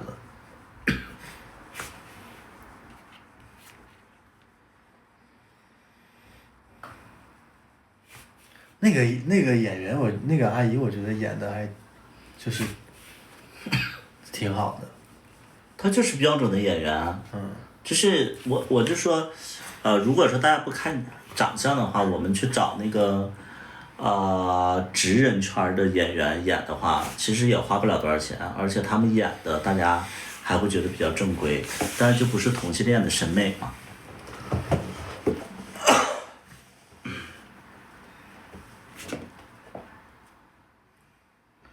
你对自己作品自信吗？我不自信，因为我自己觉得挺好的，大家都不觉得好；那我觉得不好的，大家都觉得好。我摸不到大家的就是标准，我只能说我自己拍完了，然后大家自己去看吧。真的我就觉得有些东西就是特别烂，然后大家觉得特别好。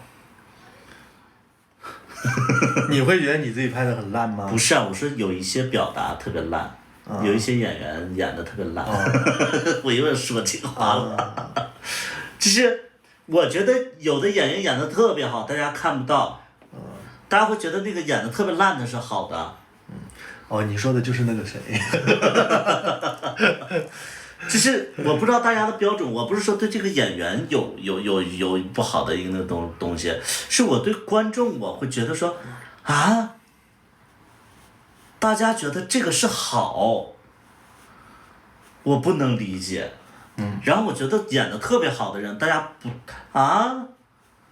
就是大家的评价跟我的评价是不一样的，你知道吧？就是我觉得这个段表演好极了，大家觉得，不如那段好。他可能是那个故事情节没有那段好，就是故事没有那段好。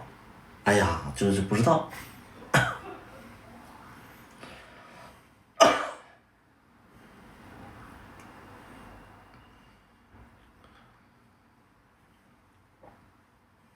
我记得我刚看完芝麻那段时间，看你直播，你就会说这个事情。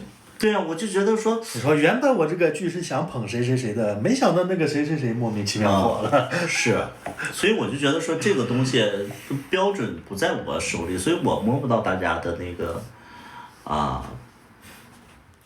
点。主要还是人设呀，人设好大家就喜欢。客观来讲的话，那个演员长得确实是讨喜的。虽然说就是那个演员他不是我的菜，但是我会觉得那个演员确实在他身上我看到了黎明。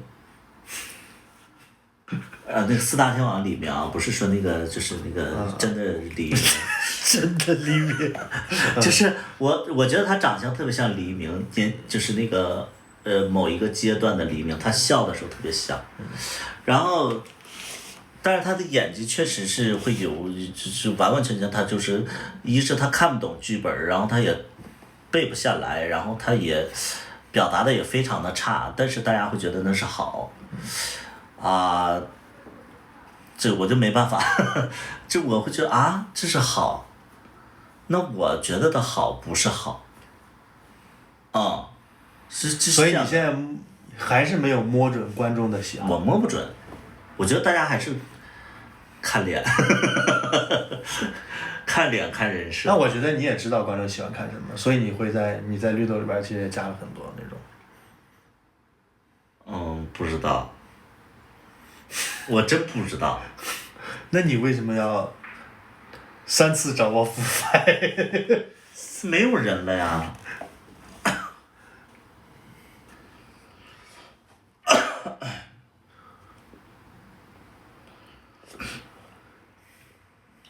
看到导演的心，我不是说看到导演的心，我没有让你们看到我的心，我让你们看到的是，就是我希望大家能看到什么是好的表演。这好的表演这个东西，你太在乎好的表演了。那如果说它不是一个好的表演，大家说成一个好的表演，那标准就不对了呀，不对了，那表演好的人，他们就不会演角色不好的了呀。所有人都要演角色好、人设好的了。那你给票我不给票就完事儿了。那不很奇怪吗？你就说，如果说这个标准是错的，那是不是意味着大家就是永远不会演人设差的了？那这部分是不是没有人演了呢？其实观众的审美确实，你看现在为什么娱乐圈是这样？因为观众审美就是这个样子。所以我就会觉得说，表演是什么呢？就是他演一个坏人，他演得很好，我觉得非常的有共鸣，然后非常爽。就比如说那个任盈盈，不是那个什么盈盈，就是那个什么红颜，贾静雯演的那个至尊红颜的那个盈盈。我就觉得他演得很好，包括那个就是那个什么那个神话里的那个赵高就是他们演的都很好，所以说。我期待的是大家对演技有一个标准，所以就是大家会觉得说，观众是能看出来好的表演的，所以我哪怕演一个不好的角色，我都觉得说但是是这样，有勇气去演。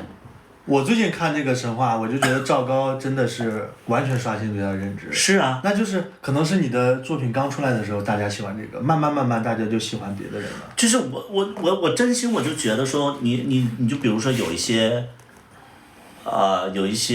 比如说那个就是神话里的那个胡歌那个角色。胡歌真的是傻逼，我觉得演的多恶心。他这个就当初就我觉得不想不明白为什么会有人喜欢他。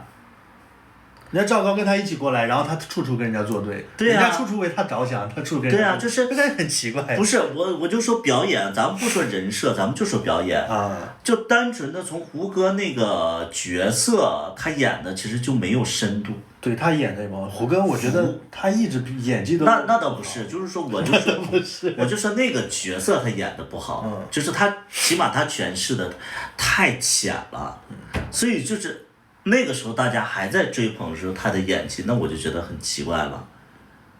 就我觉得大家首先要知道说是，那粉丝是盲目的。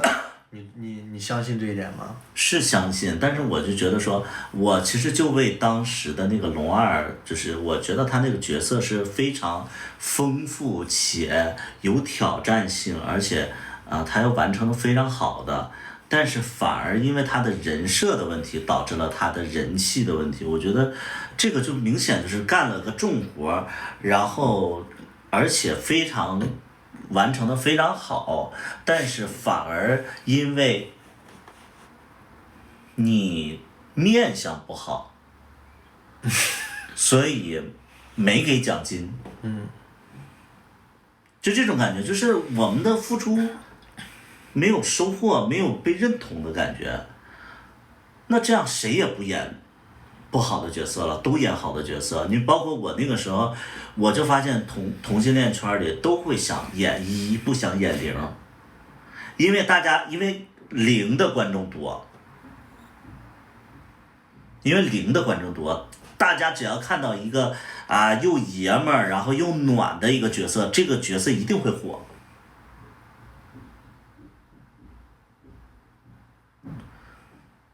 就这个东西，我就觉得很恶心。那这样导致了，就是所有我演戏的人都说我演不了0，其实他就是0，他演不了0，我演不了0。有人会这么说吗？就是这样，我几乎所有的。你除了芝麻，你小魔力里边也没有很重的什么10的这个角色。有的人就直接跟我说我演不了0，但是他现实当中他是0。他觉得很不好意思，因为他接受不了，他现实当中可以管别人叫老公，但是他在镜头里边他不喜欢叫别人老公，他不想让别人知道他是零，或者说他会，他不想让大家定义他就是零。所以这样就是大家就没有人在演零的角色了，就是都是我在演，所有的零的角色都是我在演，我哪怕就是我已经选好了角色，因为大家不演零，所以我都要换角色。我能演成图图，这不有上赶着演零的角色了。小薇演零挺好的，小薇那个角色她有夷零的属性吗？小薇。小薇现在都不用演了，小薇现在就是她之前还会在意，现在她不会在意了。她现实中其实就是她剧里呈现的那个状态。我就很怕这套标准就是导致了大家就没有好坏之分了，就是只看人设了。那你要找演技都好的演员就可以。是。但我们现在目前达不到嘛，我就觉得对有一些演技好的演员其实是不公平的。就好比就是说你比如说一些奖项，比如说一些那个什么什么金鸡奖、什么金马奖之类的，他会颁给一些人气高的人，或者说他角色好的人，然后从而就是让那些真正演技好的人一直拿不到奖。我觉得这个就非常差劲，这对于演员的心理来讲的话，是一个非常非常变态的一个行为，这会让他们对自己从事的东西没有信心，包括导演也是。我拍的特别有挑战、有深度的东西，大家看不懂；然后我拍特别那个浅、特别垃圾的东西，大家看得懂。我写了一首那个口水歌，大家喜欢的不得了。我稍微高级一点，大家说什么东西？那是不是这意味着大家都听老鼠爱大米了？哦，你说的口水歌，大家都喜欢的是哪一首？在意我。不是哪一首，我的歌没有口水的。就我的意思就是说，就是大家的审美如果提不上去的话，那这些有层次、有深层次的东西就进不了大家的视线，因为大家不喜欢，大家不欢迎。图图演零演得特别好，特别是韦俊妈眼神，所以以为图图是他演的零也是那种就是模板化的零，我觉得。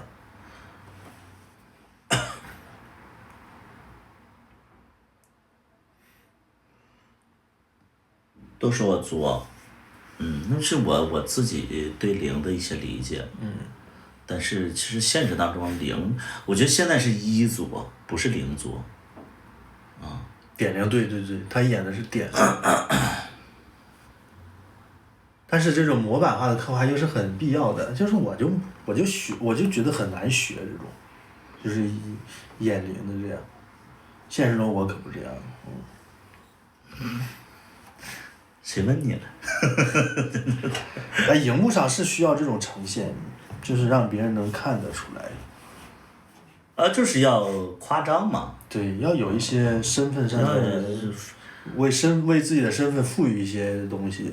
为什么芝麻会火呀？因为芝麻，其实每个配角都是不同的身份，会有很鲜明的特色。大家能区分得开，每个人都被大家记得住，人设非常清晰。那你看那个小茉莉就没有嘛？小茉莉有点，我觉得太复杂了。对，小茉莉其实就不太鲜明。太复杂了。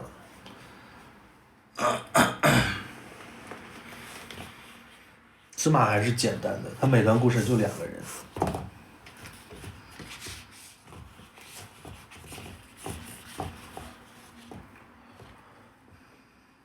亮一亮，家里真干净。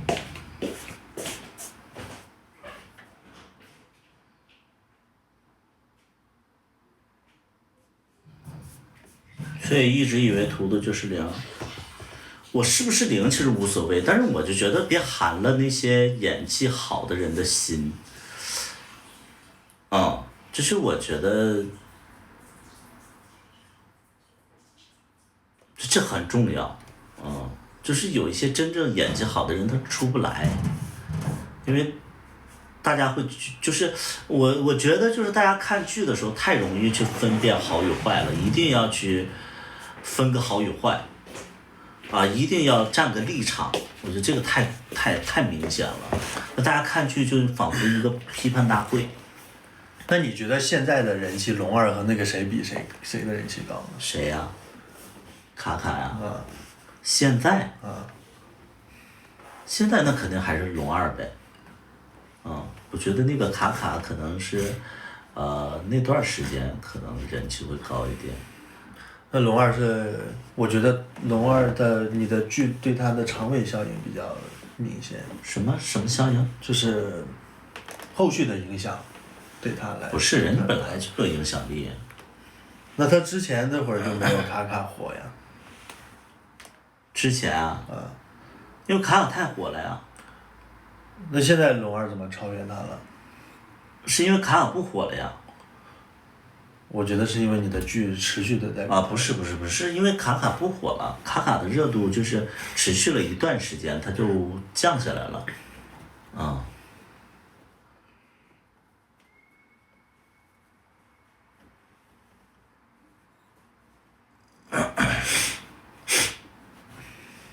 很多演技很好演员要给那些数数演员当配乐，这就是观众的审美导致的，就市场也在迎合观众，就是导致这种结果。所以其实你的困惑是很正常的，就是观众就是这个样子的。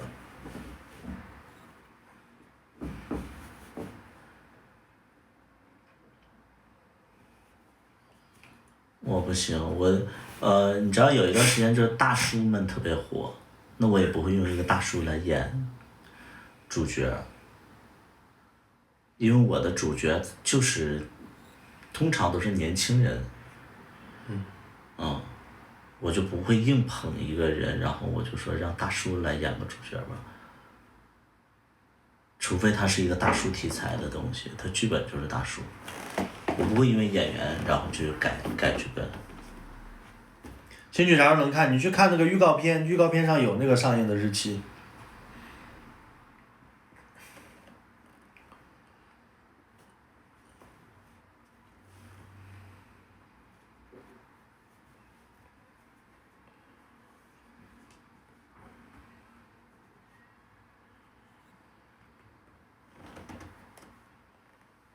就好的表演，我就说小茉莉，你知道就是除了龙二，我觉得谁演技好吗？让我想一想。小茉莉除了龙二，你觉得谁演技好？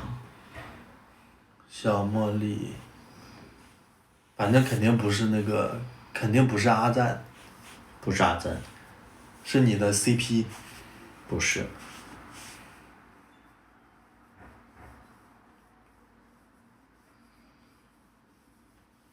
那个小胖子。不是。那是谁呀？是那个叫那个小嫖客，对，小嫖演的最好。他的台词我觉得不是很好。他台词很好。我觉得不好。那是因为配音的问题。他的台词全是配音吗？对，因为他没过来配音，都是丹青给他配的。他的所有台词是。他现场台词是非常好的。他的所有台词是丹青。是的，因为他不过来配音。我就觉得他台词就不好，就有种那种念台词的感觉。其实那里面演的最好的是小嫖客，但是你知道，就小嫖客给大家感觉就是不好，没有观众缘，所以大家就不认同他的表演。我觉得他的台词很奇怪，所以就感觉不出演技好。不是，就是因为他的外形，包括他整体的那个状态不是 gay 喜欢的，所以大家就是不认同。就跟表演，就是你这个东西就是没办法，就观众缘很重要嘛，就是。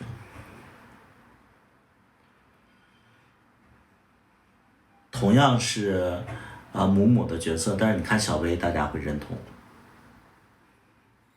你能懂这种感觉吗？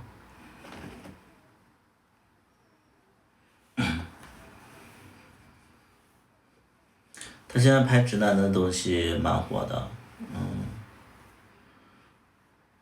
我跟小嫖客算是能交流的很深的那种朋友，也不算是朋友，但是我俩就是聊天儿，我俩的三观包括认知其实都是非常相同的。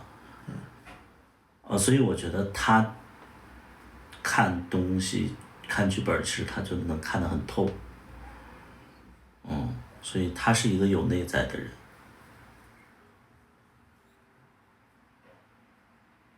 和惜料，要不然我其实这部也想用它来的。这部用他，你要让他演哪个角色？随便啊，我觉得他演什么都会好。但是他不会去演主角。啊，不会。因为他没有长一张主角脸。有的人配角也是很出彩的。你知道，就是真的让我选，你知道我有的时候我真的不想演主角吗？你让我演的话，我肯定会演男四、男五，然后是一个非常拽炸天的一个重要的客串的一种角色。我一定会演这样的角色，因为这样又省心，然后又省力，然后又爽，然后又能降维打击的那种感觉啊，就是哎他压轴了，他出场了那种，就是老天师那种啊，就是那个，我觉得这个就非常棒。我不太喜欢演主角，因为我会觉得说演主角吧太累，而且就是所有的炮火都在自己身上。我就觉得没必要，而且我这个岁数，这老脸在那块霸占着那个镜头也不太好。这个岁数，对吧？你这我现在已经，你除非演个中年剧我来行，你现在再让我演小孩儿，演不了了。所以我接下来我调整，可能我就会演那个男二、男三、男四之类的，我男一我都不会演。但你知道找男一真的很难。现在其实我都找不到一个真的能挑起大梁的一些人都不行，除了龙二，我这么多年我就找到个龙二，我觉得啊，他演什么我都觉得对。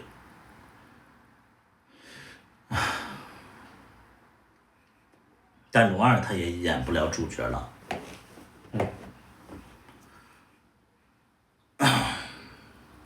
因为他现在形象不太行了。他现在就我长得像那什么吗？我长得像那个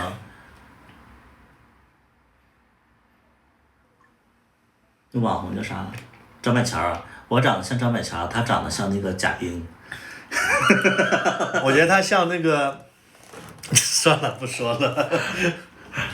我张百强，他贾冰。我俩都是谐星了。哎，愁死了。不，就是你演你不能挤进去了，你再挤的话，大家会觉得你有点。该退居二线了。对，你演妈妈就好了呀。龙二以前确实帅，越年轻的时候越帅。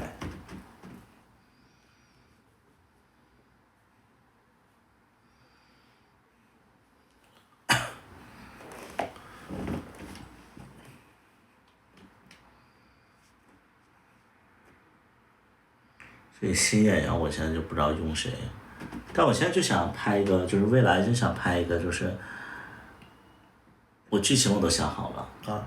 我今天在泡澡的时候在想，讲的一个人，然后那个喜欢看直播，然后呢。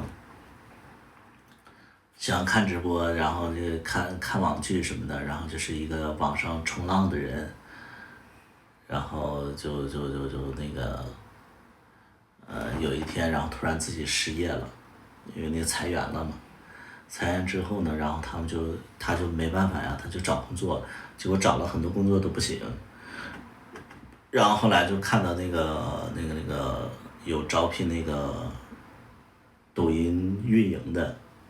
直播运营、工会运营，就是管这些主播的，就是没事给他们就是就是管理他们的这种，然后他就进了一个公司，结果他就干了2天他就觉得自己不太适应，但是后来他又觉得说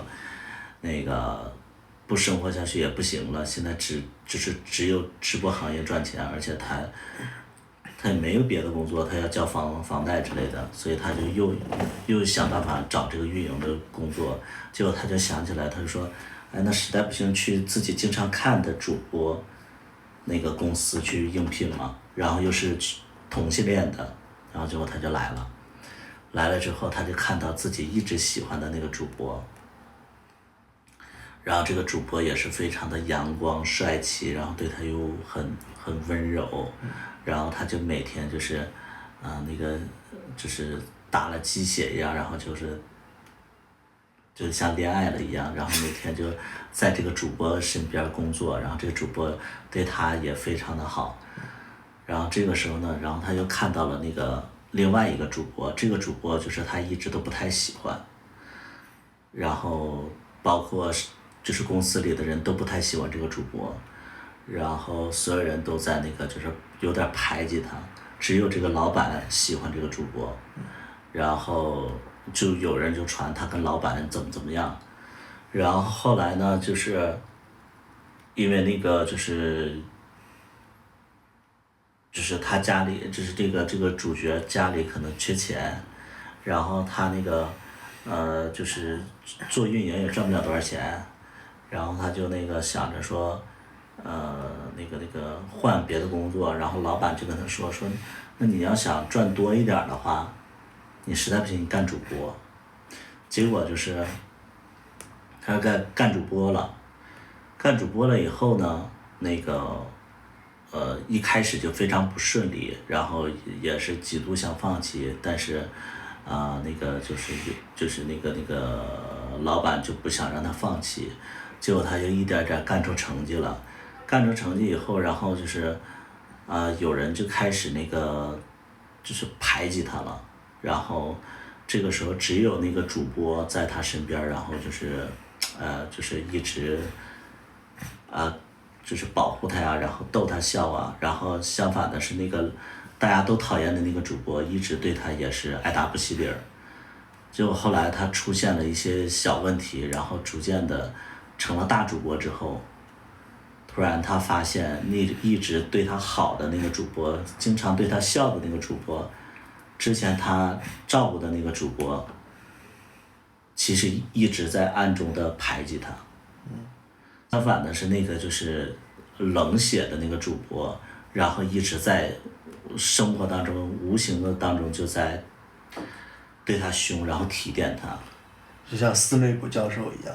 那我不知道，反正后来就是说然后这个主角呢就看清楚了一些事儿，然后然后就正式的跟就是对他好的就是一直对他笑的陷害他那个主播，然后他俩就开始宣战，然后就是后来他就发现这个直播界的一些内幕，然后他就有大哥约他出去吃饭，然后他也就其他的主播都出去见大哥了，甚至有的通过跟大哥维系不正当的关系去保持自己的收入，然后他呢就是有的人就告诉他说不要见大哥，但是因为那个大哥一直都在对他比较不错，然后他觉得说不见也不太好，后来他偷摸去见了，结果就出危险了，然后这个时候呢是那个冷漠的主播然后出现去救他了，然后后来他最终呢就是反正最终就是这个主角呢就是一直在赚钱，然后最终呢就是变成了冷漠主播。对，然后开了一家直播公司，对，这大概是这个意思。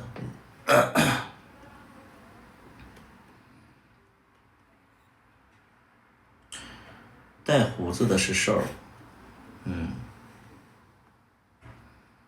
所以我觉得想揭露同性恋直播权，我想拍这么一部。行，然后被大家抵制了。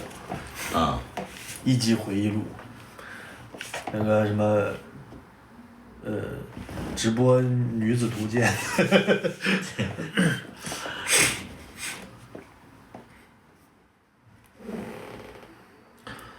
最终天天熬夜直播猝死，穿越异世界。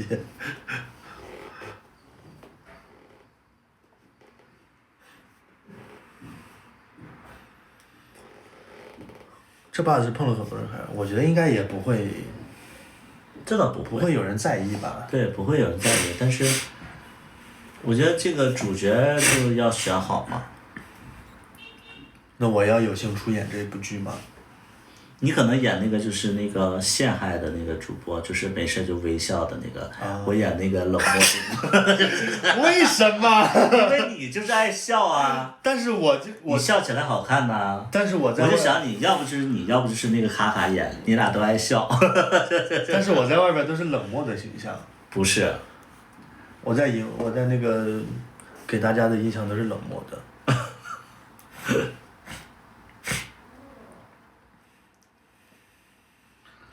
我就演冷漠的那个主播，我就是，对吧？我就是那个本色出演。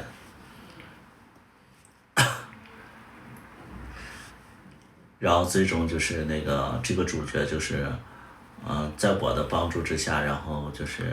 那你不觉得嬉皮笑脸那个更有挑战性吗？关键我笑不好看啊。啊。行。这就安排上角色了。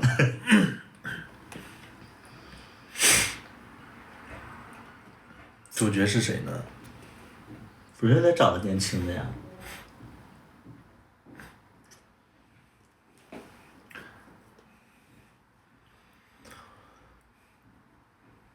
看导演想捧谁，就找谁来演。然后都想好了，我跟这个我跟这个主角，然后马上要在一起的时候，我发现这个主角，然后就是有一些不好的行为，然后我就跟他闹掰了，然后我正式跟他宣战，然后我俩就开始抢人。你俩为啥会抢人？你不是救了他吗？对啊。后来你俩去宣战了。因为我会觉得说他有点迷失自己，而且他身上学到的东西都是我教他的，我要用他，我要把我所有教他的东西都给，就是我要用保留的东西去打败我教他的东西，然后让他。你说看好了，这是我给你上的最后一课。这是三分归元气，我就是。这是我给你上的最后一课。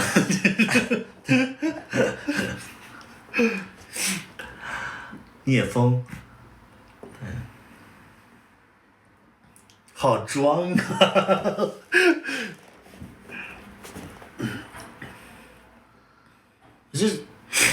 这要拍起来，我觉得就是老有热度了，就。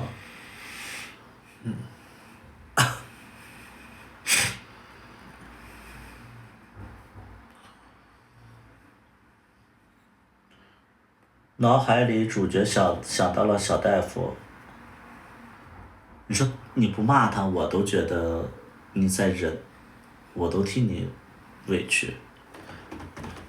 就你不觉得他一直在调戏你吗？就是我什么肌肉男男朋友。他是你的铁粉呐，但是他是不是有就是有一点点挑战你的意思？我之前就说要把他拉黑，你又不同意。其实我觉得你真的在作死。叨叨想过演反派，我觉得都行。我觉得都行。就这个肌肉男朋友，我觉得你真的在作死。就你情商不是低，是你在作死。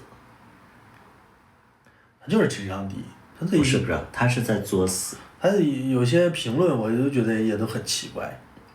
我觉得他就故意的。我没把他拉黑，就是看在你的面子上。如果我放开权力的话，我只需要一声开。演土匪都不用化妆了，直接本色演出。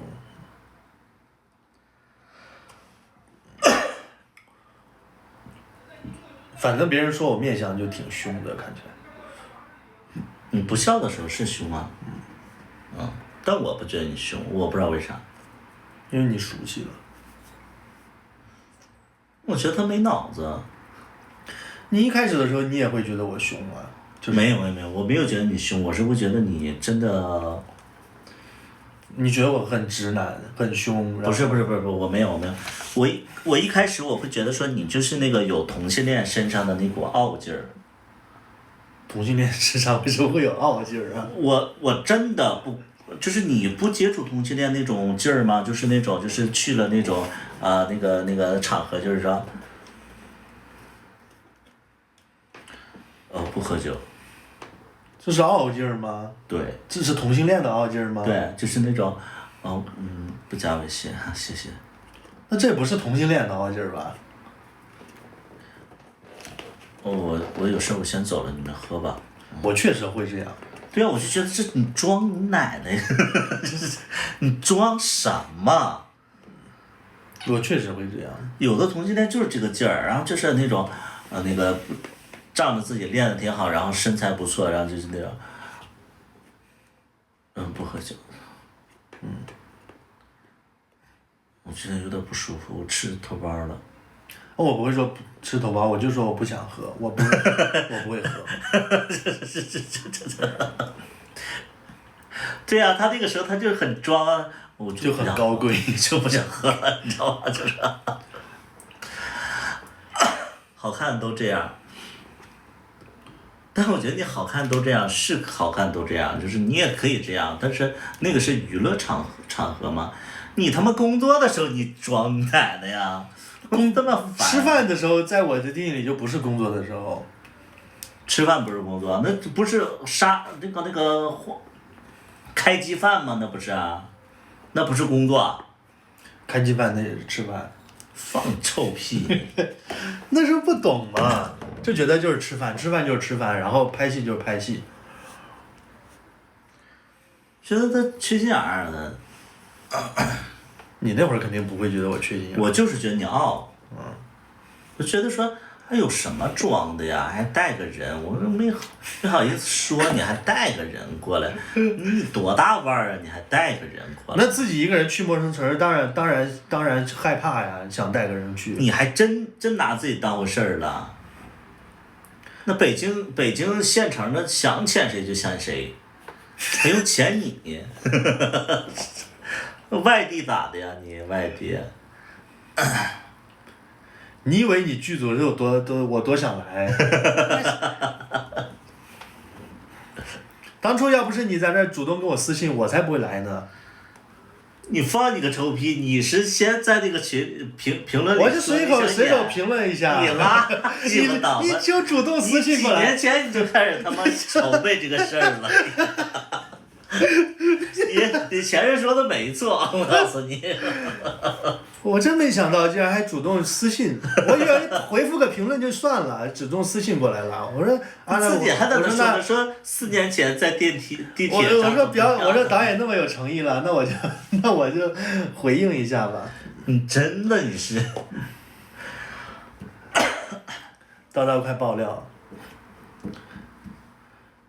我就是在他不是发了个演员招募的嘛？我原本就是。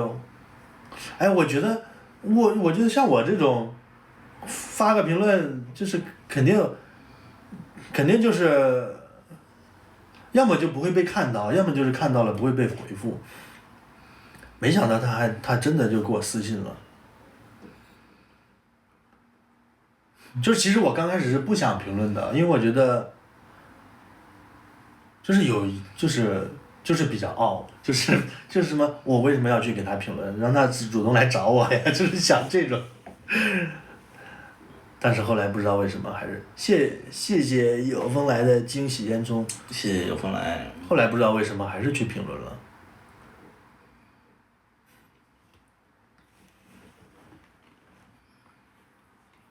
上来就跟我谈条件。我给你谈啥条件了？那个报销那个飞机票住的地方吗？我没有说这个。我说都有，我说那个不给片酬，但是那个这些都报的。哦，我有问这个是吗？对，有。那我能带个人过去吗？我说你带谁呀？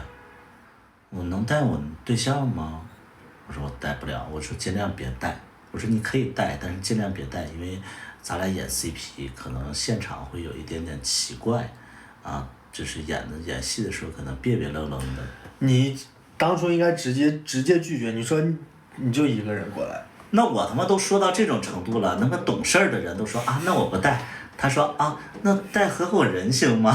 是吧？你是把那个对象拒绝了，你又没说不能带别人。他妈说的啊，带合伙人行吗？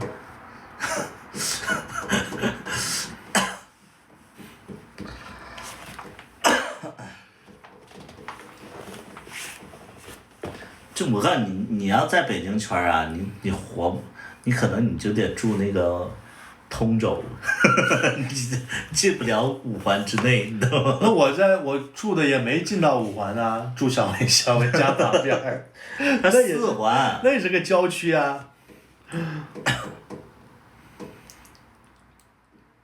通州得住地下室，你看。当时白眼已经翻到后脑勺，那倒没有，我就是会觉得说，啊，他为什么一定要带啊？因为不敢一个人出远门。我就说这个人为什么一定要带啊？是明显我都说的已经就是很委婉了，他还是要带，你知道吗？因为没听懂。没听懂。郊区微，那小薇住的地方就是郊区。人家是5环。5环不是郊区啊。不是。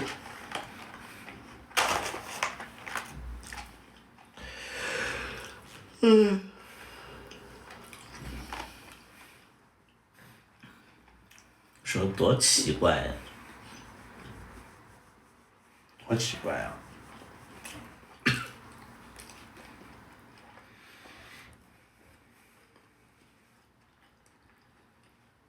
虾爬子会怕，虾爬子就是虾是吧？皮皮虾。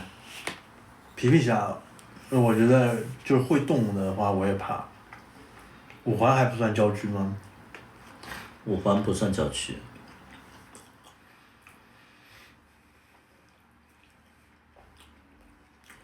在我们眼里，什么是郊区？顺义啊，昌平啊，这算郊区。我好像都没去过这种地方。没有。偏讲完了还没有。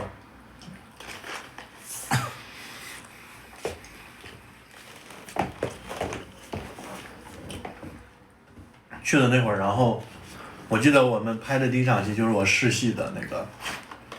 试戏的那时候还不是拍第一场戏。我们拍第一场戏，我记忆里好像就是尿尿的那一场，好像在小薇家没有拍我的戏。图图觉得叨叨最适合最贴近《甄嬛传》哪个角色？纯常在。捡风筝被淹死那个。你不是说他很有心机吗？是啊，你其实有点心机，不多。我有什么心机啊？你要有心机的话，你不能被华妃整死啊！那我就完全没有心机。你，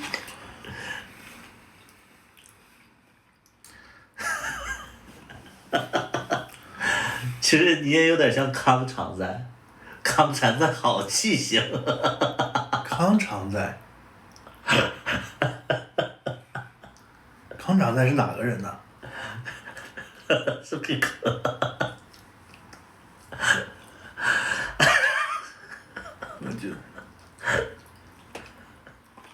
你笑成啥了？你都。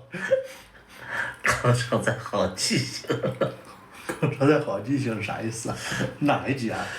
康常在谁啊？我怎么没印象？提血认亲的时候。我给你搜。你笑成啥了？康常在。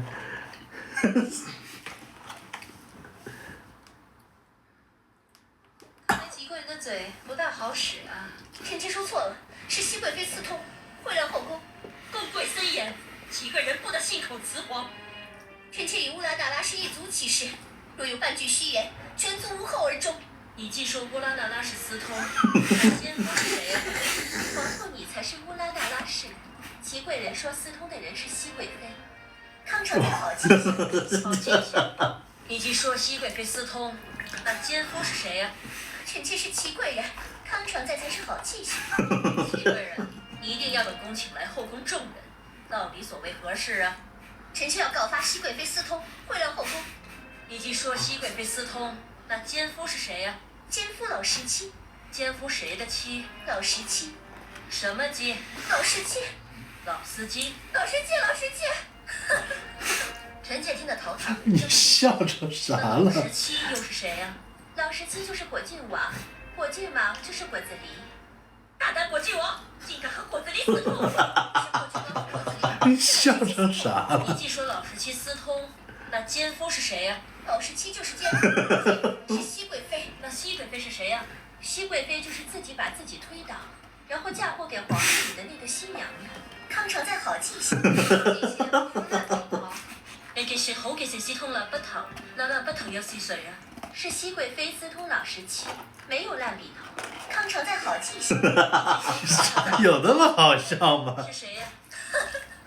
臣妾是祺贵人，奸夫是老十七。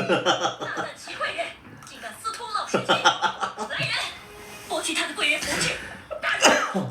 臣妾不够了，臣妾不够了。臣妾要告发皇室私通，太医未实出。臣妾要告发熹贵妃，让后宫罪不容终。看来祺贵人的嘴。如果提起五月天的二字，看见那边。提起五月天的二字，看见那边。康常在好记性。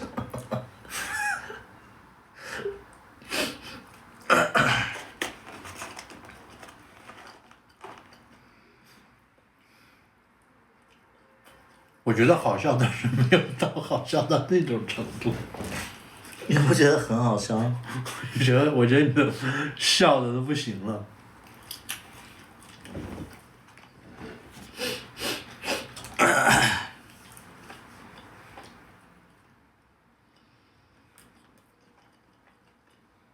但是康常在《甄嬛传》里好像没什么戏份。有啊，他的名场面是，他的名场面就是那个熹贵妃回宫的时候，他在旁边叽叽喳喳的。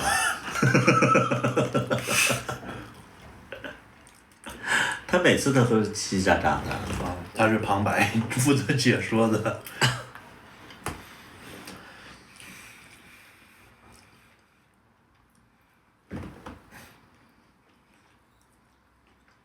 睡前刷到《甄嬛传2》能笑定的了。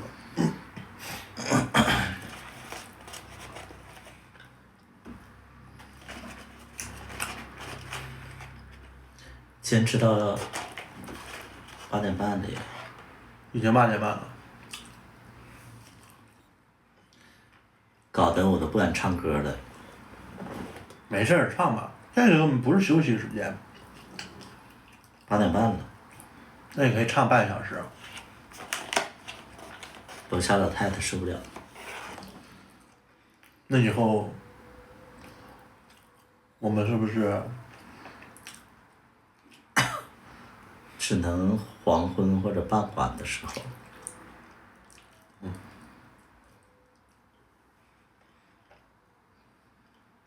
那天主要这个床太吵了。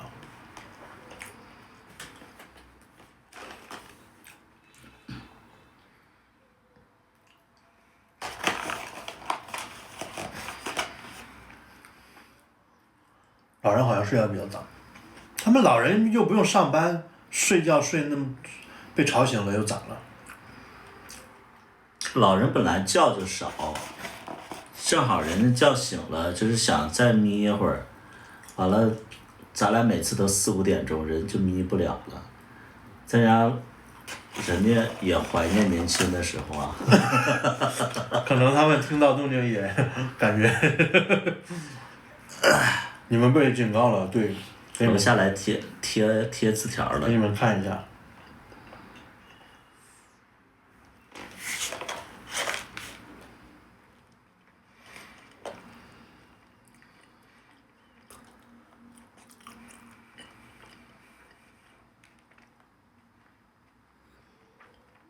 不用给大家看了，大家看不明白，你这反着的。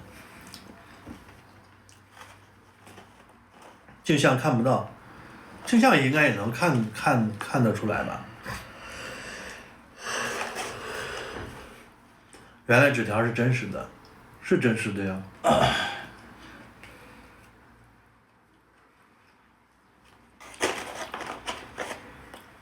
确实那天是晚上4点的时候。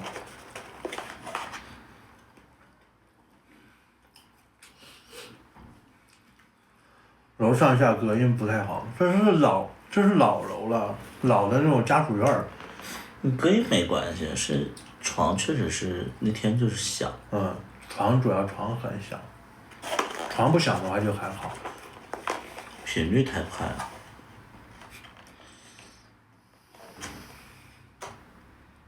幅度也有点大，主要是。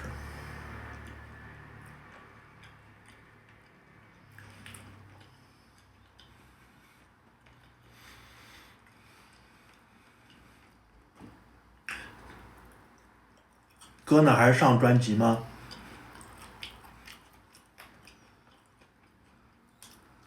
这次会做专辑吗？会吧？有2首收费的。是已经录好的吗？对啊。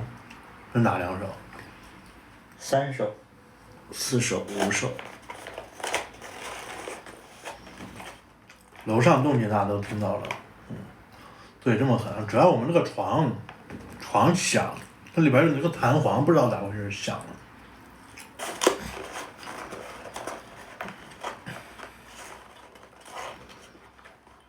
床哪有弹簧啊？床垫子的。对呀、就是床垫子的弹簧。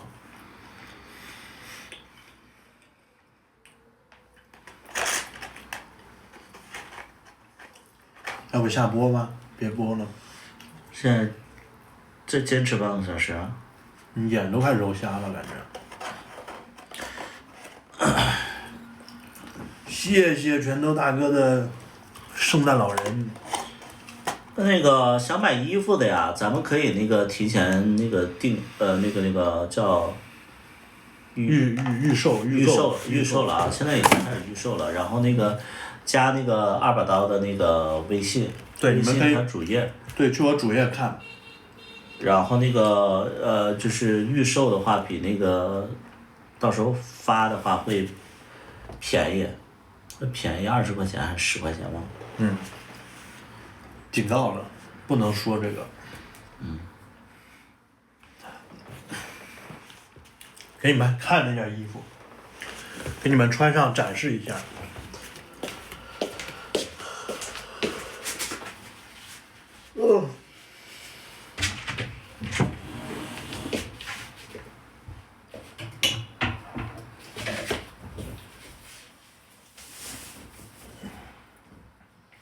哭的哟，完了哟。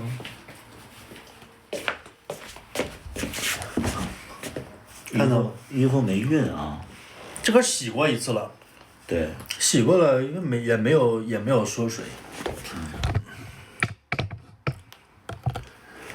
到时候这个，到时候这个 logo 会调到这边来，就从左边调到右边。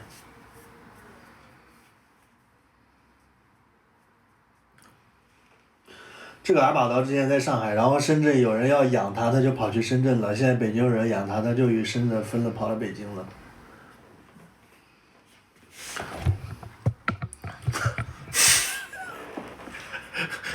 可笑都有点。深圳要养我是谁要养我？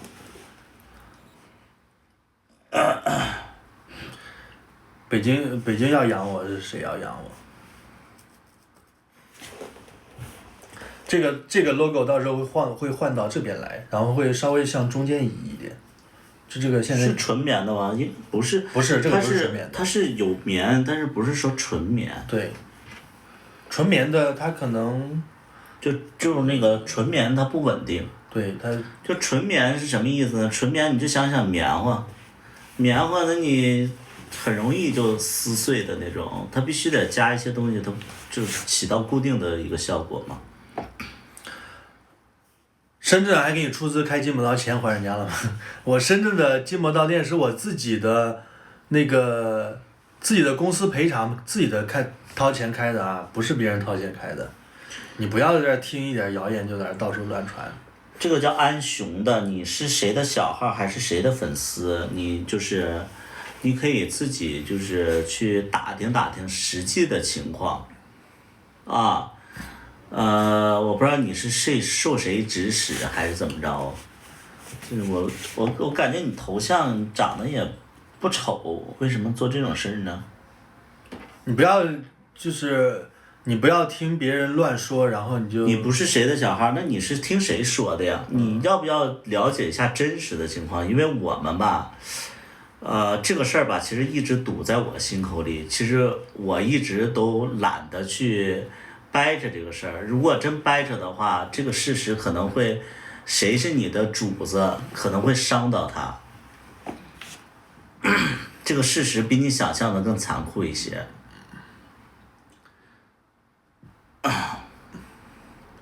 我不知道你是谁的狗啊，但是你的主子，让他别在这块惹事儿了。我就现在对二把刀说，你们这种感情没有未来。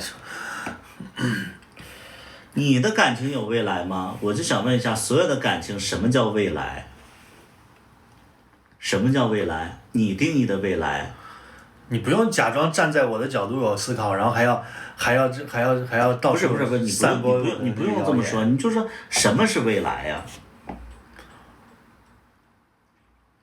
什么是未来？所有的感情分开或者在一起，都是因为喜欢或者不喜欢。有什么值得被大家去讨论的定义了，就是怎么样的？还有你造谣的这些事儿，麻烦你先确定一下，到底谁是花钱的人，谁是坑钱的人。你这些你都不知道，你在这块网上就乱叫，我真的就是觉得你挺二的。第二点呢，就是什么呢？所谓的未来不未来的，我们就是对待感情，我们都非常的简单直接啊。我认为二把刀很颜值才会劝告二把刀，你旁边这个人在北京还撩过我朋友，到处找二操，你这根本不像劝告啊！你到处说什么我去深圳找个有钱人，现在然后现在又来北京找有钱人，还说你旁边那个人在北京还撩过我朋友，到处沾花惹草，你朋友是谁呀？不要再到处散播。你让他说下去啊！他朋友是谁啊？他朋友肯定是有姓名的，他要说不出来，他就是造谣啊。你让他说呀，他有胆量说就让他说呀。我还有个问题，就是你听谁说我的店是别人给我出钱开的？谁告诉你的这个信息？你跟我说一下，我去问一下。这啥他都说不出来吗？就是感觉就是到处就是疯狗一样吗？这不就是？他刚开始说我这个人不行，然后现在又说你，又让我防范你，就好像他立场也不是很坚定，不知道精神有问题呗？不知道到底为什么要说这些？你但凡你能说出来，我都给你舞台让你说，给你时间让你说，你说得出来。你说一说，给你时间说。你看我们要是。你看啥也说不出来，你这是狗吗？你先让自己雄厚起来。你开始黑我，然后现在又假装是站在我的立场上来说，你感觉有点精神分裂。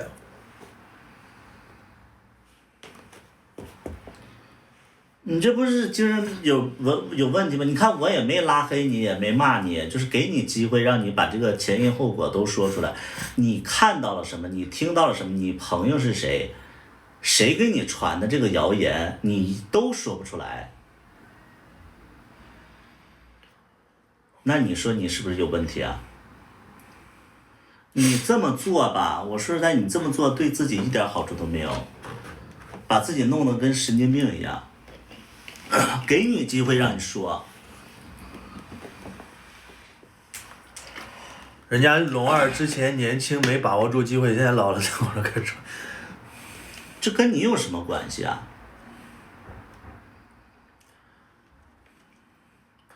你们不要再造谣我了，行不行？什么叫？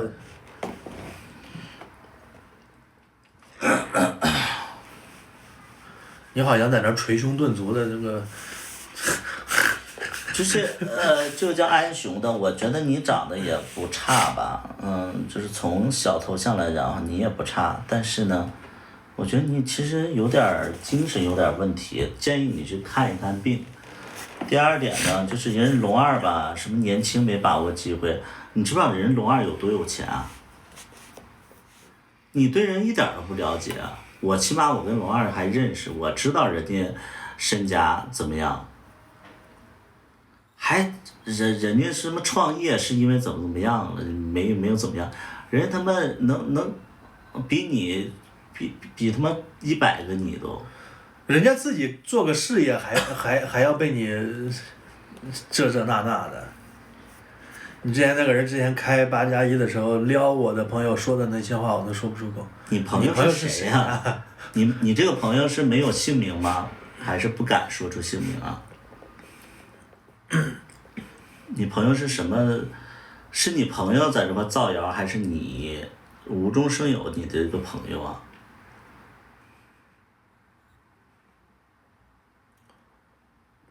我不会出卖我的朋友。那你就把嘴闭上吧。啊，那你是狗吗？你就是。那你说是谁给我出资开的店？你说是谁出资开的店？我这朋友身材很好。那他也不差呀。就跟村头老娘们儿一样，不知道事情到处说，到处传。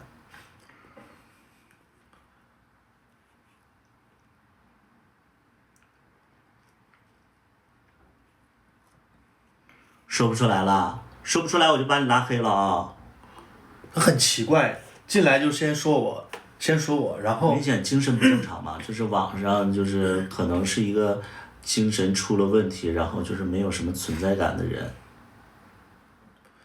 就感觉他刚开始说我就感觉他肯定是对我有敵意，那现在呢又说什么，又什么站在我的角度去就很奇怪感觉他。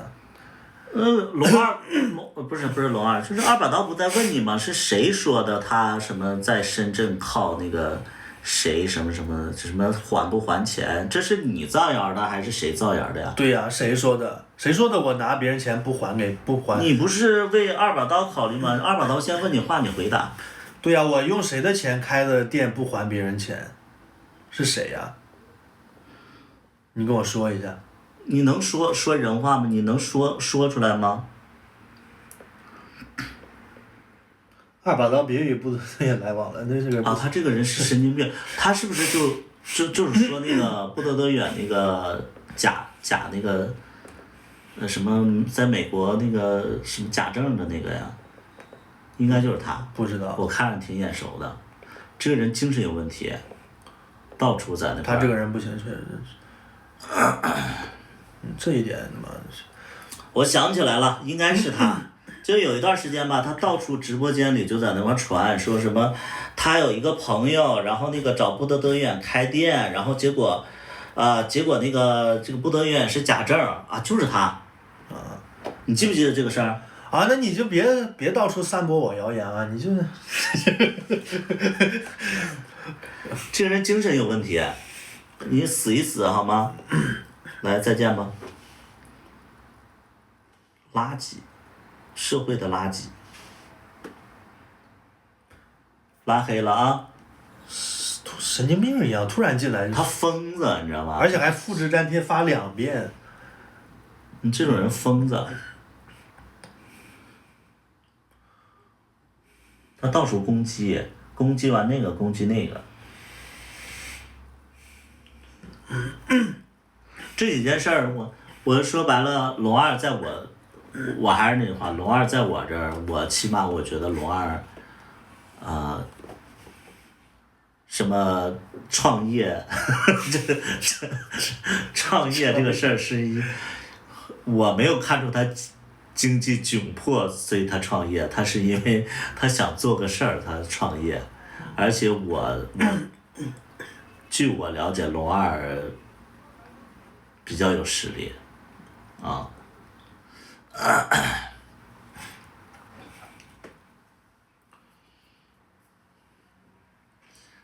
至于不得远是真正还是假证，他有没有一个朋友在不得远那块儿就是什么弄这个事儿，我也不知道啊。不得远咱们不了解啊，但我们已经跟不得远保持距离了啊。第3点，你这，老婆，你跟我说实话，什么？你开店到底谁给你的钱？我开店，60%的钱是我出的，然后40%的钱是那个阿远出的，因为他那时候是我合伙人嘛，而且他每个月也有分红。不是40%，你投了多少钱？60%。好像一共花了4万多，然后60%的话就是2万多可能是。好，我觉得这个老婆我相信你，我觉得你34岁应该有2万块钱吧。我光裁员都给了我5万还是6万块钱，就是裁员给的补偿就给了那么多。行，那就破案了啊！我告诉你，我老婆2万块钱应该有。然后正好就是我刚被裁之后，我就开了这个店，就是这个店其实我早就开始准备想做了。开的什么店？开的那个筋膜刀店。2万块钱你要说多，我觉得你可能没那么多，但2万块钱我相信我老婆有。筋膜刀店他本来也没有不会花很多钱，然后我那个前任他是往那个店里买了一些东西，但是没有花多少钱。这个不说你前任，因为我觉得这个，对，我觉得应该不是你前任在那块胡说八说的。他应该就是自己臆想的。但是说什么我去是深圳找金主和北京找金主，我觉得这个多多少少可能跟那个谁有点关系。跟前任。可能跟他的一些说的一些表达的方式有关系。很直白的告诉大家，其实我其实二把刀认识我的时候，我的经济不是特别好了，但是确实呢，他来这边呢，确实是，开销都是我在开嘛。你说这个是干什么？而且以后可能还会负责下去。你说这个目的是干什么？不是，那大家就想听这些呀。但是我不觉得这是什么包养不包养的，我觉得，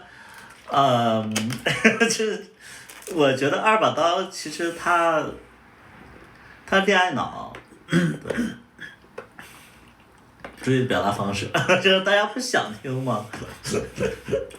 我真的在物质上就是没什么追求，就是你只要每天能吃好就行了，我觉得。对，他主要吃的多。所以说，而且我那个我找对象其实根本不看重，就是看吃的好，根本不看重经济方面的，看这家吃的好。百里，你看一顿饭吃2000多，吃的好，跟他。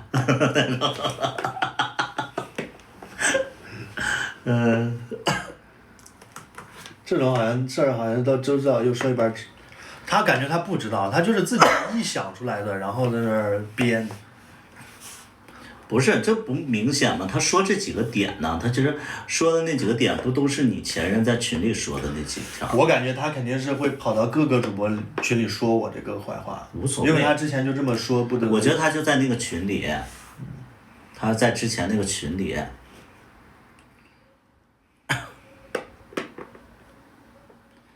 然后之前呢，他可能在那个群里，然后你前任当时可能说了一些东西，然后他就看见了，看见以后他就根据这些东西开始编，啊，什么他朋友那个什么，我勾搭过他朋友，他能有什么朋友？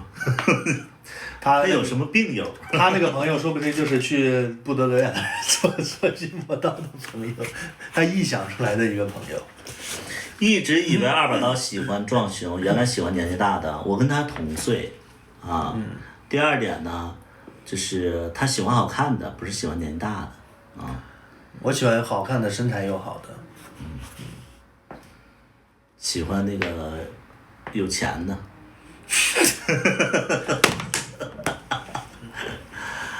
啊，那个，再跟大家说一下，就是我俩其实都打算买房了，写我的名字。我俩就是要打算买房了，所以就是这些东西吧，就不足以造成什么困惑。你们的一些挑拨也好，就是那些造谣也好，真的影响不了我俩。就是因为我跟他在一起之前，他就把我都了解透了。而且我俩就是恋爱脑，就在一起就在一起。我觉得，就说句不好听的，如果说分开的话，其实很多东西就是没有想过太多，就顺其自然，就顺其自然。我们喜欢的时候就在一起啊，然后一起去做两个人一起想做的事儿啊，然后不考虑什么。什么我要跟你怎么样的，没有考虑过这些事儿。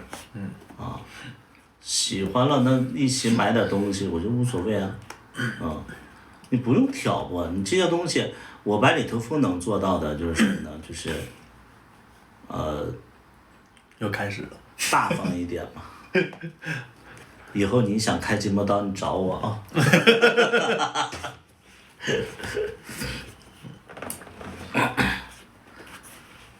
还有说还有这挑拨就那些东西的真没用啊。又换个小号。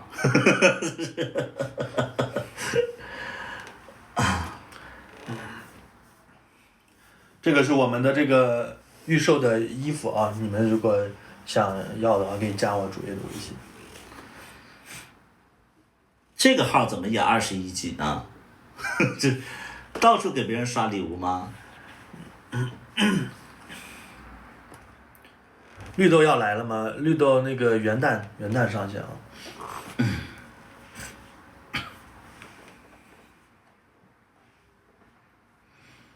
买的号吧，应该不是一个人。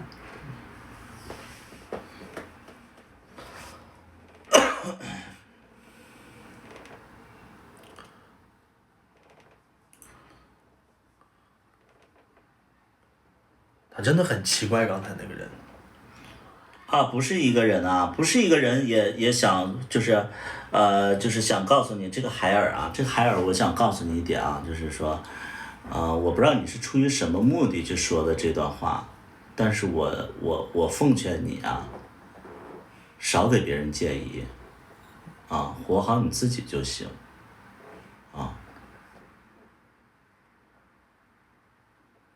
就是我不知道你说这段话是什么意思，就是管好你自己就行。别人的人生你干预不了，你也没有那个本事。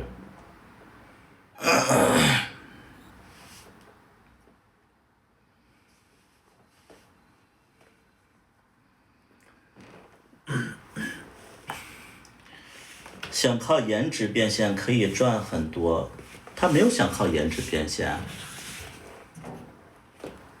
是你觉得还是他觉得呀？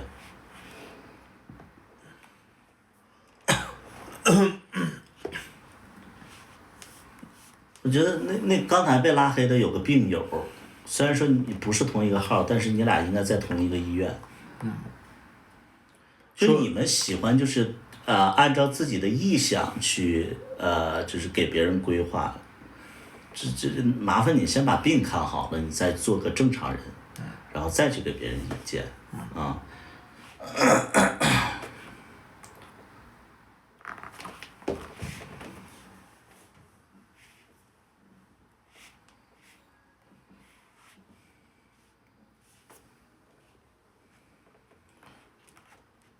如果愿意，我让我朋友邀请你来新加坡酒吧表演，可以大方。刚说在哪儿买，在那个我的主页有那个我的联系方式，我的抖音主页。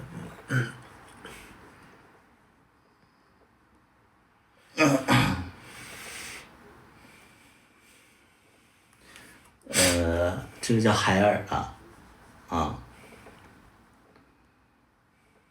我多期待的是你开的酒吧，啊，你朋友怎么地，加油，加油，3000新币，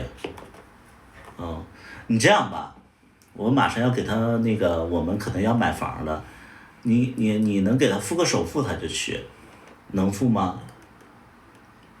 房子首付其实现在来讲花10万块钱左右，你朋友能付吗？还是你能付？这叫海尔的。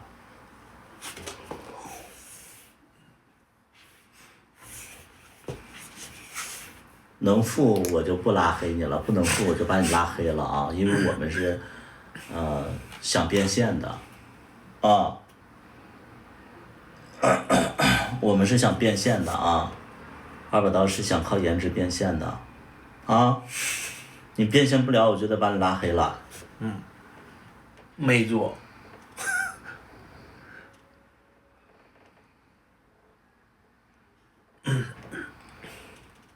没这个钱啊，没这个钱就再见吧啊，好好活着吧，靠你的朋友活着。小新那个人，他一看就是刚才那个人，又换了个号过来了。又是刚才那个人，好嘞，肯定就是他。再见吧。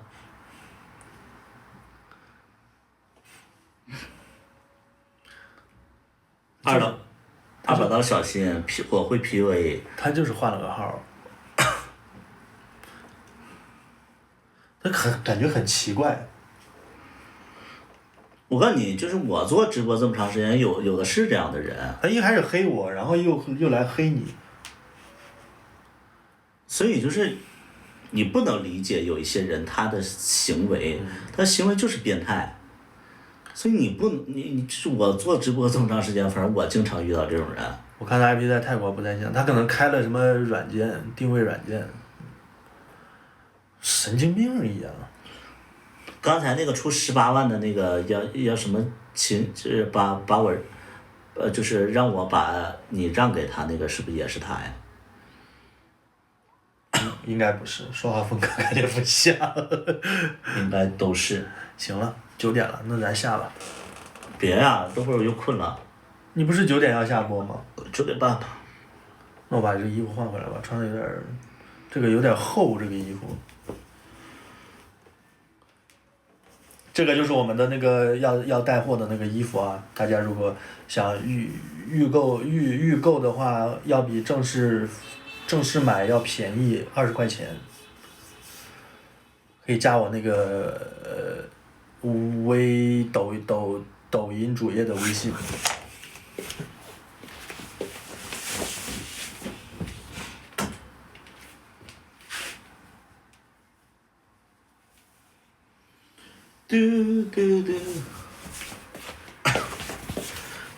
但现在不管南方北方，你里边就穿个短袖，外也不会穿那个什么，所以 T 恤冬天夏天感觉都可以穿。那个其实偏夏天穿嘛。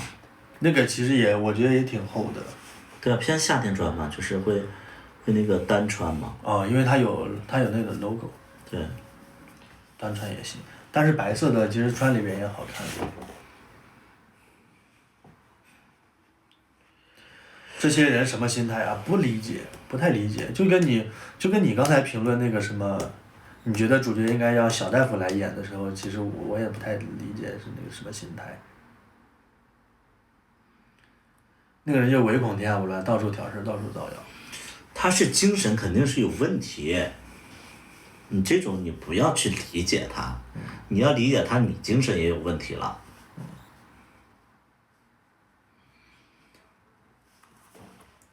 所以就是当你们在外边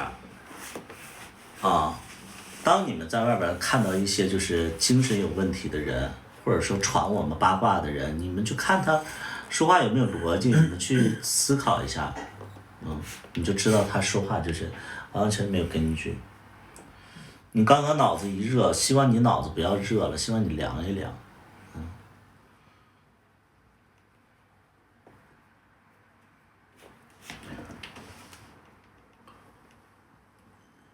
说我会 PUA， 我承认我会 PUA， 我不会 PUA 的话，我能有这么多投资人吗？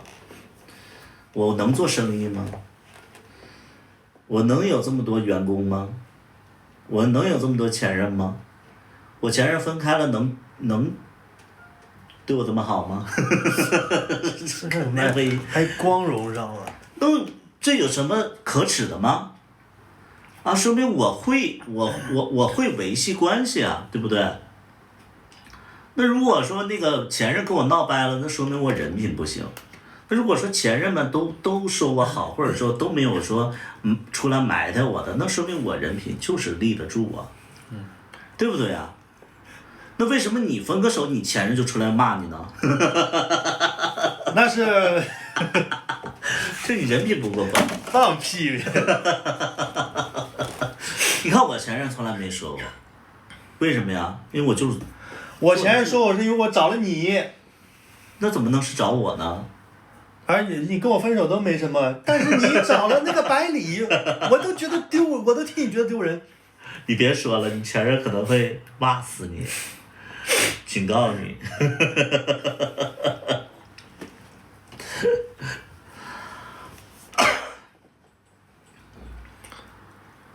找我怎么了？天天就是所有人都在损我，但是都不如我，那有啥用啊？你超过我呀！这二把刀就在这里，谁也就是说那个没有绑住他，你们有本事你们自己来拿呀！没这个本事，你在那块挑拨没啥用，啊。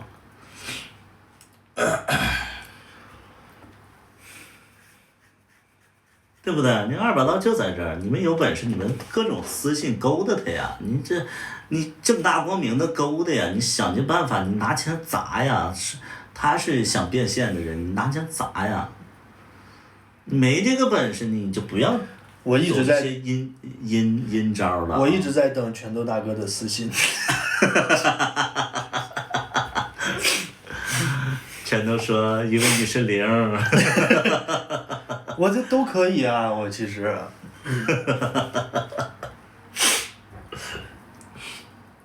好了，我最后竞争的对手是那个开着牧马人的那个全都。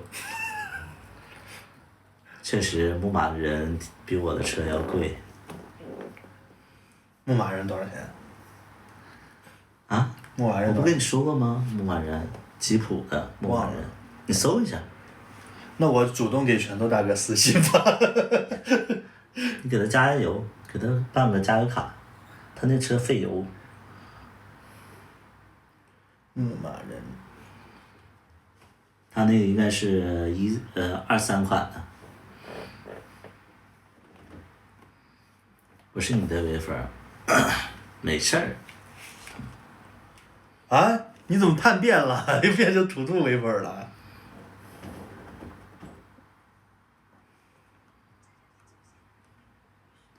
？23款多少钱？40-50万。40-50万啊，那还是算了。啊，50万的车你看不上了？我以为那个400-500万呢。那我老公马上也要买车了，也没比我老公的车强到哪去。买个二手的。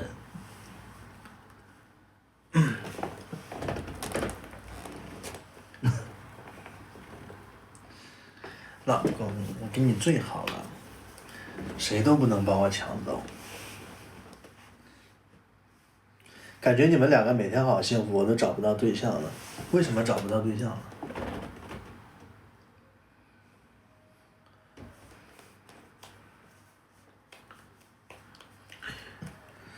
幸福是真的。我们只是这种表达爱的方式能被你们看到。家在农村，附近的人太少了。哦，那确实不太好找。农村应该很少吧，这种人。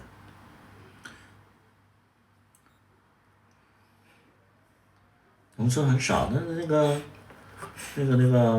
秋收完了就城里打工啊，找个 gay 吧。找啥干嘛？直接小软件一开。农村光棍很多呀。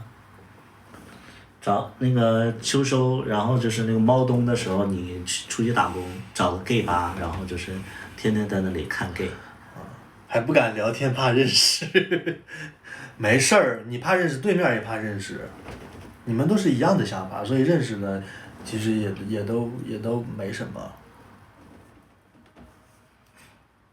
农村光棍多，我要在农村，我现在也结婚有孩子了。你能接上吗？我应该能接上吧。到现在摸图的时候，有时候左手摸右手怎么样？谁说没啥感觉了？就这种评论能不能死一死啊？你们是出于什么目的去说的这些东西啊？就这个观澜半百，你是出于什么目的、什么心理、什么角度去说这些东西？我觉得你们活着是想干嘛呢？我很好奇啊，就是说你们这种心态的人，活着是干什么的？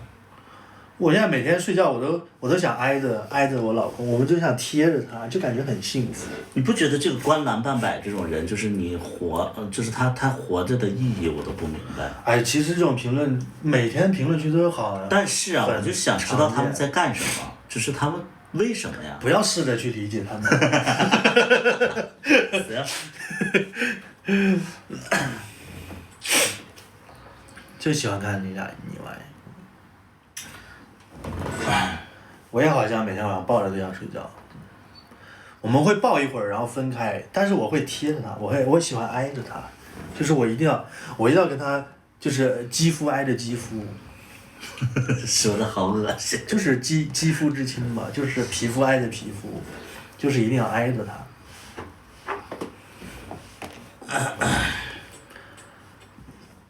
每次我老公把手伸过来，我都可开心了。我把这个观澜半百也拉黑啊。还在那个西班牙呢，你可千万别回来了，不欢迎你啊！你怎么这么严格呢？不是，我看了这种傻嘚儿啊，我就觉得说他再出现会引起我的不适，我就一下我就是给他整死。整死就是让他就是不要让他来回的膈应我，他像一个苍蝇一样，一下拍死他完事儿。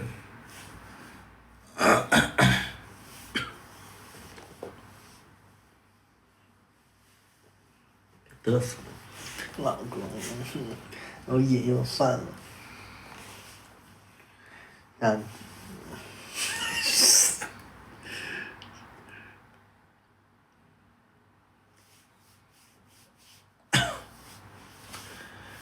行了，别摸了，我们真的感觉每天摸不够，抱不够，亲不够。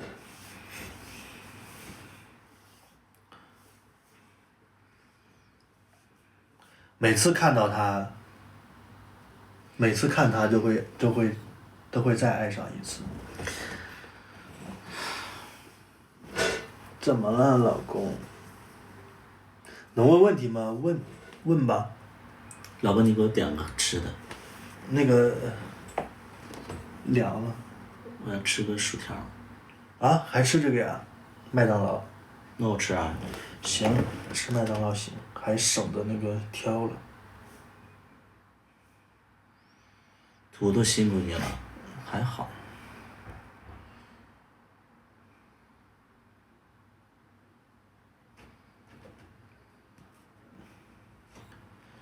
你就只吃薯条吗？这都多少集？13集或者14集，我们没，可能会14集，还没明确分级呢。目前是。目前能剪出14集。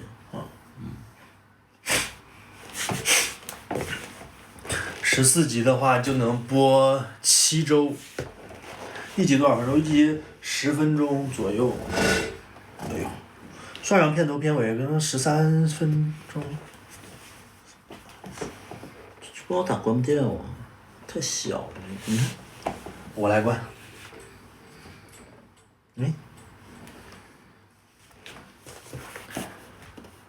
一集正片儿应该有个10分钟，不算片头片尾的话。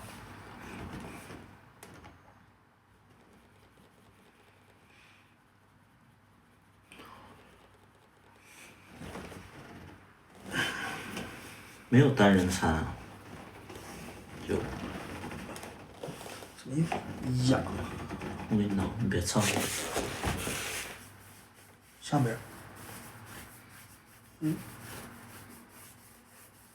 好了好了。找个单人餐在哪儿啊？这。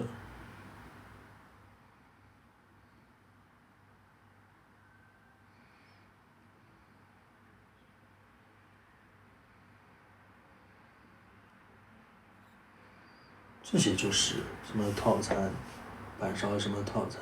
我不想吃这个套餐。你想吃哪个套餐？好吧，去吃这个。这有巨无霸的。啊，它能换啊啊，行，知道。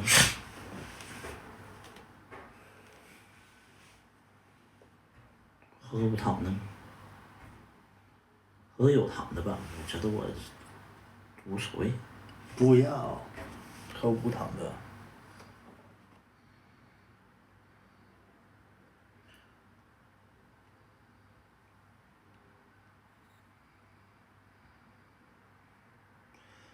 你觉得无糖的不好喝是吧？啊，会有点甜，就是它那种，它不是甜糖的甜，是剥离了那个甜糖的那种甜，就是你就是想喝这个？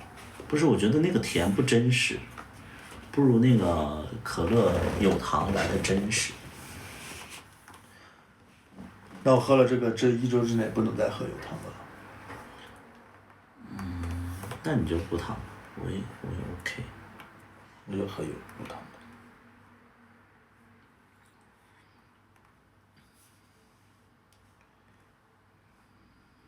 让我把他的嘴都亲肿了，你也去看个病。今天晚上评论区里都有问题，你去看个病吧。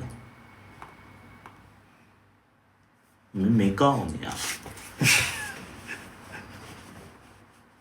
怪不得跟你分的。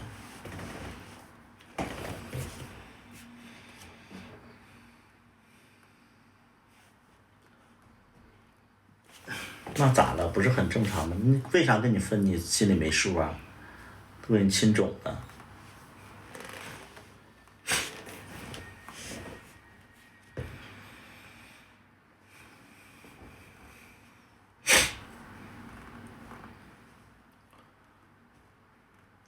有的人接吻体验就很不好。为什么聊这个？因为他说把人嘴亲肿了，我就想起来。现在目标就是找个正常人，就是大家目标就找个正常人就 OK 了。分手是因为他回老家结婚了。哦。你们两个是什么关系呀？我咋瞅着有点不正常呢？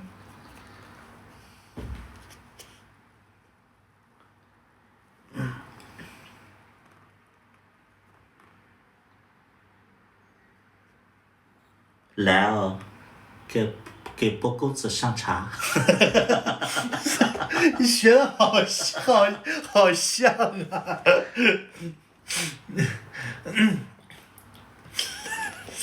跟波狗子学的还挺像。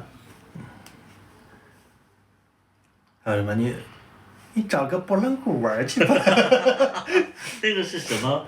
是你们方言吗？不是我们那儿。那是哪儿的方言？找个拨浪鼓玩去吧。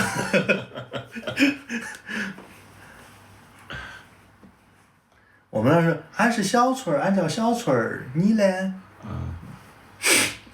那是我们那儿的。竟然是零哎！唐山的吧？哦，好像是有点儿。他不那个玩儿去吧。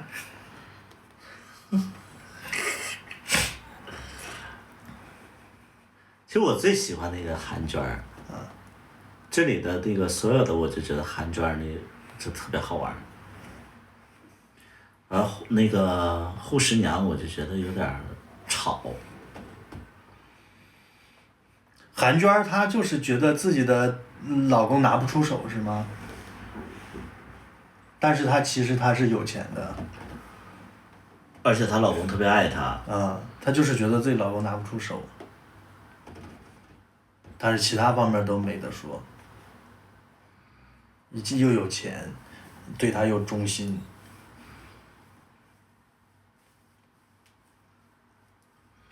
吃完我就睡觉，咱们播到我吃完吧。行。后来给佟湘玉写诅咒信，塑料姐妹。我喜欢秀才，哦，秀才我最讨厌的，我不知道为啥。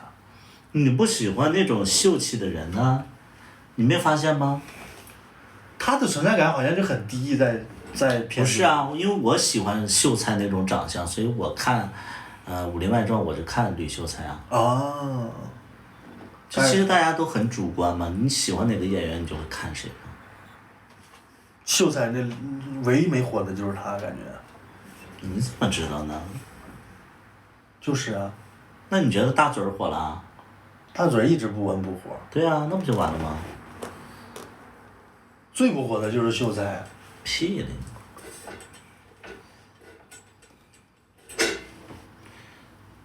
火的不就那仨人吗？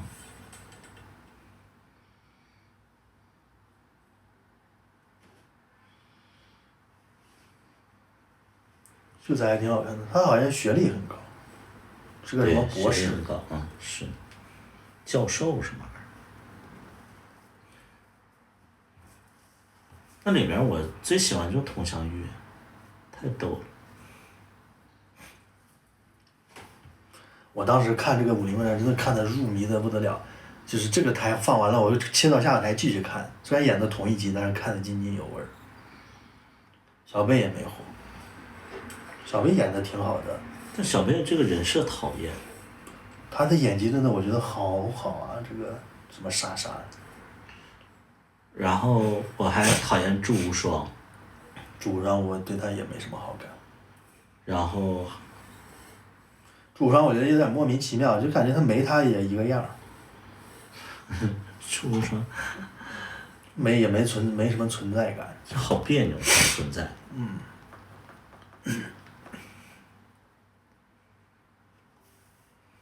邢捕头也没火，邢捕头他本来就挺火的。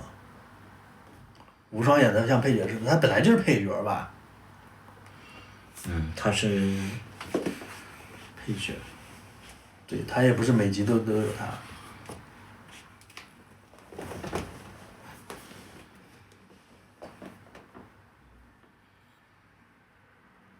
演大嘴他妈的那个演员我也不喜欢，我也不知道为啥。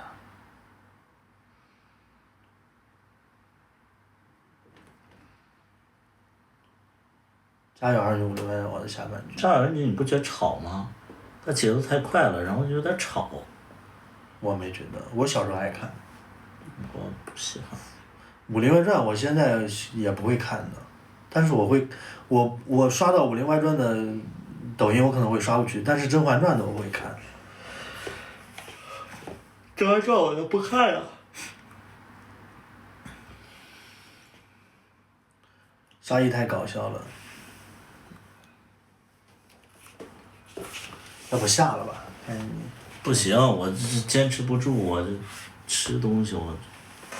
那天一直在揉眼睛。我今天我应该能睡个好觉了吧？多会儿我吃点褪黑素。吃2粒褪黑素，然后把呼吸机一戴，睡觉。祝你成功吧。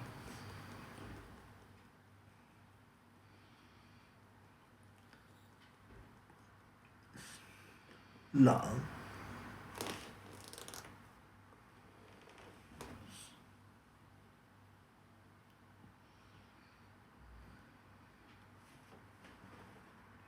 你眼都手肿了，被你红红的。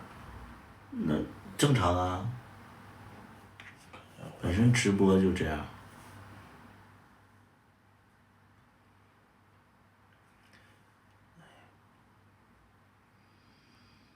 今天晚上能睡着，适应呗。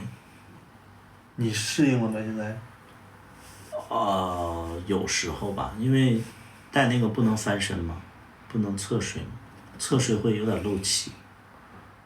你戴这个，我见每次你都是侧着睡的，就是半夜我起来。就会漏气嘛。那你就正着睡嘛。正睡会有点那个累，就是会有点酸。脖子酸。不是，就是身体就是压的就酸。正着睡为什么会压？正着睡，正躺着睡不就是最标准的睡姿吗？褪黑素有用吗？褪黑素得1个小时之后才能生效。褪黑素有点用，只是它药效来的太慢了。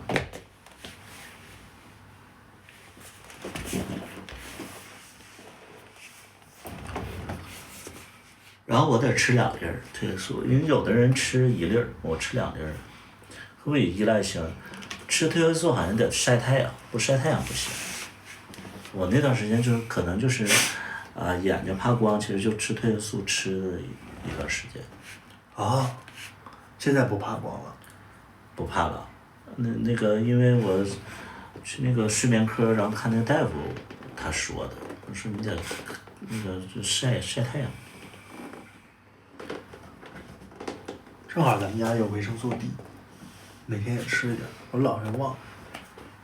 身边只要是个男人，睡得可快了，你没出息样。我睡觉就是反正在哪儿都一样。你没心没肺。给我一个准确的性别，你爹是什么性别啊？你知道你爹的性别吗？傻逼一个。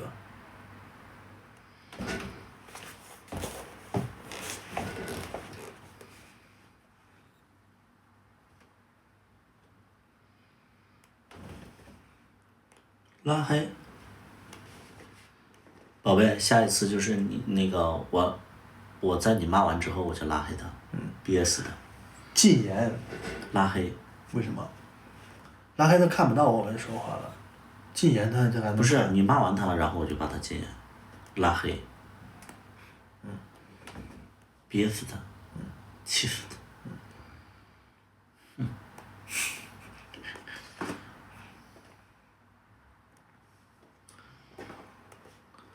我之前在小红书就被人家拉黑了，我骂他，然后他回了我一句，然后把我拉黑了，我就回不了他，把我气得不得了。没出息啊！他说什么？他说啊，怎么加入你这个群体？我回答我说丑的不收，然后他就说啊，你长这样，你觉得你长得好看？我说比你强，然后他又回个啥？然后我他又过了几小时他回的，然后回完之后把我拉黑了，然后我还想再回他，他就那个啥，他就那个我回复不了了，因为他把我拉黑了，然后我就气得不行了。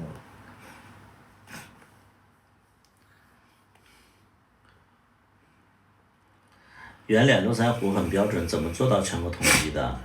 其实我也不太喜欢。我其实留这个胡子的时候，根本没有说什么圆脸络腮胡这种标准。所以你对成都渔户你会有点怨他吗？不会，因为没有影响到我，其实。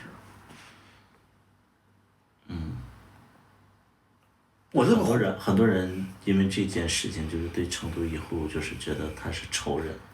我这个胡子是我自己慢慢自己留出来的，就是觉得就是审美在改变，就是胡子慢慢也在变。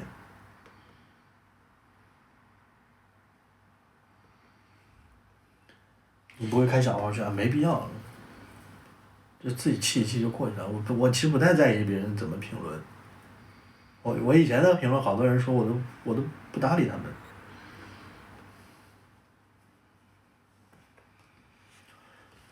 因为就是那段时间，我身边的所有人都在骂成都渔户，然后我就把它取关了。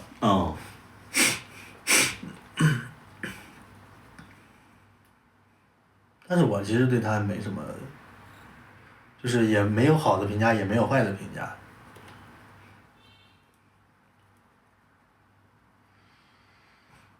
就仔细想想，他做的一些事儿，确实是有一点点，丑化。就是我不太，就是我觉得通讯录啊，就是你看我拍的东西，其实都不太会妖魔化这个群体，就不太会把那个夸张那一面就是展示出来。我会觉得有一些网红，或者说有一些综艺，他们为了妖魔化这个，就为了那个，引流量，找话题度，但是他们会妖魔化这个群体，我觉得这个不太好。什么？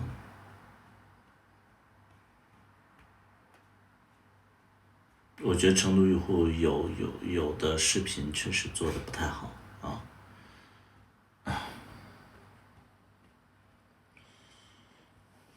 但是他也得到自己应得的惩罚了，而且我觉得他其实这件事儿之后，他身边很多人应该会就排挤他了，他应该在圈子里也走不了太宽了。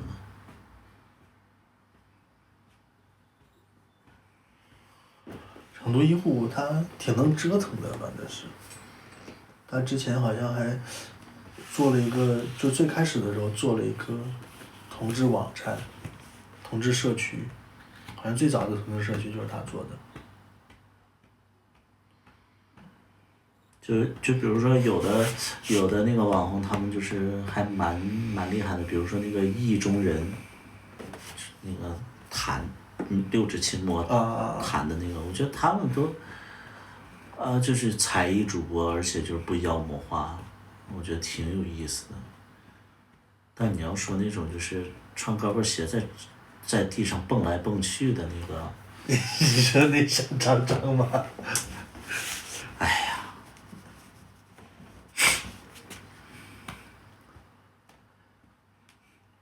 那你觉得艾克里里呢？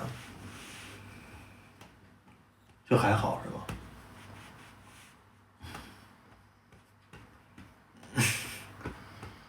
行了，我们到9点半了。等一会儿饭呢？诶，已送达。敲门了吧？我刚才好像听到敲门声。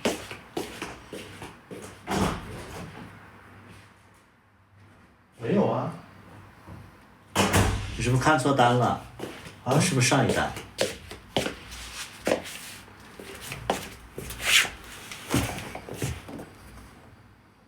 不是上一单，就是这一单呀。算是通讯录一种亚文化，就是要有分寸吧，我觉得要有分寸。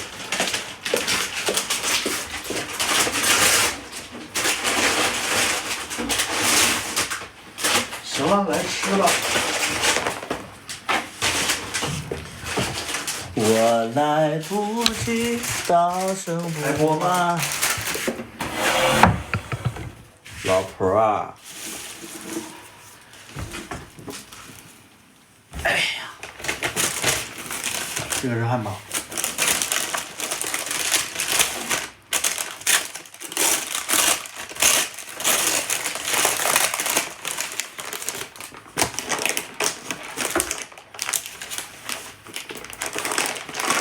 我的一杯。我最近在听这个歌。为什么这么 low？ 我听的是原版的，不是 DJ 版的。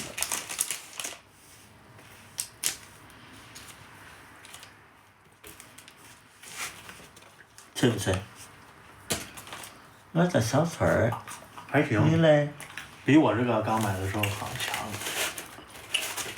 但是也不是很脆，还是现炸出来好吃。还酸吗？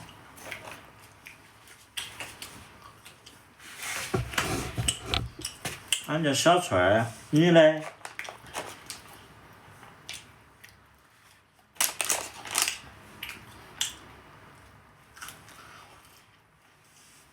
来啊！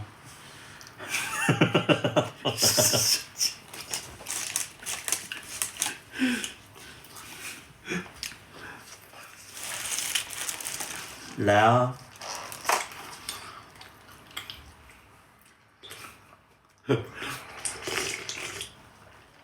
哦，来啊！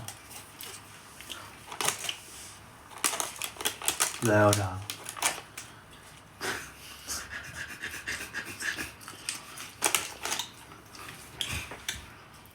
薯条炸鸡得到店里吃，拿回家口感打骨折。是。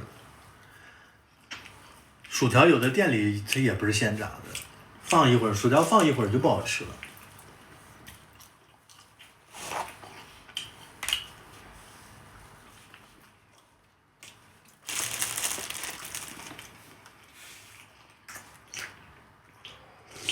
幸福吗？幸福吗？啥意思啊？问你幸福吗？还问我幸福吗为？什么会问这种问题？感觉这一看就是直男直女的发言。没有，通讯录也会啊。幸福吗？幸福啊。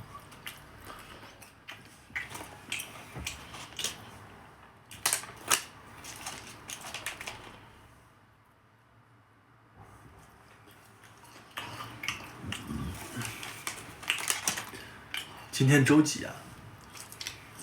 周二。周二了，明天平安夜。哦，明天平安夜了。嗯。我们今年跨年怎么过？就在家过。跨年肯定是跟大家一起看片子。哦。你播片子的时候，你肯定会跟大家一起看弹幕的。刚播那会儿会有弹幕吗？会陆续的有。哎，那你意思是0点就会上吗？这个片子？对哦。那就0点上嘛。0点上啊？尽量吧，到时候通知大家。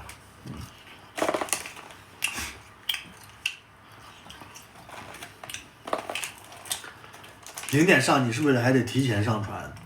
没有，有定时。哦。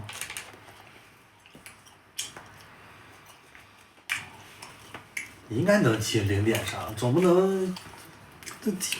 能就拖到最后一天都没前2集都没剪完。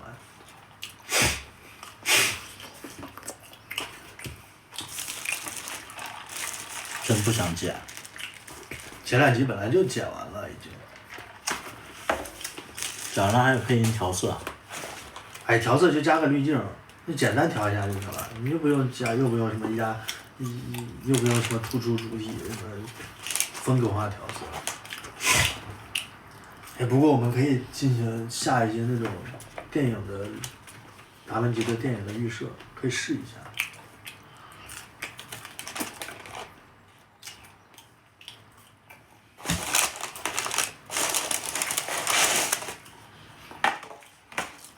那不是啊。我这不刚吃完吗？12月眼看要1月了，我们的剧就在1月1号0点。绝对是0点。大概率1月1号0点上线。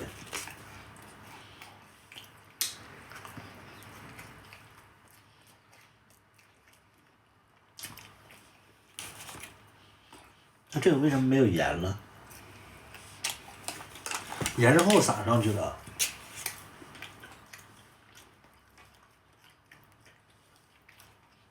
不好吃。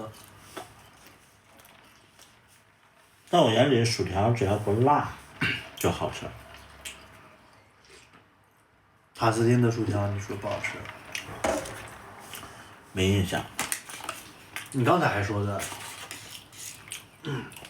他那个是粗薯条。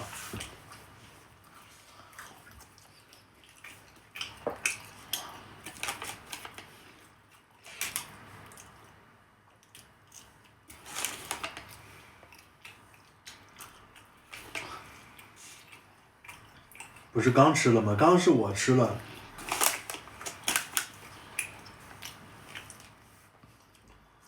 算是通讯录的一种亚文化吧。同性恋本来就是小众的。宣传片儿里面为什么有日语啊？因为我们有个日本的演员，那个是他的同期声，不是我们后来配的。同期声的意思就是，拍戏当时的声音。就是他的台词，这是他的台词。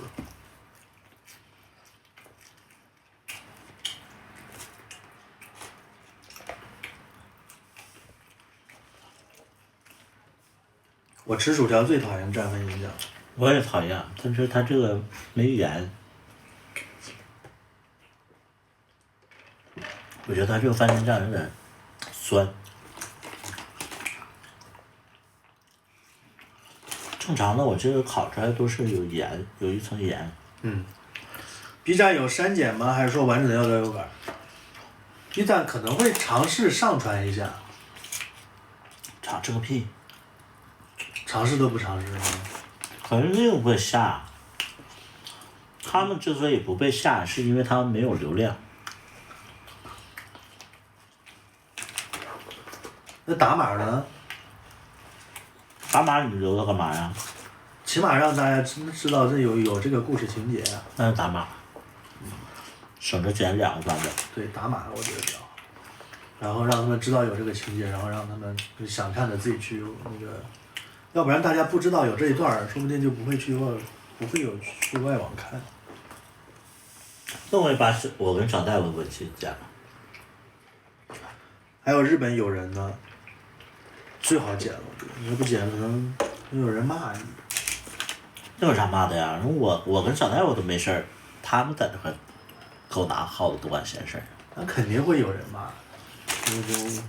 还有日本友人呢，有。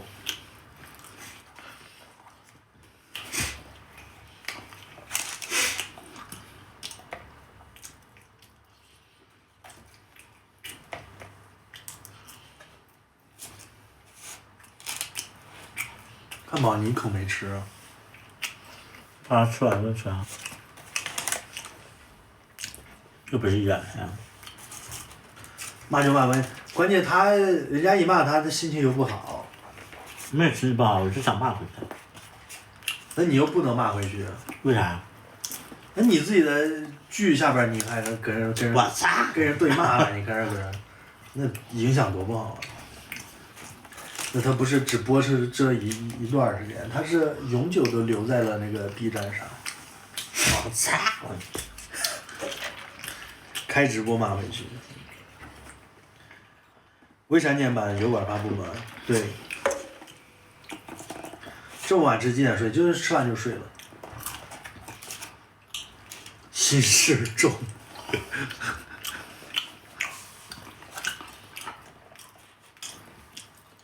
亲一口，你刷个嘉年华啊！刷个嘉年华再提要求。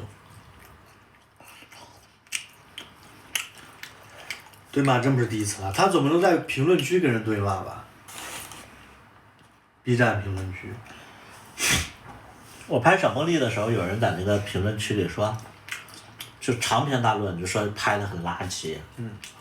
然后我说你可能有的局没看懂，然后我说你再看一遍。看什么？不用再看了。我说这你拍的很烂，这个怎么烂，那个呢？我说那你哪个看不懂？咱俩加个微信，我单独给你讲。我说我交代的已经很清楚了。说啊加什么微信？我就是讨厌你的剧，讨厌什么？我说那你就别看就好了呀。啊你看我一说急眼了，我说去你妈的！我说给你脸了，我他妈还得给你解释了。妈的！我之前在微博搜你名字，搜到了有人评价你的这个小茉莉，就是以那种非常就是粉丝的视角说，哎呀，我真的是恨铁不成钢，百里图做剧越来越不用心了，这字都能打错，这字幕字儿都能打错，字幕打错那不正常吗？就感觉他捶胸顿足的说你这个，说这气得不得了，这对他越来越失望，真的对你越来越失望，特别的着急感觉，他故意的。字幕打错不正常吗？我是要多严谨，我做一个网剧。就爱奇艺还上线了那个工程丢失文件的那个片尾，你看了吗？新闻？那我没看。好像是那个谁演的？谁呀？余欢水那个演员叫啥？余欢水。余欢水那是郭京飞啊。对，他演的剧。然后那个结尾的那个唱歌的时候，那是重大事故啊！就是直接一个什么媒体文件丢失，然后上线了，然后那观众说这片子都没人审吗？那剪辑公司的问题啊。郭京飞，那不剪辑公司的问题吗？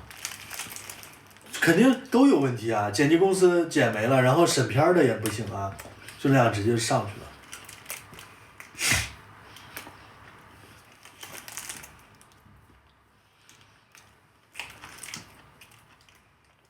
这种也太夸张了。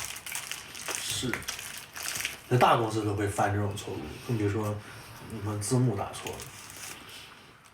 字幕打错，我们那个你预告片你名字也打错了呀，张万里该张大年的，这个看好多遍都没发现。不叫张万里啊。你本名叫张大年吗？不是？张万里是你的艺名。早怎么不吃啊？官饭我刚吃过。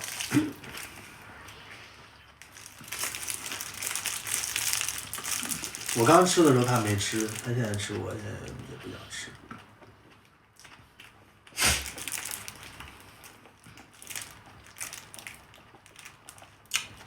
为什么他妈吃？这个家我吃东西的时候他不能吃，你怎么还坐我旁边呢？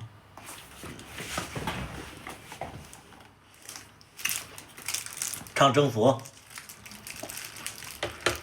不会。坐一吧。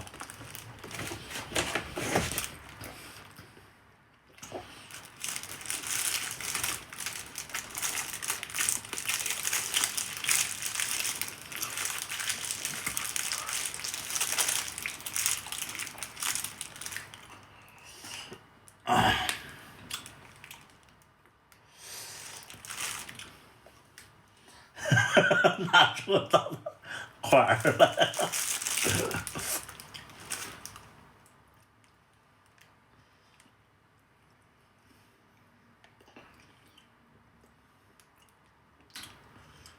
不注重身材管理了，因为我对象喜欢那个猪。我再说一遍，我不喜欢猪。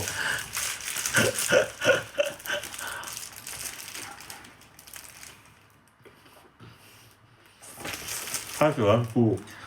我不喜欢猪。我变胖了以后，他经常跟我说，老公，你这样肩好宽。你看他跟我那个姿势的时候，我觉得你好壮，好 man。你那是壮，你那是胖啊。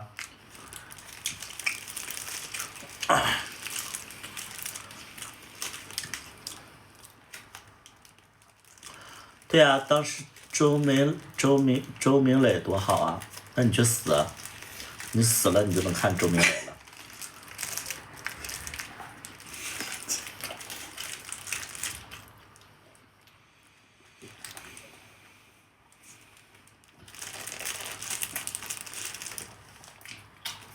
我对象喜欢猪怎么了？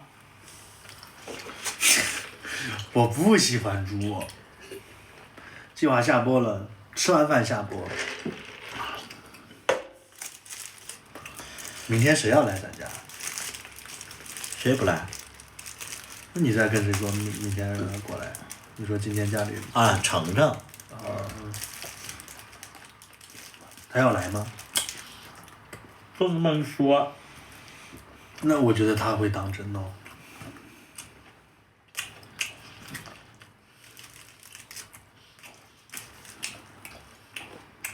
我也喜欢猪，你不用也喜欢猪啊，我不喜欢猪，就你喜欢猪就行。他喜欢猪，我不喜欢猪。那你觉得你是猪吗？我是啊。我现在都胖成这样了，我不是猪。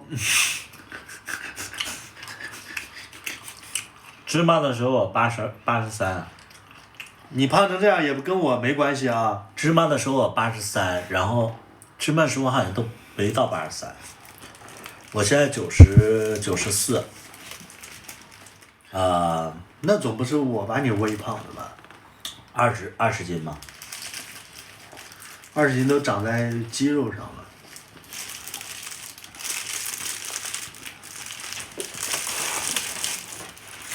我老公现在躺下胸老大了，就胸部高耸，老性感了，背又厚又宽，胳膊又粗，腿也粗，往床上一躺，真的是看着就是血脉喷张。单亲还在屋里，咋了？有我在，本来就是啊。图图会打呼噜吗？胖了好像都打呼噜，呼吸困难。会打呼噜。是马第二个故事跟龙二可甜了。年纪大了，吃点东西就胖，真的。我咋不胖呢？你现在还在长青春痘呢。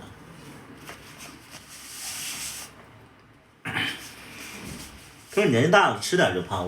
我之前我就是瘦的时候，我就其实挺希望自己稍微肉一点的。我70多公斤的时候，你现在如愿了，现在控制不住啊。现在变圆脸了，觉得自己好看了。我没有觉得自己是圆脸。你刚才还说是啊，我觉得我是圆脸，我挺喜欢我是圆脸，但是我看这头我没觉得我自己是。那大家都说你是圆脸，我不是圆脸，我是鹅蛋脸。还没有认清楚自己。我真的我没有觉得我是圆脸啊，我不到圆脸吧。那你给长巴脸嘛，我是长巴圆脸。那你给票我不给票就完事儿了。都说我是圆脸，我不是圆脸。是圆脸，比利物密是鹅蛋脸、啊。是鹅蛋变异了。你鹅蛋，你是不是没见过鹅蛋长啥样啊你？管住嘴，迈开腿就回来了。关键他迈不开腿，让他去那个健身房做那个有氧嘛，他不做。不是我为什么要减肥啊？我对象喜欢猪。我什么时候说我喜欢猪啊？他就是喜欢猪。因为你减肥下来就健康。健康。我现在也挺健康，我现在、呼吸暂停，你健康个屁！你健康。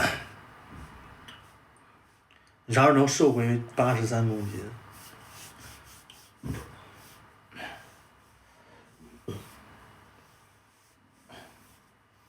有这样的哦，这个角度看确实是鹅蛋，就是鹅蛋脸。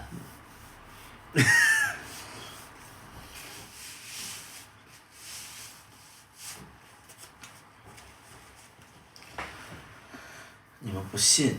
哎呀，信！我这一看确实是鹅蛋，这个直播间好像会竖着压缩。当然喜欢猪。我可不喜欢猪啊！谁说我喜欢猪啊？他点赞都是那种大，犀牛、大象、野猪。我喜欢的是那种很壮的，不喜欢猪。他们都是那个体脂特别高的。体脂就脂包肌，我喜欢那种很壮的脂包肌。我是脂包脂。